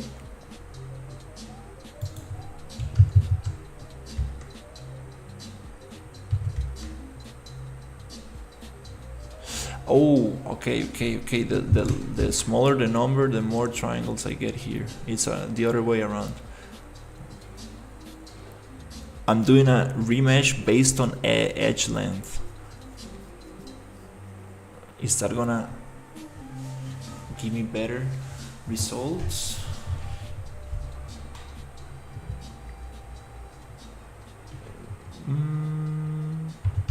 Let's try maybe 800. Okay. I think that's enough to do vertex painting. Maybe too little, but it's more. Yeah, this is good right here. This is good for vertex painting. This is the minimum we need. Let's just go with this and see. I have a backup.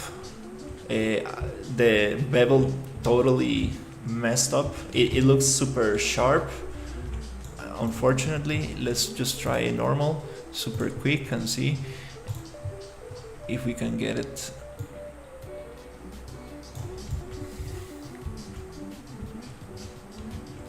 I can get it to look round, but then the textures are messed up. Fuck. Sharp edge angle threshold. It was 40, 60, 80, 90, nope, 80 messes it up, 70, doesn't give me a result. Damn it, okay. Area weighted, fixed inconsistent.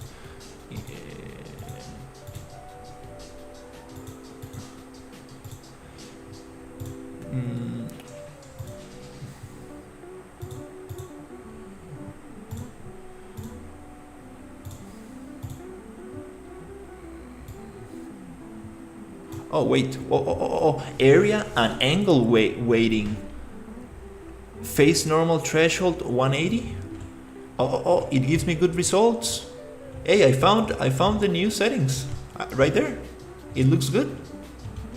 Yep, texture is not stretching, doesn't look strange. I'm getting that smooth bevel. I found the settings. Almost. Oh, I forgot to bevel the floor. Damn it. Nope, I didn't forget. I just need to do a mirror. I found the settings right here. Right here. I'm gonna take a screenshot of these settings because this is very good. That's why I like streaming, because I get all of this recorded and I can go back and be like, oh yeah, that's what I was using. Oh yeah, these are the settings. Perfect. So I'm just gonna take a little snapshot of these settings right there. Beautiful. I'm gonna save it here and I'm gonna name it beveled plus remeshed normal settings, something like that. Now I know that the angle needs to be 180, which is super crazy. Beautiful. Yes. Okay, now I just need to mirror this to the other side to get this thing there. Model mirror, it's gonna be backwards, shift to center. Now I have this beautiful bevel all around here and all around there. Nice. Yeah. And the best part is that if I come here and I go to, let's just save all of this.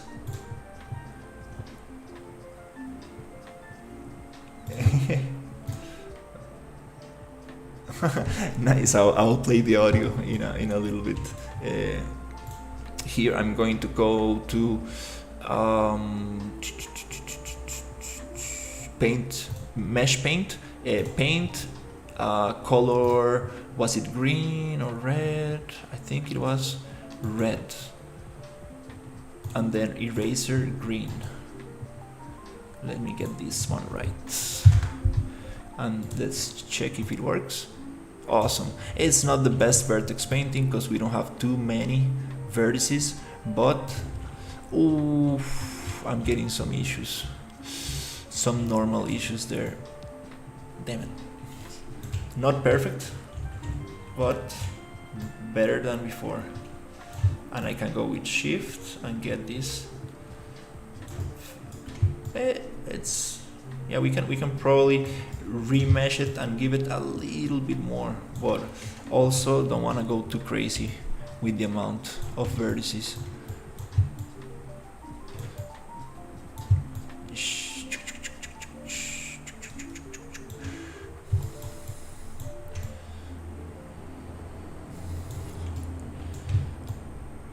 Yeah, we do need more vertices. This is not gonna work too well with this amount. Okay.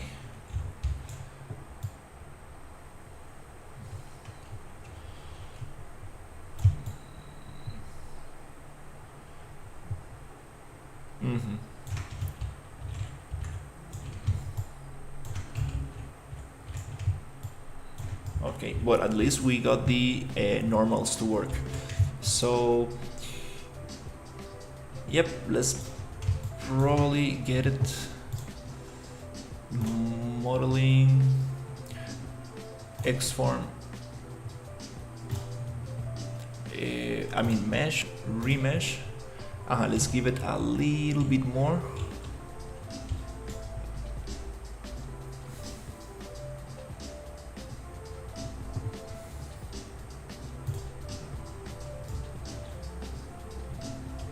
Okay, and let's see if it helps with the vertex paint. Yeah, not really. I need to give it more vertices, but yeah, that's a good start.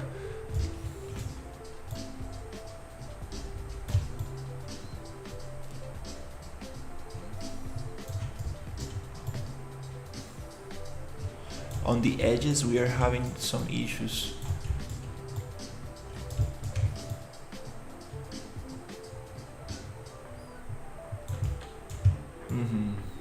Yeah, this is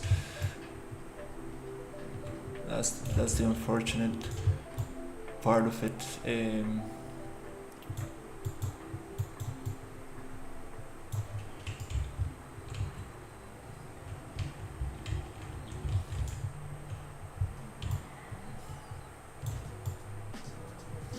Oh, you see the repetition? Oh my god, too much repetition in that texture. Oh, it's a big mesh. Actually, yeah, we could probably make it work. We don't need that much. The repetition on that one, definitely I need to change it. The scale, I'm just gonna give it a super quick.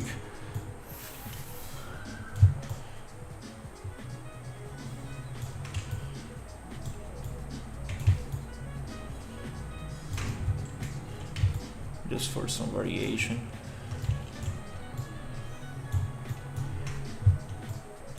The brushes might be too big.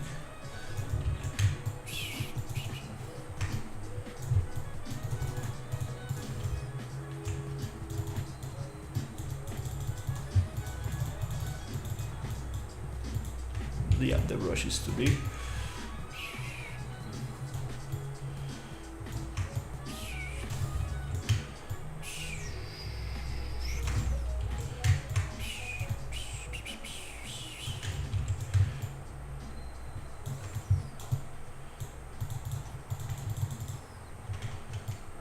That's where the cool thing is. We have 2 layers and I need to blend them together. 3 layers, so I need to hide this layer a little bit with the other one, and there's where the magic happens. Like, that's how you hide the repetition a little bit, and you can get some cool stuff. Obviously, doing this with a lot of patience and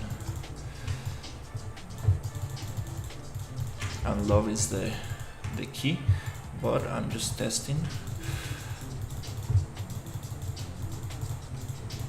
some quick patterns.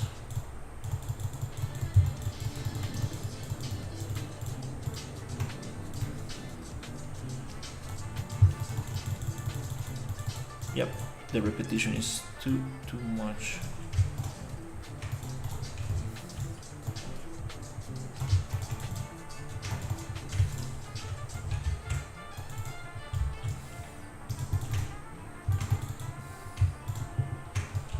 Nice.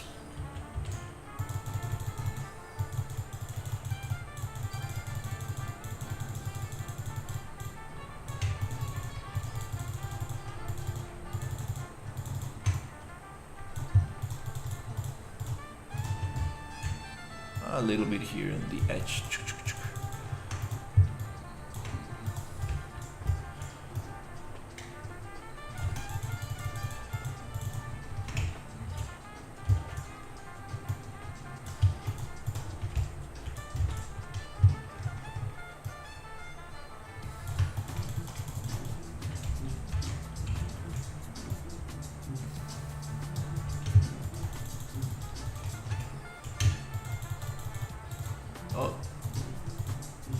It's a little bit hard to paint because the vertices are too big.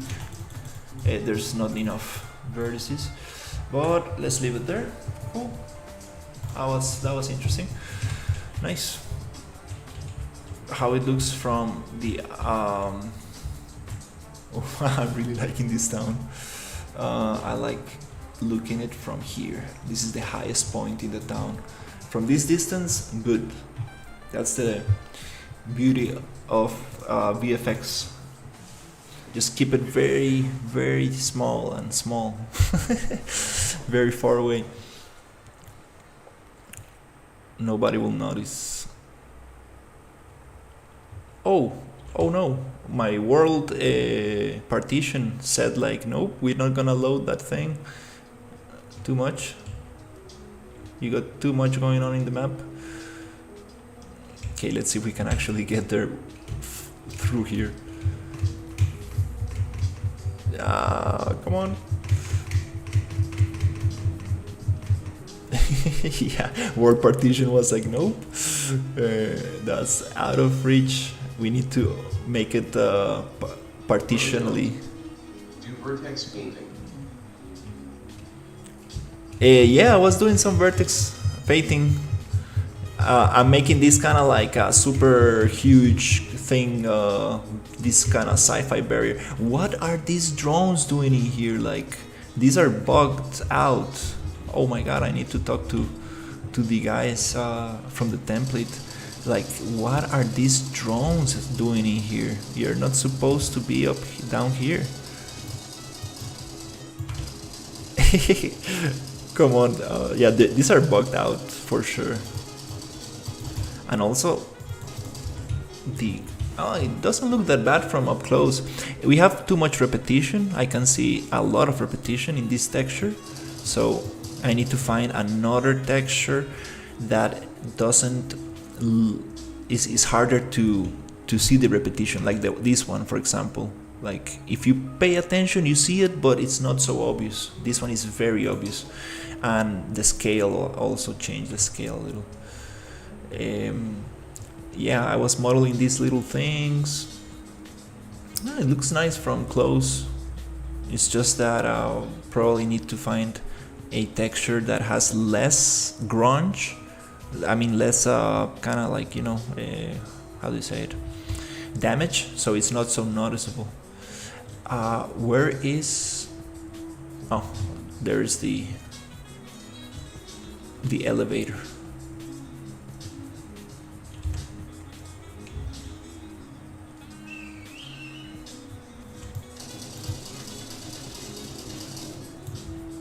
What?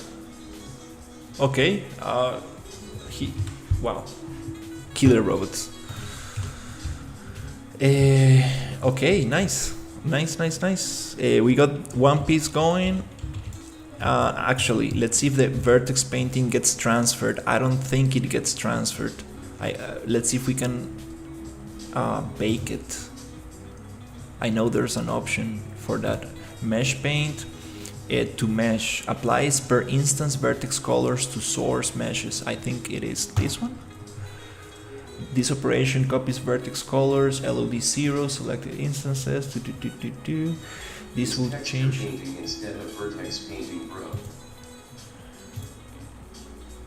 Is texture painting instead of vertex painting? What do you mean? There is texturing where you basically create a specific texture for a specific mesh. You use Substance Painter or something like that. You bake the maps, you get curvature, you get all this good stuff, and you get very cool effects on that specific mesh. And there's vertex painting where you get triplanar textures and then you mix them together, painting different layers on top of the mesh, on top of the vertices, so you can get different effects through painting the vertices. There's red, blue, and green channels, so you can mix 3 different textures with them. Maybe more, I don't know, but usually I think it's 3. So let's get this one here. Nice. Yeah, you get the vertex painting basically baked on the mesh, and you can basically duplicate it. That's very cool. So I'm missing 3 more pieces.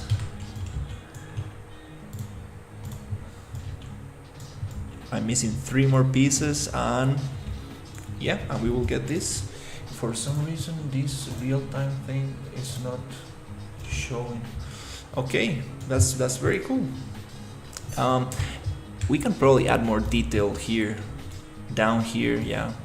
Instead of making it like super blocky, I can probably add some more little details, which would also kind of like. I like how it looks.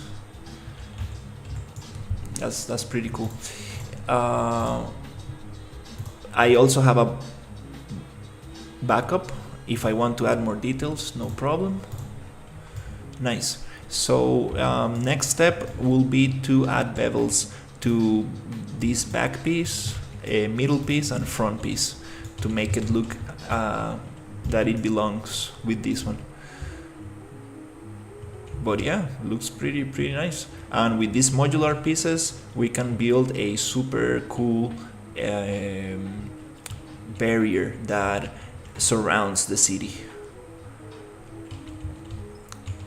Not exactly sure what is this the story is going to be. I was thinking of like this is like a mining town, and there's like these robots that don't allow the people to go out, so they're keeping them here. It's kind of funny, like robots slaving people.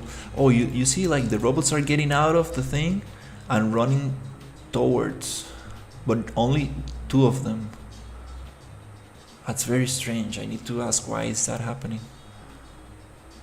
They get to the corner of the nav mesh.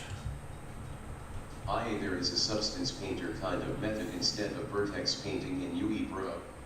I think there's a plugin for Substance Painter in Unreal Engine. I haven't used it actually. I need to check it out. But there is a plugin. I'm not exactly sure how it works.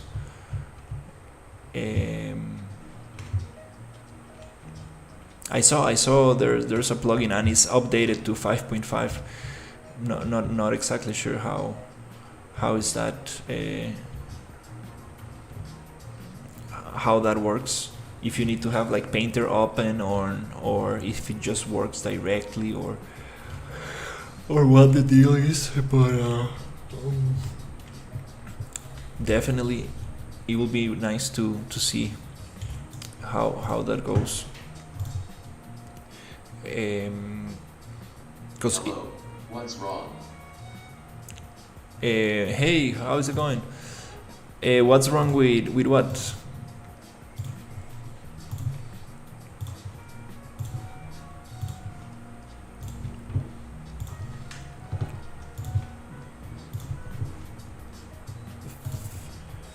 I think that we should probably get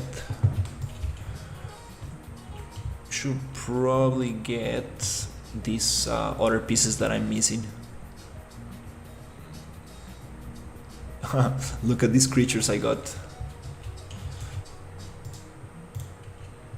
I'm impressed how is my computer handling all of this. I was getting so many crashes, then I took the textures from 4K to 2K, then I changed, I activated the megalights, and things started to run pretty like so much better. It's not like I'm getting like a great frame rate. I'm actually getting like 20 frames per second now, which is terrible.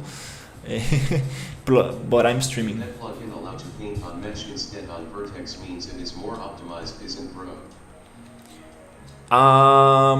I mean, the whole idea about vertex painting is that you can reuse the same amount of the same texture over and over, instead of having one specific mesh map, one image per object, right? That's the whole purpose of vertex painting. Now we cannot use nanite on vertex painted meshes because nanite changes the distribution of the vertices, right? So I need to ask somebody who knows more about optimization what is better. But there's also trim sheets where you can use the same tileable texture and UV map it very smartly into your buildings, which is a very common technique in video games. But these are very interesting questions, actually. Very interesting questions. This project, especially, I need to research a lot on optimization, on draw calls and all that good stuff to see what makes sense to actually do for this project. Can you show the map places in wireframe and light complexity with and without megalights?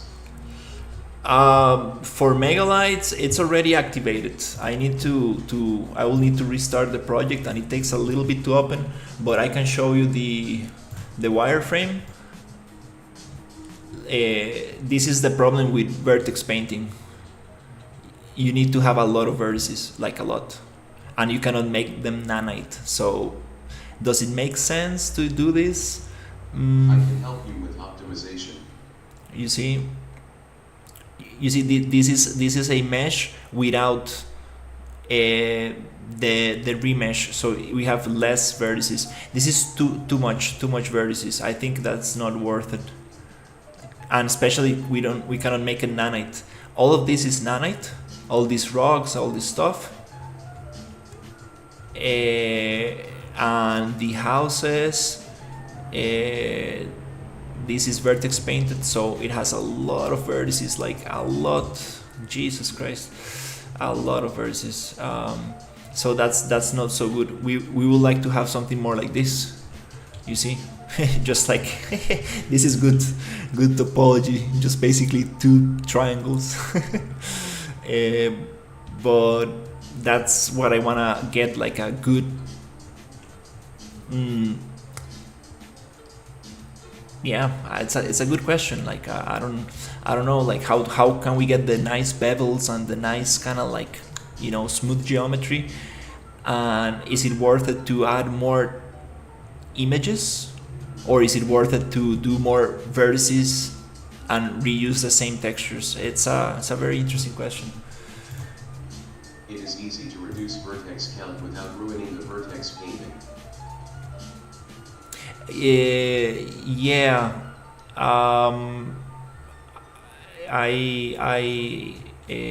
I know you can lit wireframe. Oh, this is pretty cool. Let's go to.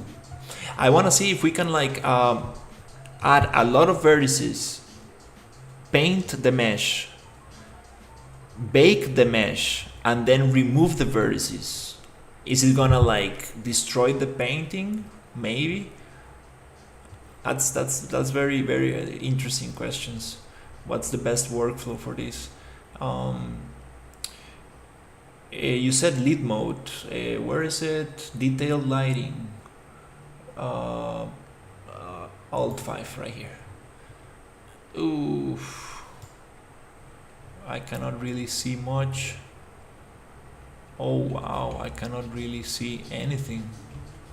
It's not supposed to look like this. It's supposed to look like gray but different. Light complexity. It says it's good, or maybe it's not loaded yet. Okay.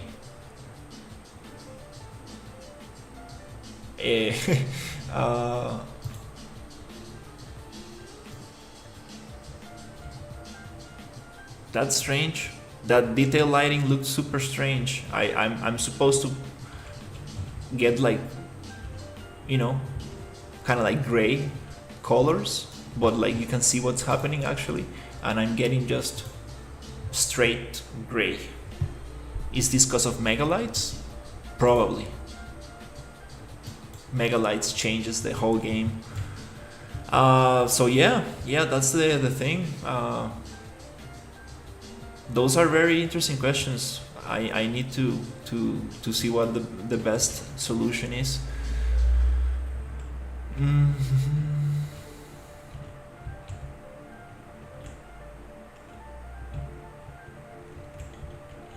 Press Alt +8 for light complexity.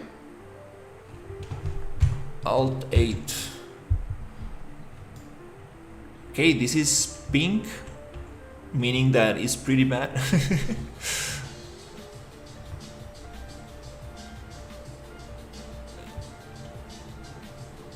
Oh, pink is extremely bad.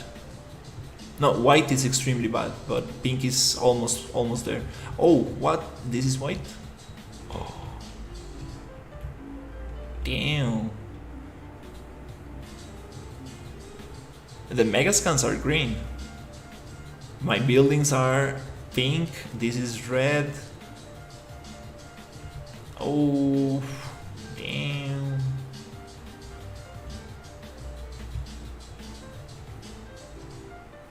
Why is this red? Huh, interesting.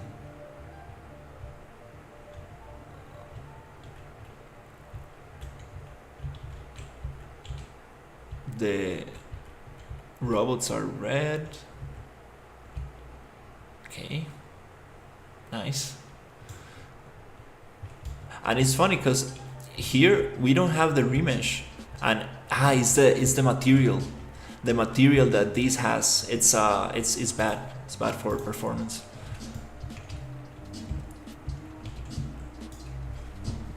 Very bad material for performance. Yeah, interesting questions.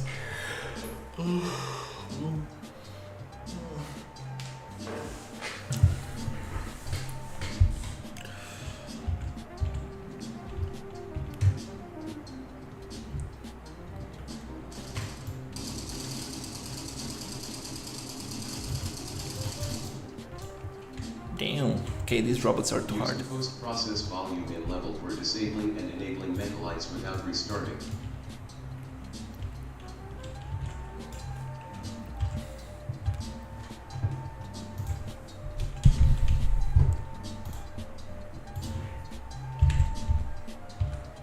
Oh, okay. I think you're right. We can just turn it off. The first time you need to restart, but we can turn it off now. Alt 8.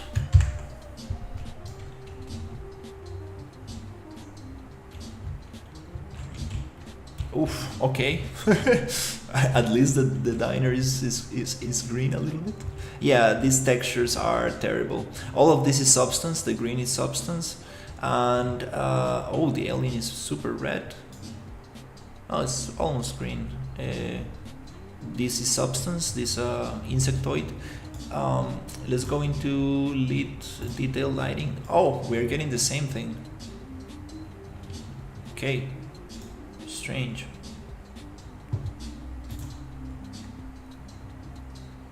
I guess we're getting light complexity. It's all black. Strange.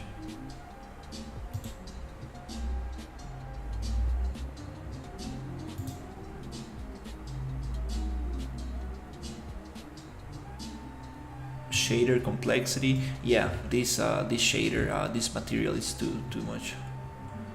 Oh, these cables are red. What? That's funny. Oh, this is super shiny. You join in Discord VC typing is hard, bro.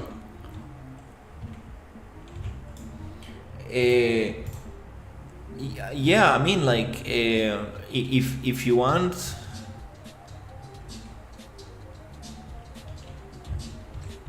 if you want, that'll be nice. Let's see. You wanna join into the community hangout in my Discord?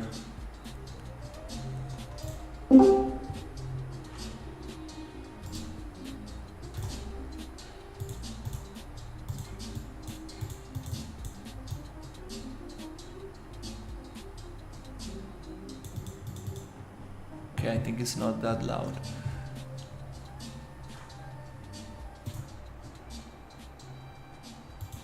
Okay.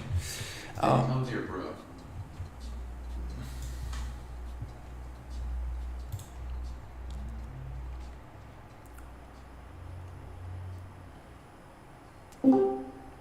Hey, how's it going?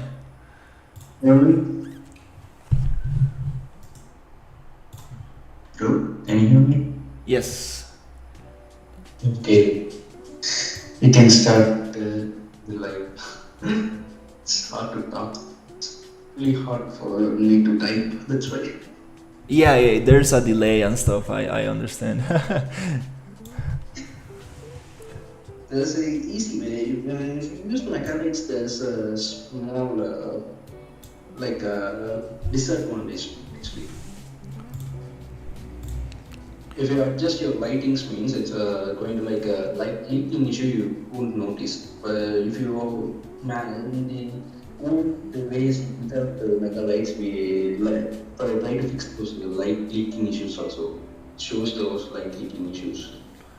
In other ways, if you get performance means we just forget to notice those light leaking issues also. So you recommend using megalights? Uh, you can use it, but notice the light leaking issue also. Also check with the light complexity. If it's blue with the megalights means it's too intense. Without megalights, it's going to be too intense. That's why. Okay. Let's see. When I go into lit optimization view mode light complexity, it goes black, which is it means that is good, but for some reason there might be something strange because it should show at least some colors. Do you have any post processing volume in your level? Yes. Yeah, you can use megalights, but in certain cases you need to manually optimize the lighting. Then only going to be. If you think if you're having 1,000 lights in your scene, okay, in your whole map, it's like 1,000 lights, okay. Mm-hmm. Each and every is going to be rendered. If you see in a particular direction, each and every light will be rendered. You were talking. Reduce the stream or reduce the YouTube volume. Otherwise, I can't hear your voice. So repeating it twice. Oh yeah, you need to mute the stream because it's gonna be very hard and delayed. What was? You're doing with the low latency instead of ultra low latency. You're streaming with low latency mode. I think so in YouTube. That's why it's having too much latency. Yeah, it's hard to talk through the chat. There's a lot of delay. You were talking about light linking, right? Yeah, light leaking. With megalights, it's going to be harsh because if your light source is not going to be the attenuation radius of your light is need to be less depending upon its behavior. How do you access the light linking? Is it the light mixer or is it another? Example, simple things. If you in real life, if you use a powerful light, means it's going to use subsurface scattering. Do you know the subsurface scattering? Yeah, when you want to. When you put a torch on your hand, it's going to show that your blood vessels like things. Used for skinning characters, right? Yeah. Yeah, it's like that in the materials. If the light is too much, if the room light up too much means, even though there is not even light leaking, also too much bounces makes that edges like leaking issues. If you are using a modular cassette, it's going to be too much noisy. Yeah, I do have some light leakage on the diner because the roof is one-sided, and when you go in, you see like light going through the edges. Yeah, that's due to the object is also modularity. Also, you didn't adjust the attenuation radius of that particular light, so it's having too many bounces. So this light leaking happening. You need to adjust the light intensity as well as the attenuation radius of that particular light which is placed there. Yeah, I think for in this case might be the sun, the directional light from the sun. Yeah, for this case, yeah, you are having only diagonal lights means it's okay. If you're having other lights, example, you're having each and every building a single light, at least a single light inside each and every building means it need to render those lights in all distance. If you go in the top of a mountain also, it's still going to render. So if you go inside the details panel for that particular light, you can adjust the curl distance. Call distance. Yeah, curl distance for each and every light there is a curl distance. Except directional light for inner point light and rectangle light, they have a curl distance, I think so. Yeah, there's a curl distance for those lights. Let me So you can see. adjust the curl distance and gain few more performance. Um, I remember that setting, but let me see if I am spelling it wrong. Toot, toot, toot, toot, toot. Um, where is it? Let's see. Is it CULL? CURLL, I think so, curl. Let me see. Call distance. For some reason, I'm writing that in the details panel. CULL, and it's not. Oh, trying changing active filters above. I'm not able to see the details from the live bro. Let me put it on screen. Let me get this one here and here. Point light, and I am here on call. All settings, renderings. Yeah. I remember. Otherwise, you can search the distance. You can search for distance because it's going to show curl distance like that only. Deep shadow layer distribution, max draw distance, max distance, fade range, fade distance. Yeah, max distance. Sorry, it's not curl.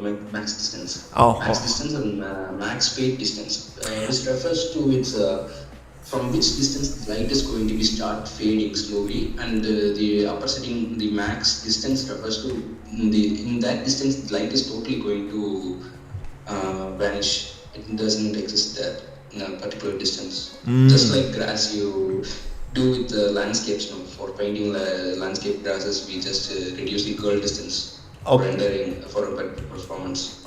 Okay, let's make the map dark. Night. Let's push it like this. So now it's nighttime, and let's see how far we need to get from this light to actually make it disappear. I remember one friend talking about this. He was like, dude, you need to change that setting because it's impacting performance, especially when two lights intersect each other. Yeah, and don't use megalights until you optimize that. After optimizing that, you can use megalights. So if you use megalights before that, means it's not going to give any good performance things. Okay, let's disable megalights here. Post processing, not the whole project, just disable inside the post processing, so it won't ask for restarting your or restarting your project. Okay, so it's disabled in the post process. Let's go distance, and let's get all the point lights from the diner. Right. Until we optimize it, can you show the can you screen share in Discord itself, bro? Because it's having too much latency. Now only I'm seeing that you changed the world time to dark. So now only I'm seeing that too much latency. Okay, let's see. Until we finish these few optimization steps, so we can share the screen in Discord, so I can easily step cutting latency. That's what. You want me to show you a screenshot of the frame rate, or? Not the screenshot. I'm just telling to share your screen on Discord until we finish this. Okay. Because the latency is too much. Just now only you are disabling megalights in the live. Okay, I got it now. Screen 2, go live. Okay, now I'm sharing. Okay, so here, max draw distance. Let's see how this works. I remember like max fade range. So let's see. Yeah, it's fading. Let's see how much I need to activate this to actually make it disappear. I think it's in centimeters, so you need to write like how many meters, means you need to convert those values into centimeters. If you want that light want to be from 200 meters, if want to start evading from or fade out from 200 meters, means you need to write the 200 meters in centimeters distance. Okay, so let's try 1000. I think 1000 is kind of nice. Max draw distance, max fade distance. Let's see, 1000. This will be 10 No, we meters. don't do the fade distance at 1000, fade distance at like a 500 or 600, like that. Fade distance. See, like Fade that. distance 500. Okay, so Yeah. Now it start fading when you go out. It doesn't totally vanish. Still, the light exists there, but it slowly vanishes. nice, nice. So Yeah. there you go. It is turning off, turning off. It's off. Okay, I think Yeah, like that's a this. nice value, right? Like 1000 for max draw and 500 for max distance fade range. I have a tip. Instead of using each and every light, going to each and every light and optimizing separately, there's an easy way. You can create a blueprint for like what are the types of lights in your scene. Example, we have tube lights and like above and like what point lights, real life point lights now, like bulbs. So Like you made a tell me, bro. so you made a blueprint. So you change one and all the rest changes. Yeah, like that. Also, telling like keep it as an example. If you're having a tube light in a scene, means each and every tube light is going to have the same property, isn't it? I'm using the ultra dynamic sky. I think it uses a cube. Not like that. I'm telling the mesh inside the. You can go inside the dinner. Did you see the lights inside upper? Do you see the ceiling lights? Ceiling lights and the side wall lights, like Ah, meshes. okay. The sci-fi lights on top. Yeah, yeah, and the meshes, the light meshes I'm telling, not the actual light sources. I'm just telling the static mesh lights, which looks like lights now. They are emissive. Yeah, yeah. Instead of keeping it inside as a level, use a blueprint. So you can just place those lights each and everywhere you want easily. You don't want to manually adjust those lights also. So it's going to, yeah, you modify one blueprint and all the rest is going to get modified. Yeah, in real life, all the lights going the same shape and same size light is going to be giving the same brightness only, you know. Also, we can So you don't want to tell me. modify. We can also modify the material, right? And just get them all. Yeah, we can also modify the material. If you want to edit separately, also you can separately edit the materials. If you want for each and every light a color like that, you want to edit also, you can also edit things also. Or make one that is like blinking or kind of broken, something like that. Yeah, you can do that too. That's very good advice. Yeah, I need to spend some time definitely optimizing, but that's super good. You see it now, it's fading out slowly, It's yeah. and then It's click. not not completely off. It's still there. The lights is still there. It's faded. That's what it's happened. It makes it very nice. It's not like a harsh kind of turn off like. Completely it won't turn off that soon, but it's slowly fades until the fade distance come. After the fade distance, it slowly fades until it goes to zero. I like Now currently megalights are disabled, isn't it? megalights are disabled. Yes. Yeah. How much FPS you're getting? Getting 10 frames per second. I think I know the reason because lights are being intersecting. The reason is each and every light have its own attenuation radius. You know that probably, isn't it, bro? Yeah, the attenuation radius is Yeah, huge. yeah. The attenuation radius refers to the bouncing, like a bounding box. Inside that only it should bounce its lights like that. Yeah, I need For to. for reducing those intensity. if you go inside Blender means it's not like that. It won't work like that. But inside Unreal Engine, it's in each and every attention radius is like a bounding box, which light should bounce inside this particular distance like that. Mm-hmm. If another light is intersecting there means it's going to have an issue because it's going to bounce in a like intersecting light bounces. Yeah, it's you don't It's want. heavy calculation. It's a heavy calculation. It's too heavy. That's why even though you enable megalights means just solve those, but still it's going to be an issue.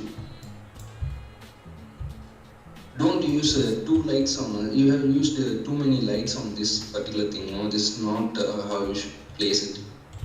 Yeah, these are intersecting too much. This is definitely. Instead of using these things for these kind of things, you can use a emissive material. Mm-hmm. Yeah, I need to. The emissive material in lumen with lumen, it's going to cast light but without shadows. Mm-hmm. That's enough, I think so. You don't want to use lights there in that particular. You have too many lights there. No?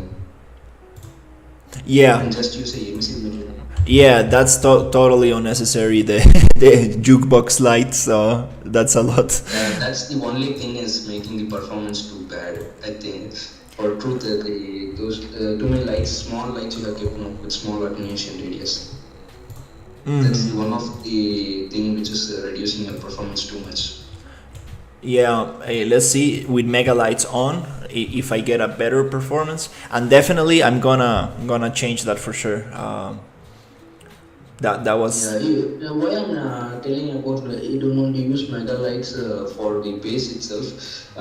Example, if you're releasing this game and if anyone without any ray tracing supported GPU they are playing means they won't be able to play because mega lights only support on ray tracing hardwares. Mm-hmm. With megalights, I'm Yeah. getting about 15 frames per second. Not Because very. it's trying to solve that particular thing. If you manually solved, that means you get more than not more than 50, same 50. If you solve that means Mm-hmm. Yeah, it needs. even yeah, because the vertex painting for vertex painting you have high mesh density, on the level. Yeah, the vertex painting is definitely a very complex shader. It's definitely going to cause performance issues, at least on these ones that I Yeah, have. better bake this on the final thing. So you just try to do only 5 variants and try to change those textures inside the material itself. That's enough, I think so. You're trying to do each and every building separately, but it's going to cause too much performance issues. Mm-hmm. Yeah, I'm trying to You can make. keep only, yeah, you can try to keep 5 variants only. More than five, this is separately, each and every part is separate, no? Each and every wall and other things are being separated, isn't it? Yeah, these ones are built modularly, so I have like one window, one door, one wall, one floor, uh, and they're separate. But these And ones. do you have an idea of combining all these meshes like a one mesh, all home as a single mesh, or you have at the final build? Do you have an idea like that, or would you like to keep it like the same modularity? For building during the, I mean, during the Final build. yeah, the final build, I think it's better to just combine everything into one single mesh. Okay. So if you're going to combine as a single mesh, better export it to Maya and create a low version of this better now itself, because after a lot of things while optimizing, you separately spending time means it's going to take it too much. There's also the auto. Where is it? It's called auto LOD. Auto LOD feature in the modeling tools that will create like lower levels of detail of the mesh.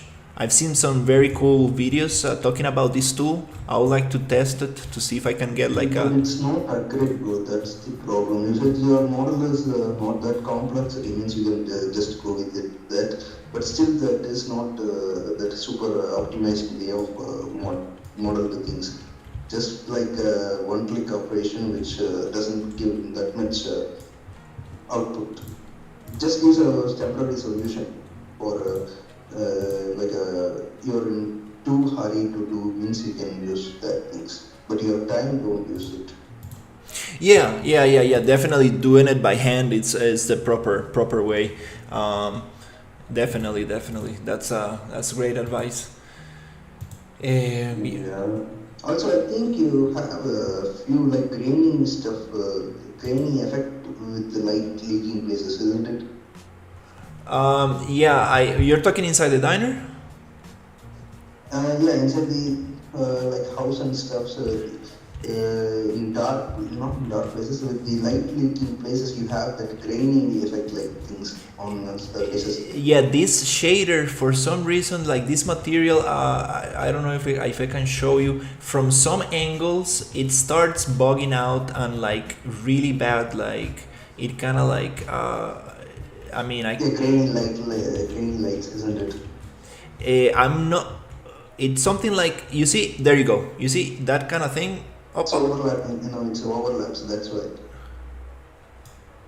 And there's no actually overlap here. It's just it's the texture that has something like it's this material that has something strange. Because if I go edit here and you see this piece, let me go group, unlock.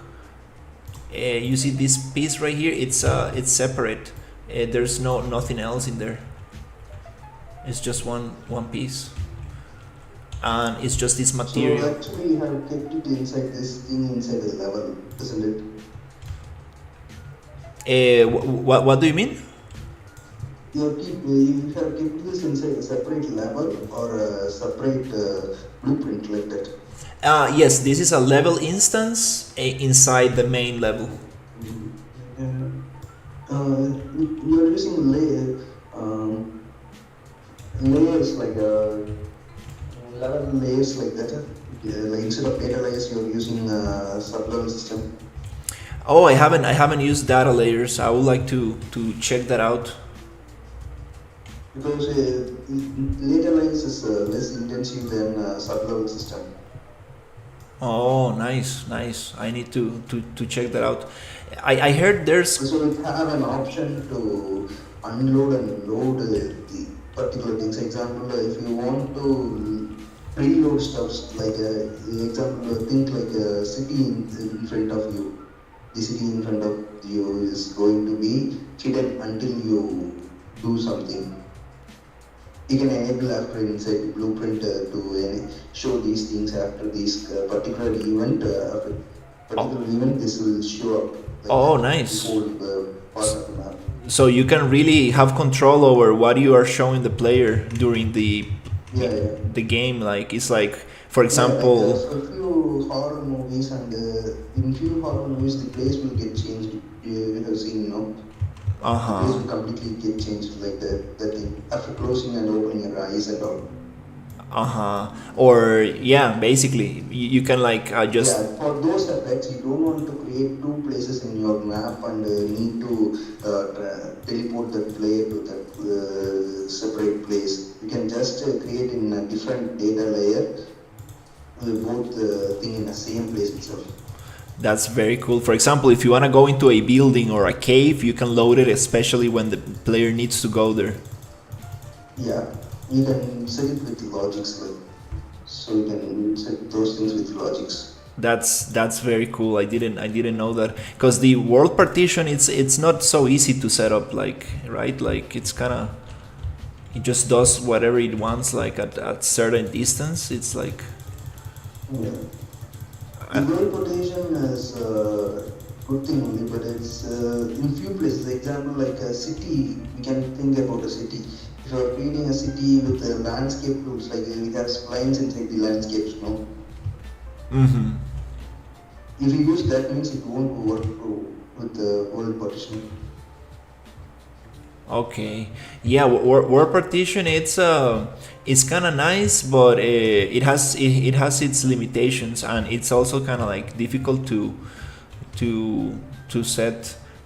set up Yeah. properly. But it's nice. It's nice to be able to unload stuff, unload. Yeah, you need to build HLODs also for that thing. Yeah, yeah. This is like me just messing around. I'm not. I might. It will be nice to release this just to as a fun kind of like a small project to play with my cousin or something. But I don't really have any like commercial plans for this. Just trying to see how much can I push the my computer, and definitely I need to optimize a lot of stuff. Now, pushing too much may lead to crashes and suddenly it's few places. Oh yeah, I had a bunch of crashes. Like that diner when I uploaded that to when I dropped that level instance into the this map, like it crashed and crashed and crashed, and I needed to make the the textures smaller and everything, and get some glass materials that I had very poorly. Yeah, no, I have an idea for gas material. Instead of showing those glass statues, no, not glass walls like things. I'm thinking about statues and curved object like shaped things, no. Hmm. So, for those things, you don't want to use translucent material. You can use just mask material like opacity mask. You can use instead of actual opacity. Yeah, definitely that will be way more performant. Yeah, it's going to be stay green, otherwise it's going to stay red all the time in shaders. Hmm. And what do you think about virtual textures? Do you think everything should have virtual textures, or? Not like that. If you want to use virtual textures, means first you need to optimize your textures. Then only you should go to virtual textures. Otherwise, it's going to show some issues. Like if you go distance, means it's going to be like a too blurry mess. If your textures is not properly optimized, means. Mm, okay, nice, nice. Yeah, there's a lot of things to think about when it comes to optimization. Very very cool stuff. Yeah, instead of vertex painting these things, using everything separately, create variations on wall. Otherwise, you can create a smart material. Like I think you know Substance Designer. Well, I think so. I've done just a couple of materials there, following the ArtStation tutorials. I did a sci-fi panel and stuff like that. Very simple kind of materials, but following tutorials. I Yeah. don't. You have worked previously on Substance Designer. Have you worked on Substance Designer Pro? I think I do. I do have access to it, but I mean, I haven't used it too much. I kind of need to follow a tutorial for it, but definitely, I think there's some good tutorials on how to create interesting stuff for walls, so I can No, make. I'm just asking if you have experience or at least you're going to start means inside Unreal Engine you have a texture graph editor plugin which is free plugin inside it's native Unreal Engine plugin. After enabling that means you can use a particular texture graph like in Substance Designer to create your own textures there. Oh, so you mean that you can do like Substance Designer kind of like graphs in Unreal? Yeah. Oh wow, that's very cool. Also, it won't work like a material. After, if you want variations, means like example, dirt. Go to the dirt on the wall. Can go to the dirt on the walls. Yeah, wait. Instead of vertex painting all these dirts, it's another method. Means you can create an dirt mask inside that texture graph, especially. Okay. Oh, like a After gradient. that, you can after that create as like a material which allow you to tile those material and so not the material which allows you to tile the textures as well as it should have access to offset and changing the color of the dirt and also the power, which power and contrast things, which allows you to adjust the contrast of those dirts like that. I have done that previously That's for the very cool. materials. Yeah, I think I Yeah, had I've done those gradient materials for moss and snow and dust or sand. yeah. Yeah, you can keep those as like a layers like stuff. So it have a better thing. Instead of painting, you have on painting you get better details. But with that method, you get bit low level of painting. Compared to painting, you get a bit low level of detail, but you have better performance. You don't want too many vertex for painting or baking that much textures. You don't end up with that much textures while baking, isn't it? Hmm. Yeah, I think If that you will. bake each and every one separately in this thing means you're gonna have too many textures, isn't it? Hmm. Yeah, I think that that might be a better solution.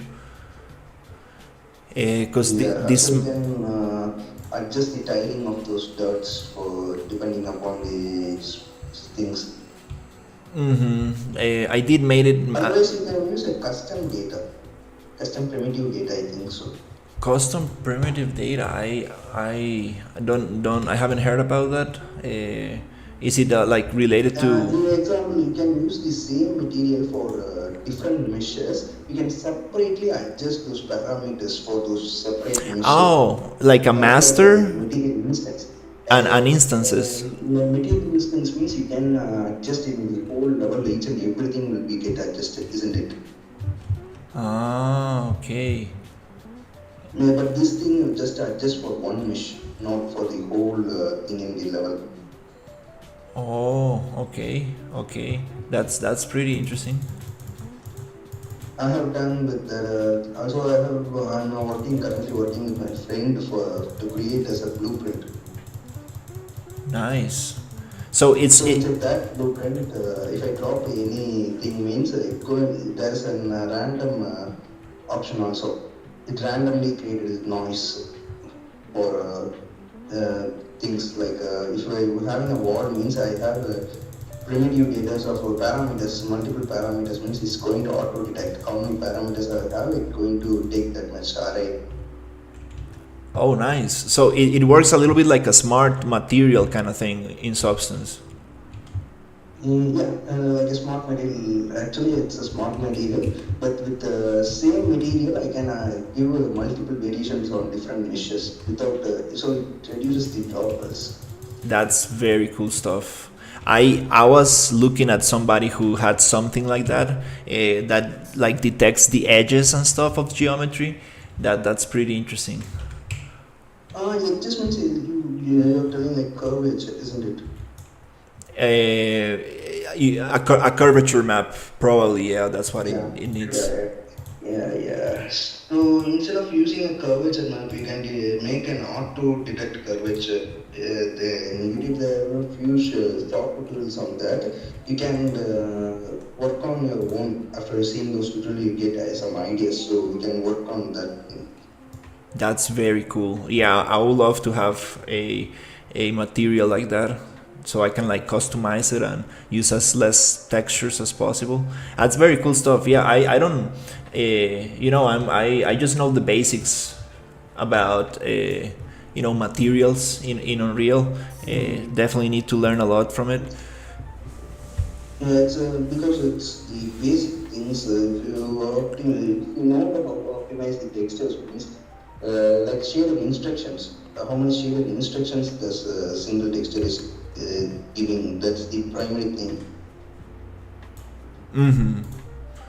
That's If a texture is giving too many shaded instructions, means it's going to have a lot of droplets. yeah, yeah. I need. If the shaded instructions too less means the droplets also will be reduced because it's not calling too many textures and too many other parameter steps like that. Yeah, I need to definitely check that out. This is a great project for optimization. Like this, I'm gonna learn a lot from this because I'm also not a complete pro on it. I'm also learning a lot and lot of new stuffs day by day. yeah, that's super interesting stuff. Yeah, I really want to get into that stuff because like you said, like if you want to like release this, like people who doesn't have like an RTX card, it's not going to be able to Yeah, we can't expect everyone to have an the NVIDIA RTX or AMD RX 6000 minimum like that. mm-hmm. People like to play. If they are able to afford for this game means they just try to buy. Yeah. That's the basic thing of everyone. If we like any game means we just is that affordable means we will just buy. Mm-hmm. Definitely. So And we then need to work on our. So can you show your post processing volume for a second? yeah, let me get it.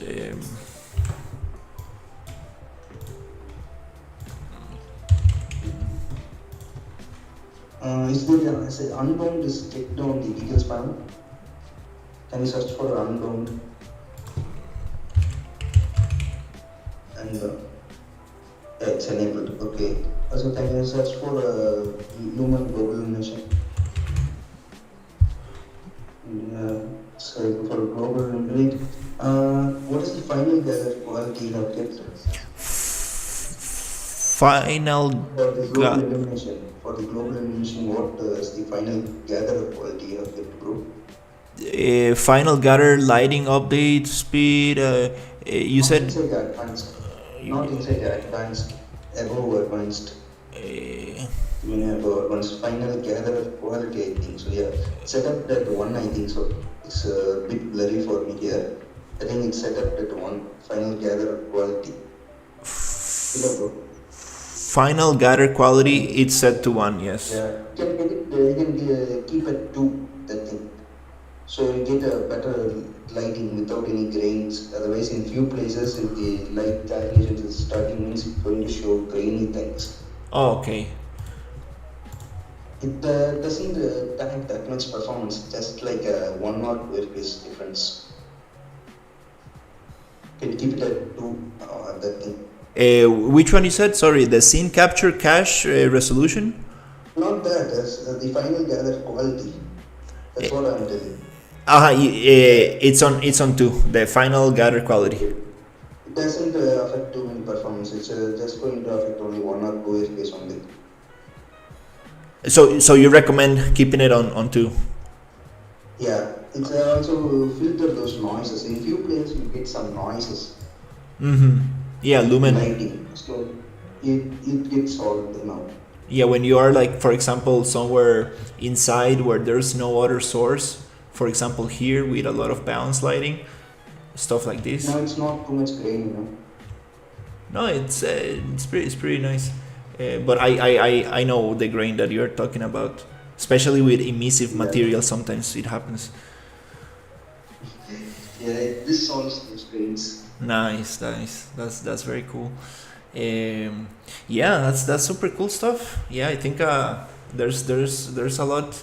There's a lot. You can able to paint with with nanite also. With the vertex painting works with nanite, but you need to go to modeling mode, and there's different things you need to do. I think there's a YouTube tutorial for that too.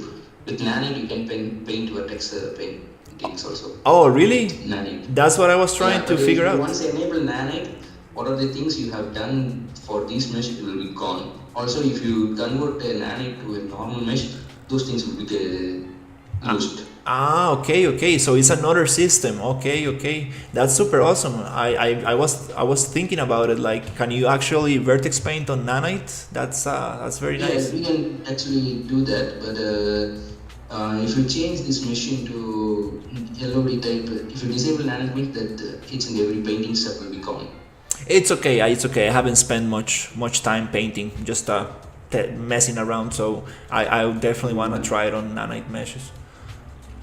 Yeah, if you want to reduce the textures and the things, means instead of painting, better create type of variations for those walls in the substance painter or inside the texture graph inside the ambient engine itself. You can go for plugins and check for texture graph. I think so, its name is texture graph. Texture graph. Wow. Okay. I Yeah, need. it's a powerful tool. Yeah, it's a lot powerful tool. It's not weak. It's too powerful. Wow. And do you need to have like a designer installed, or is just separate? It's like a designer stuff. It's like a designer stuff. They Oh, are just it's an experimental thing, but if you continuously working on it, means sometimes it may buggy. So you need to close your project and open it. It so will be fine. so it's like a Unreal Engine solution for that kind of thing. It's totally separate Yeah, from. Okay. they're trying to create each and every DCC softwares inside them itself to most That's possible. For small things, you can create here itself. For a huge thing, which is only you can do inside those DCC, you can take your mesh there. If you like for wow. those complicated things, you can take there. For slight things, you can create here itself, so you don't waste too much time for exporting and re-importing stuff and managing those assets. Wow, that's super crazy. I haven't heard about that. It's called texture Graph editor, yeah, texture graph editor. texture graph editor. Actually, let's check it out. Yeah, texture graph. Texture graph. Texture graph. Oh, Yeah, yeah, wow. it's an experimental thing. They will, if something look weird inside that, means you can either restart your project, close and manually restart the project, so it will be fine. I'm using Meta. It's easy to use. Wow. So this is kind of like substance designer kind of thing. Yeah, but with a few limitations because they have just started to work with this, so you don't have all the nodes inside Substance Designer. When You when have, like, yeah, tell me. sorry, when did they release this stuff? The texture graph?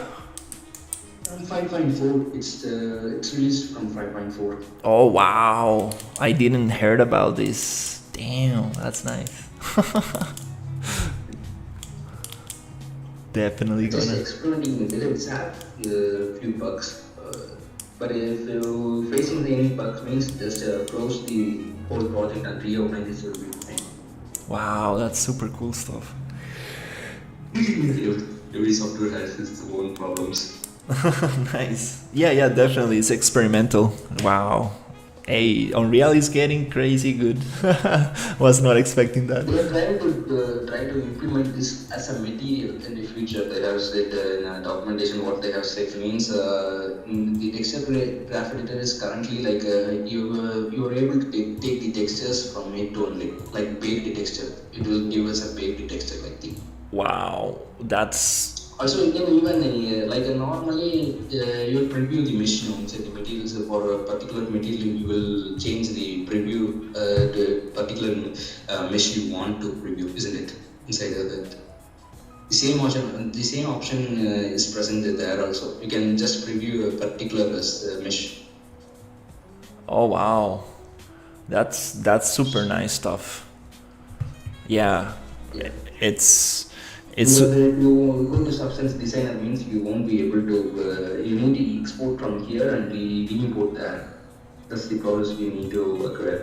But here it is not required that. yeah, you are just in editor working like with the modeling tools or the animation tools. It's just right here. No need to move Yes. around. That's amazing.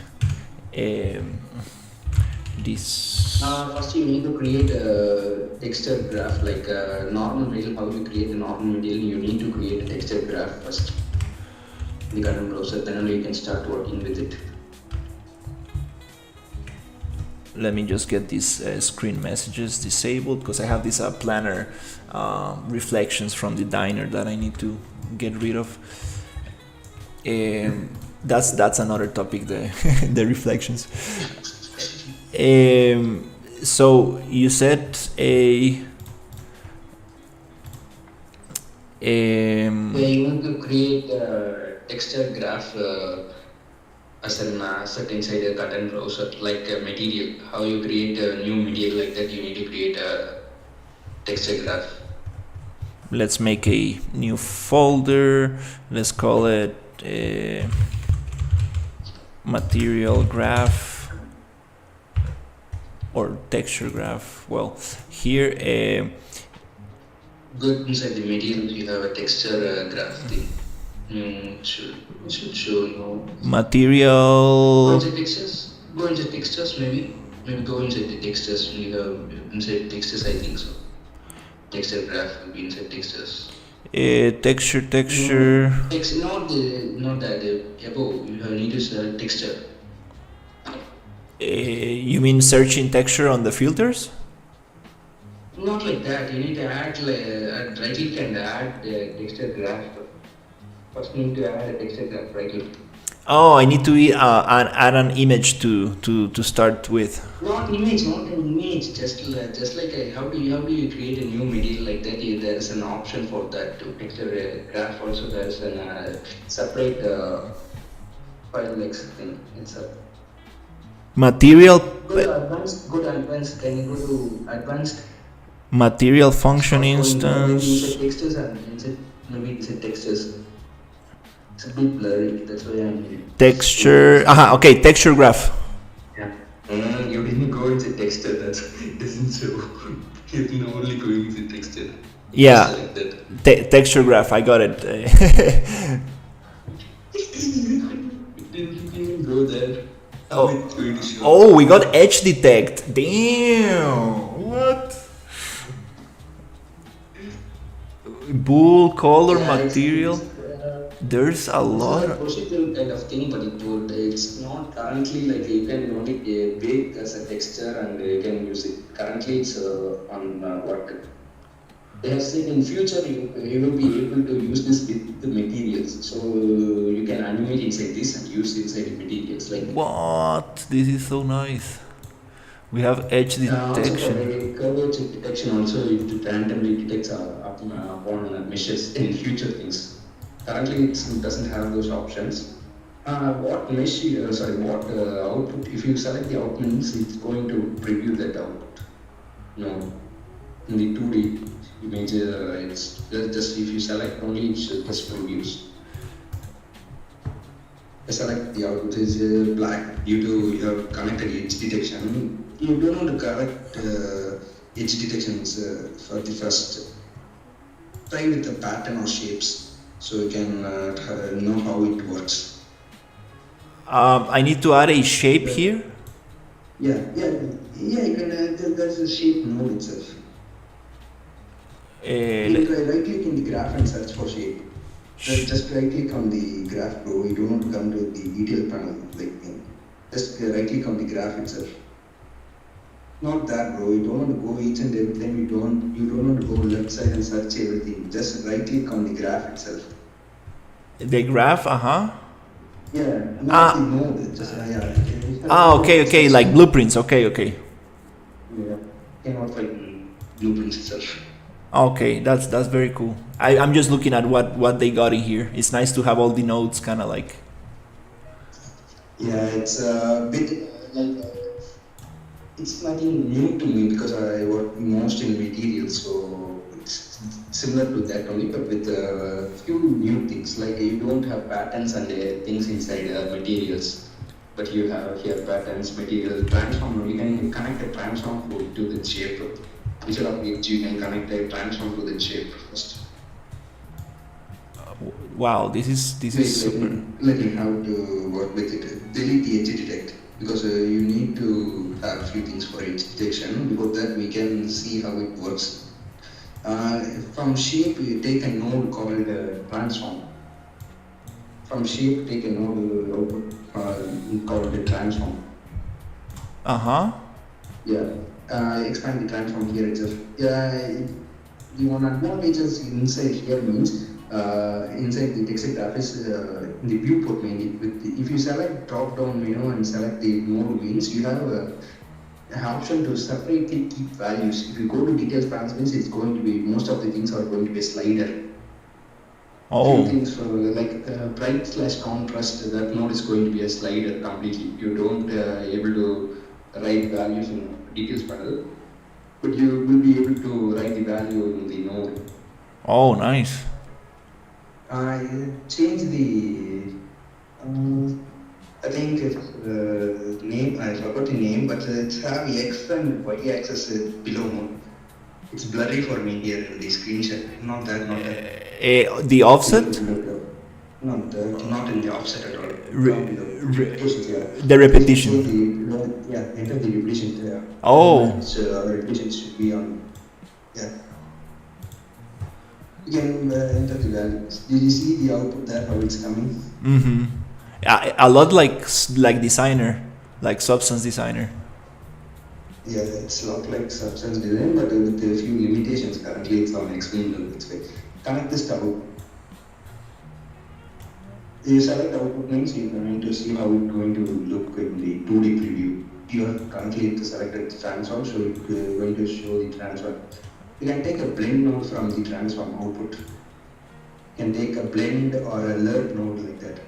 There's a blend also lerp inside the graph, but inside the material you don't have a blend separately. You only have lerp. The lerp means linear to it. Give the blend to alpha, like yeah, with the third pin. Connect the transform to the third pin. Yeah, to the third pin. Yeah. Also for the foreground and backgrounds, create colors and connect. Yeah, connect the colors. For changing the colors, you can click the small icon and say colors. Yeah. Okay. Select. That's So very you can cool. change the connect the foreground also. You have connect only the background. Connect the foreground also. Yeah. Let's make Change it it to a different color and select the output. So it's going to show what kind of output it's going to show to you. This nice. is like this. You can create too many layers and when work like procedural stuff you can create here. Nice. We have blend Then you can modes. connect textures. If you want, you can also connect textures and work. That's super cool. That's very nice. All these textures will be get baked the output while you export these things. You can keep multiple output, not one output. You can keep multiple output for separate things. Also, just can you go to the right side 3D preview for 3D preview settings? The 3D preview, that's a 3D preview settings thing. 3D preview, huh? Yeah, you can select how many output you are keeping and select which output should show which thing. Ah, nice. So if you change, if you have only currently one output there, that's why it's not showing multiple things. You can add multiple outputs if you want separately, means you need to create an output node separately and you need to select the normal here. That's super cool. So yeah, you can make the base color, the emissive metallic, the normal roughness specular based on this. Yeah, you can use the emissive as a height, not emissive, sorry, specular as a height. Currently, we are not allowing a height map, so you can take the specular map and take that to materials and use the specular as a height map. Wow, that's very. Whatever you do as the specular is, it's go. You just create a height map inside the specular map. It doesn't show in the 3D preview properly, but after once you go out, means it's going to be perfectly fine. Wow, that's very interesting. So, can you like currently export this as? Yeah, I will try to create like dirt mass and other things inside here. Oh So I can wow! create the procedural dirts like stuff. Oh wow! This is very cool. Wow. Without any too many shape inspection, I can just use textures to create a random noises like dirt and other things on my materials. Wow, that's super cool stuff. Uh, is I just there? explore about optimizing too much, and that's what I just explore these things also. Nice. Yeah, I definitely need to start getting into this. Nice. We have some That is noise. too easy. It's not that much hard. It's too easy only. You can adjust noise to what kind of things you want. That's very, very cool stuff. Wow. Sometimes it gets buggy, so before that, each and every time you create a graph, we save it before you start editing, so you don't lose your work file. Nice. Nice, nice. Better save it currently, bro. Because sometimes it gets bugs. You need to close it and open. You need to close the whole engine and open it. Yeah, I think maybe working on another project without having all the stuff loaded and just keep saving probably is the best. But yeah, this is super nice. Uh, Like that. You can use in the same project itself, but it's having some, it's in external, so it's having visual bugs. Like sometimes the patterns have in the 2D preview, it shows like buggy lines like oh, okay. it's while you close the Unreal Engine and reopen it means it will be fine. Nice, nice. Do you think are there like a lot of tutorials on this online or? Not, no, tutorials. If you see tutorials for substance design, it means that's enough for this. You can both are self-probably. I just jump around substance design to this. It's going to be easy on, not too hard. Okay. Few things you need to know the basics of these kind of workflows. You need to create your pattern by yourself, not like taking a texture and using it. Like in substance, the painter you will take the textures from others. No, like the alphas and everything. Mm-hmm. Yeah, like a 3D noise means you just go from browser and search for a noise what we like, what kind of noise we want, isn't it? Mm-hmm. Yeah, Like a yeah. leather pattern means, like a leather pattern means we just go and search for a leather pattern and just use those data from online. Like you are paint substance painted mostly, isn't it? Yeah, I mostly use Painter, which is like a bunch of like pre-made smart materials and stuff. This is more like Designer, where you actually think about the shapes and subtract and add and really create the thing from scratch. So it's pretty interesting. Yeah, and also this have too many control over it. So you can, if you want to change anything or you want to you want to differentiate the pattern, means you can do it here because everything is non-destructive or proper. And you can get like a lot of variations from your graph. Yeah, you can get a lot and lots of everything. So for example, like sci-fi panels, you can do as many as you want. So that's super cool. It's infinite. You can even offset those panels if you want to keep different type of for ceiling tile things like ceiling corner tiles and for floor corner tiles you can have separate things. So the currently what you are exploring, the pattern things. Instead of this, if you want a continuous, even instead of using transform, you can use pattern node. There's a pattern node, and you can change those patterns inside there. There's a Nice. pattern node actually. Yeah, no called pattern. Yeah, you can use that also. Instead of using transform, you can use pattern and adjust don't get the output from pattern to transform because it's already like a transform only.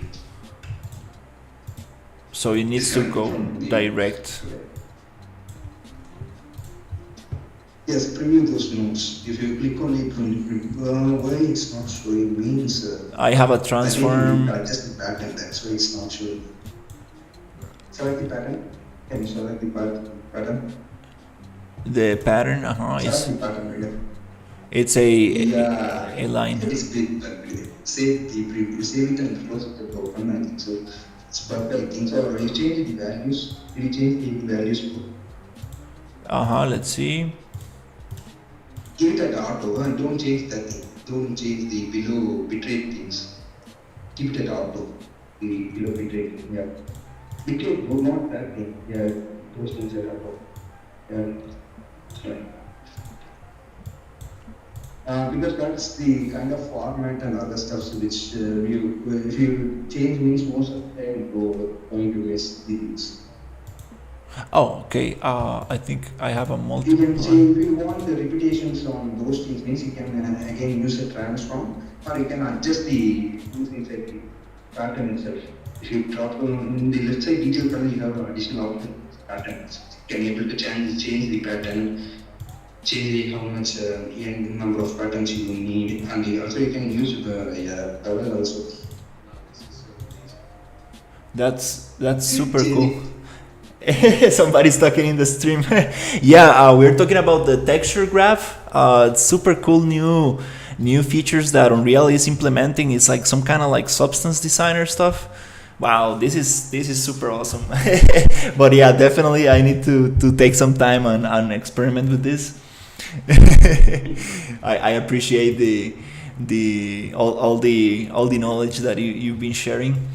Um, yeah. up to five, for 5 to 6 hours currently from this time you come to Discord means I will be on my PC. Currently I'm on my mobile.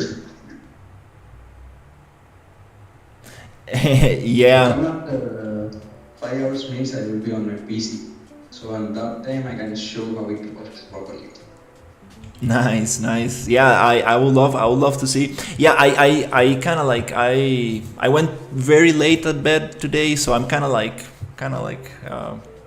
distracted a little bit because I didn't sleep too much. But I would love to definitely check it out and learn more about this. I appreciate all the tips that you gave on optimization and stuff, and on the material workflow. Yeah, there's a lot I need to learn. It's very motivating. I'm just scratching the surface. That even I'm also not fully known about the each and everything. Even I also don't know too many things inside materials mainly. Yeah, yeah. So That's the basic for the view. After that only we can be coming to other blueprints and other steps. He doesn't know the basics means it's going that means it's too hard. yeah, well, with blueprints, I'm also just like I know the very basics. I was playing a little bit with the animation graph and trying to like do the mantling on top of everything, and kind of like learning the little Lego pieces to kind of like understand how things are set up.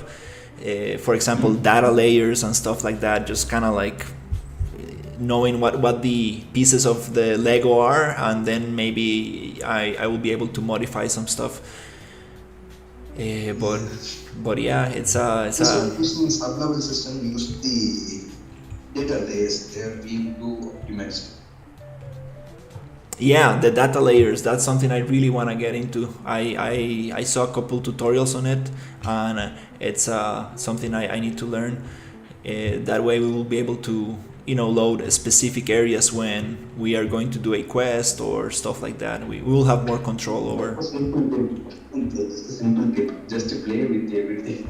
You can learn it. Nice. I just try to do that only. I just play with everything. Sometimes it can get messed up everything. That's not actually big deal. We can create from scratch. Yeah. Yeah, I know how to solve and from next thing and again from scratch and restarting means I understand how to fix those things in the next time. That's so That's the main nice. thing. Just need to mess up everything, then only we can adjust. That's super nice. All right. Well, I think Now, I think I'm going to have some lunch because I'm like super hungry and distracted, and actually, what's the time in your country currently?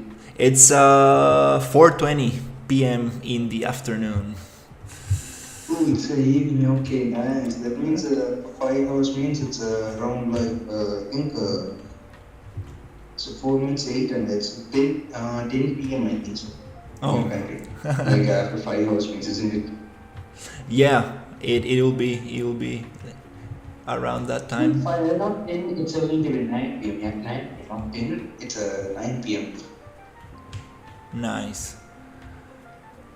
Yeah, it's a 9 p.m. It's from now 5 hours means after 5 hours. Nice. Yeah, I think I will be awake at that time. Hopefully. Okay, then if you are awake, please just come to Discord. That's all. I You can I just explore the new stuff. I appreciate it. Thank you so much. Just we are my friend is also just trying to do. One of my friend knows blueprint very well, but he doesn't know about the level designing and the materials and stuff and all. He knows well blueprints, but he doesn't know these things. Also, I know few things about level designing and lot of things about materials and stuff. So, but I don't know anything about blueprints that much. Only know the few basic stuff. Yeah, I mostly focused on art, but well, I'm trying to learn a little bit, at least understand the basics. That's the thing. It's just you know, is the Blueprints, if we use blueprints means it's going to reduce our job time easily. Because if depending upon things, we use more tools and other things, it's going to reduce our time, not the same procedure. Mm-hmm. Yeah, so like Unreal Engine, it's super awesome. It's super awesome for sure. There's a lot of good stuff. Somebody talking in the chat. I was able to give same material without any instancing the same material from the content browser to each and everything. But it had variations, different variations for each and every mesh. Wow. Mesh basis. That's super cool. That's what he is working on blueprints, my friend, currently. So if he is doing, if he actually succeeded, he's just trying to make a better user interface. Actually, we have succeeded in that thing. But we are trying to make it in a better user interface so we can work easily. That's right. I mean, that's amazing. Yeah, that's making the tools better. Yeah, custom tool is a custom, not an inbuilt tool. We are just creating our own custom tool inside the Unreal itself, so it makes our job too easy. I like that. I like that. Example for the birds means the tiling and its contrast and colors are going to be randomized with clamp. So it will go up to this color only, in this color to this color. Otherwise, if we change to purple, means it won't look that much. That's very nice. Yeah, all of that is definitely gonna help. We're doing like some things may be good, something may be shit. We are doing the few things also. Well, exploring these stuffs. Yeah, it's good. It's good to experiment. Sometimes will be good, sometimes will be shit. Yeah, no, but that's how you get to the good stuff. Definitely, you need to try multiple things until you find something that works out. But one thing is showing progress is we are learning something new that makes us happy even though we are doing such. Yeah, yeah. I mean, doing our PC means that's good. We are doing our games means that's not a problem. We can help with drawings. The PC means that's a. Yeah, it's a good feeling when you're learning new stuff and getting better at things. It's just like understanding new things. It's like, yeah, I'm getting closer to doing something pretty cool. While taking our dinner, I think, or breakfast. Oh, you had that good in English. That's what. you're going to have breakfast now. No, it's morning 4 a.m. in my country. Oh wow. Yesterday it's Shivaratri, so day was for yesterday, so I didn't sleep. Yeah, I slept very little yesterday, but yeah, I think I'm going to go have some lunch and take it easy for a little bit. Um, but yeah, it was super nice. I appreciate all the tips. I definitely gonna play with that Yeah, texture while graph. watching your level designing, I learned a lot about level design. I Just appreciate. watch your design silently with a free message. Just few times if I have any doubt or you look like sir, I just message you, bro, like that. I just watch you. I appreciate it. I really appreciate that you like the Yeah, level. I said my friends will give it to watch it. Nice. That's very nice. I just learned you how to use those modeling tools while you show and using the live now. So Yeah, I was able to learn stuff from viewers. yeah. Actually, just trying to help people. Yeah, I need to. There's a very good video I shared on my Discord. I need to share it again about the Unreal Festival, the modeling tools. There's some options that you need to activate. I need to. I'm gonna look that today. Like after I have some food, I'm going to check that out because there's some. Just keep your breakfast and come group after few hours. Just come to busy and weekend. Explore mainly about these optimizations of some depending upon textures because it's going to take a huge impact in size and performance in texture only at the start. Hmm. And the next thing you need to see on light complexity because that's the huge thing. Even though you have a million polygon also, it's not going to be too heavy. But if you have only 10 lights in your scene, if you doesn't optimize it, it's going to be a huge performance. Hmm. Definitely, It's definitely.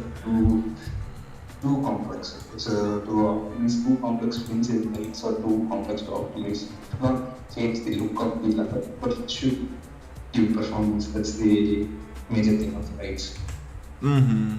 Yeah, definitely lighting, materials. That's what really impacts the whole thing. No, it doesn't because like, those things doesn't cast shadows, so those things are not too intense. Visible things are not too intense. Nice. They don't cast any shadows, but before like cast shadows, we need to be aware of that things. Okay, bro, just take your breakfast and come. We will be getting. All right. Thank you so much for all the help and the info. You get me just like written. I would think it like that. All right. I'm gonna take a little break. Thank you so much for watching, and I'll see you on the next one. I'm gonna finish the stream right here.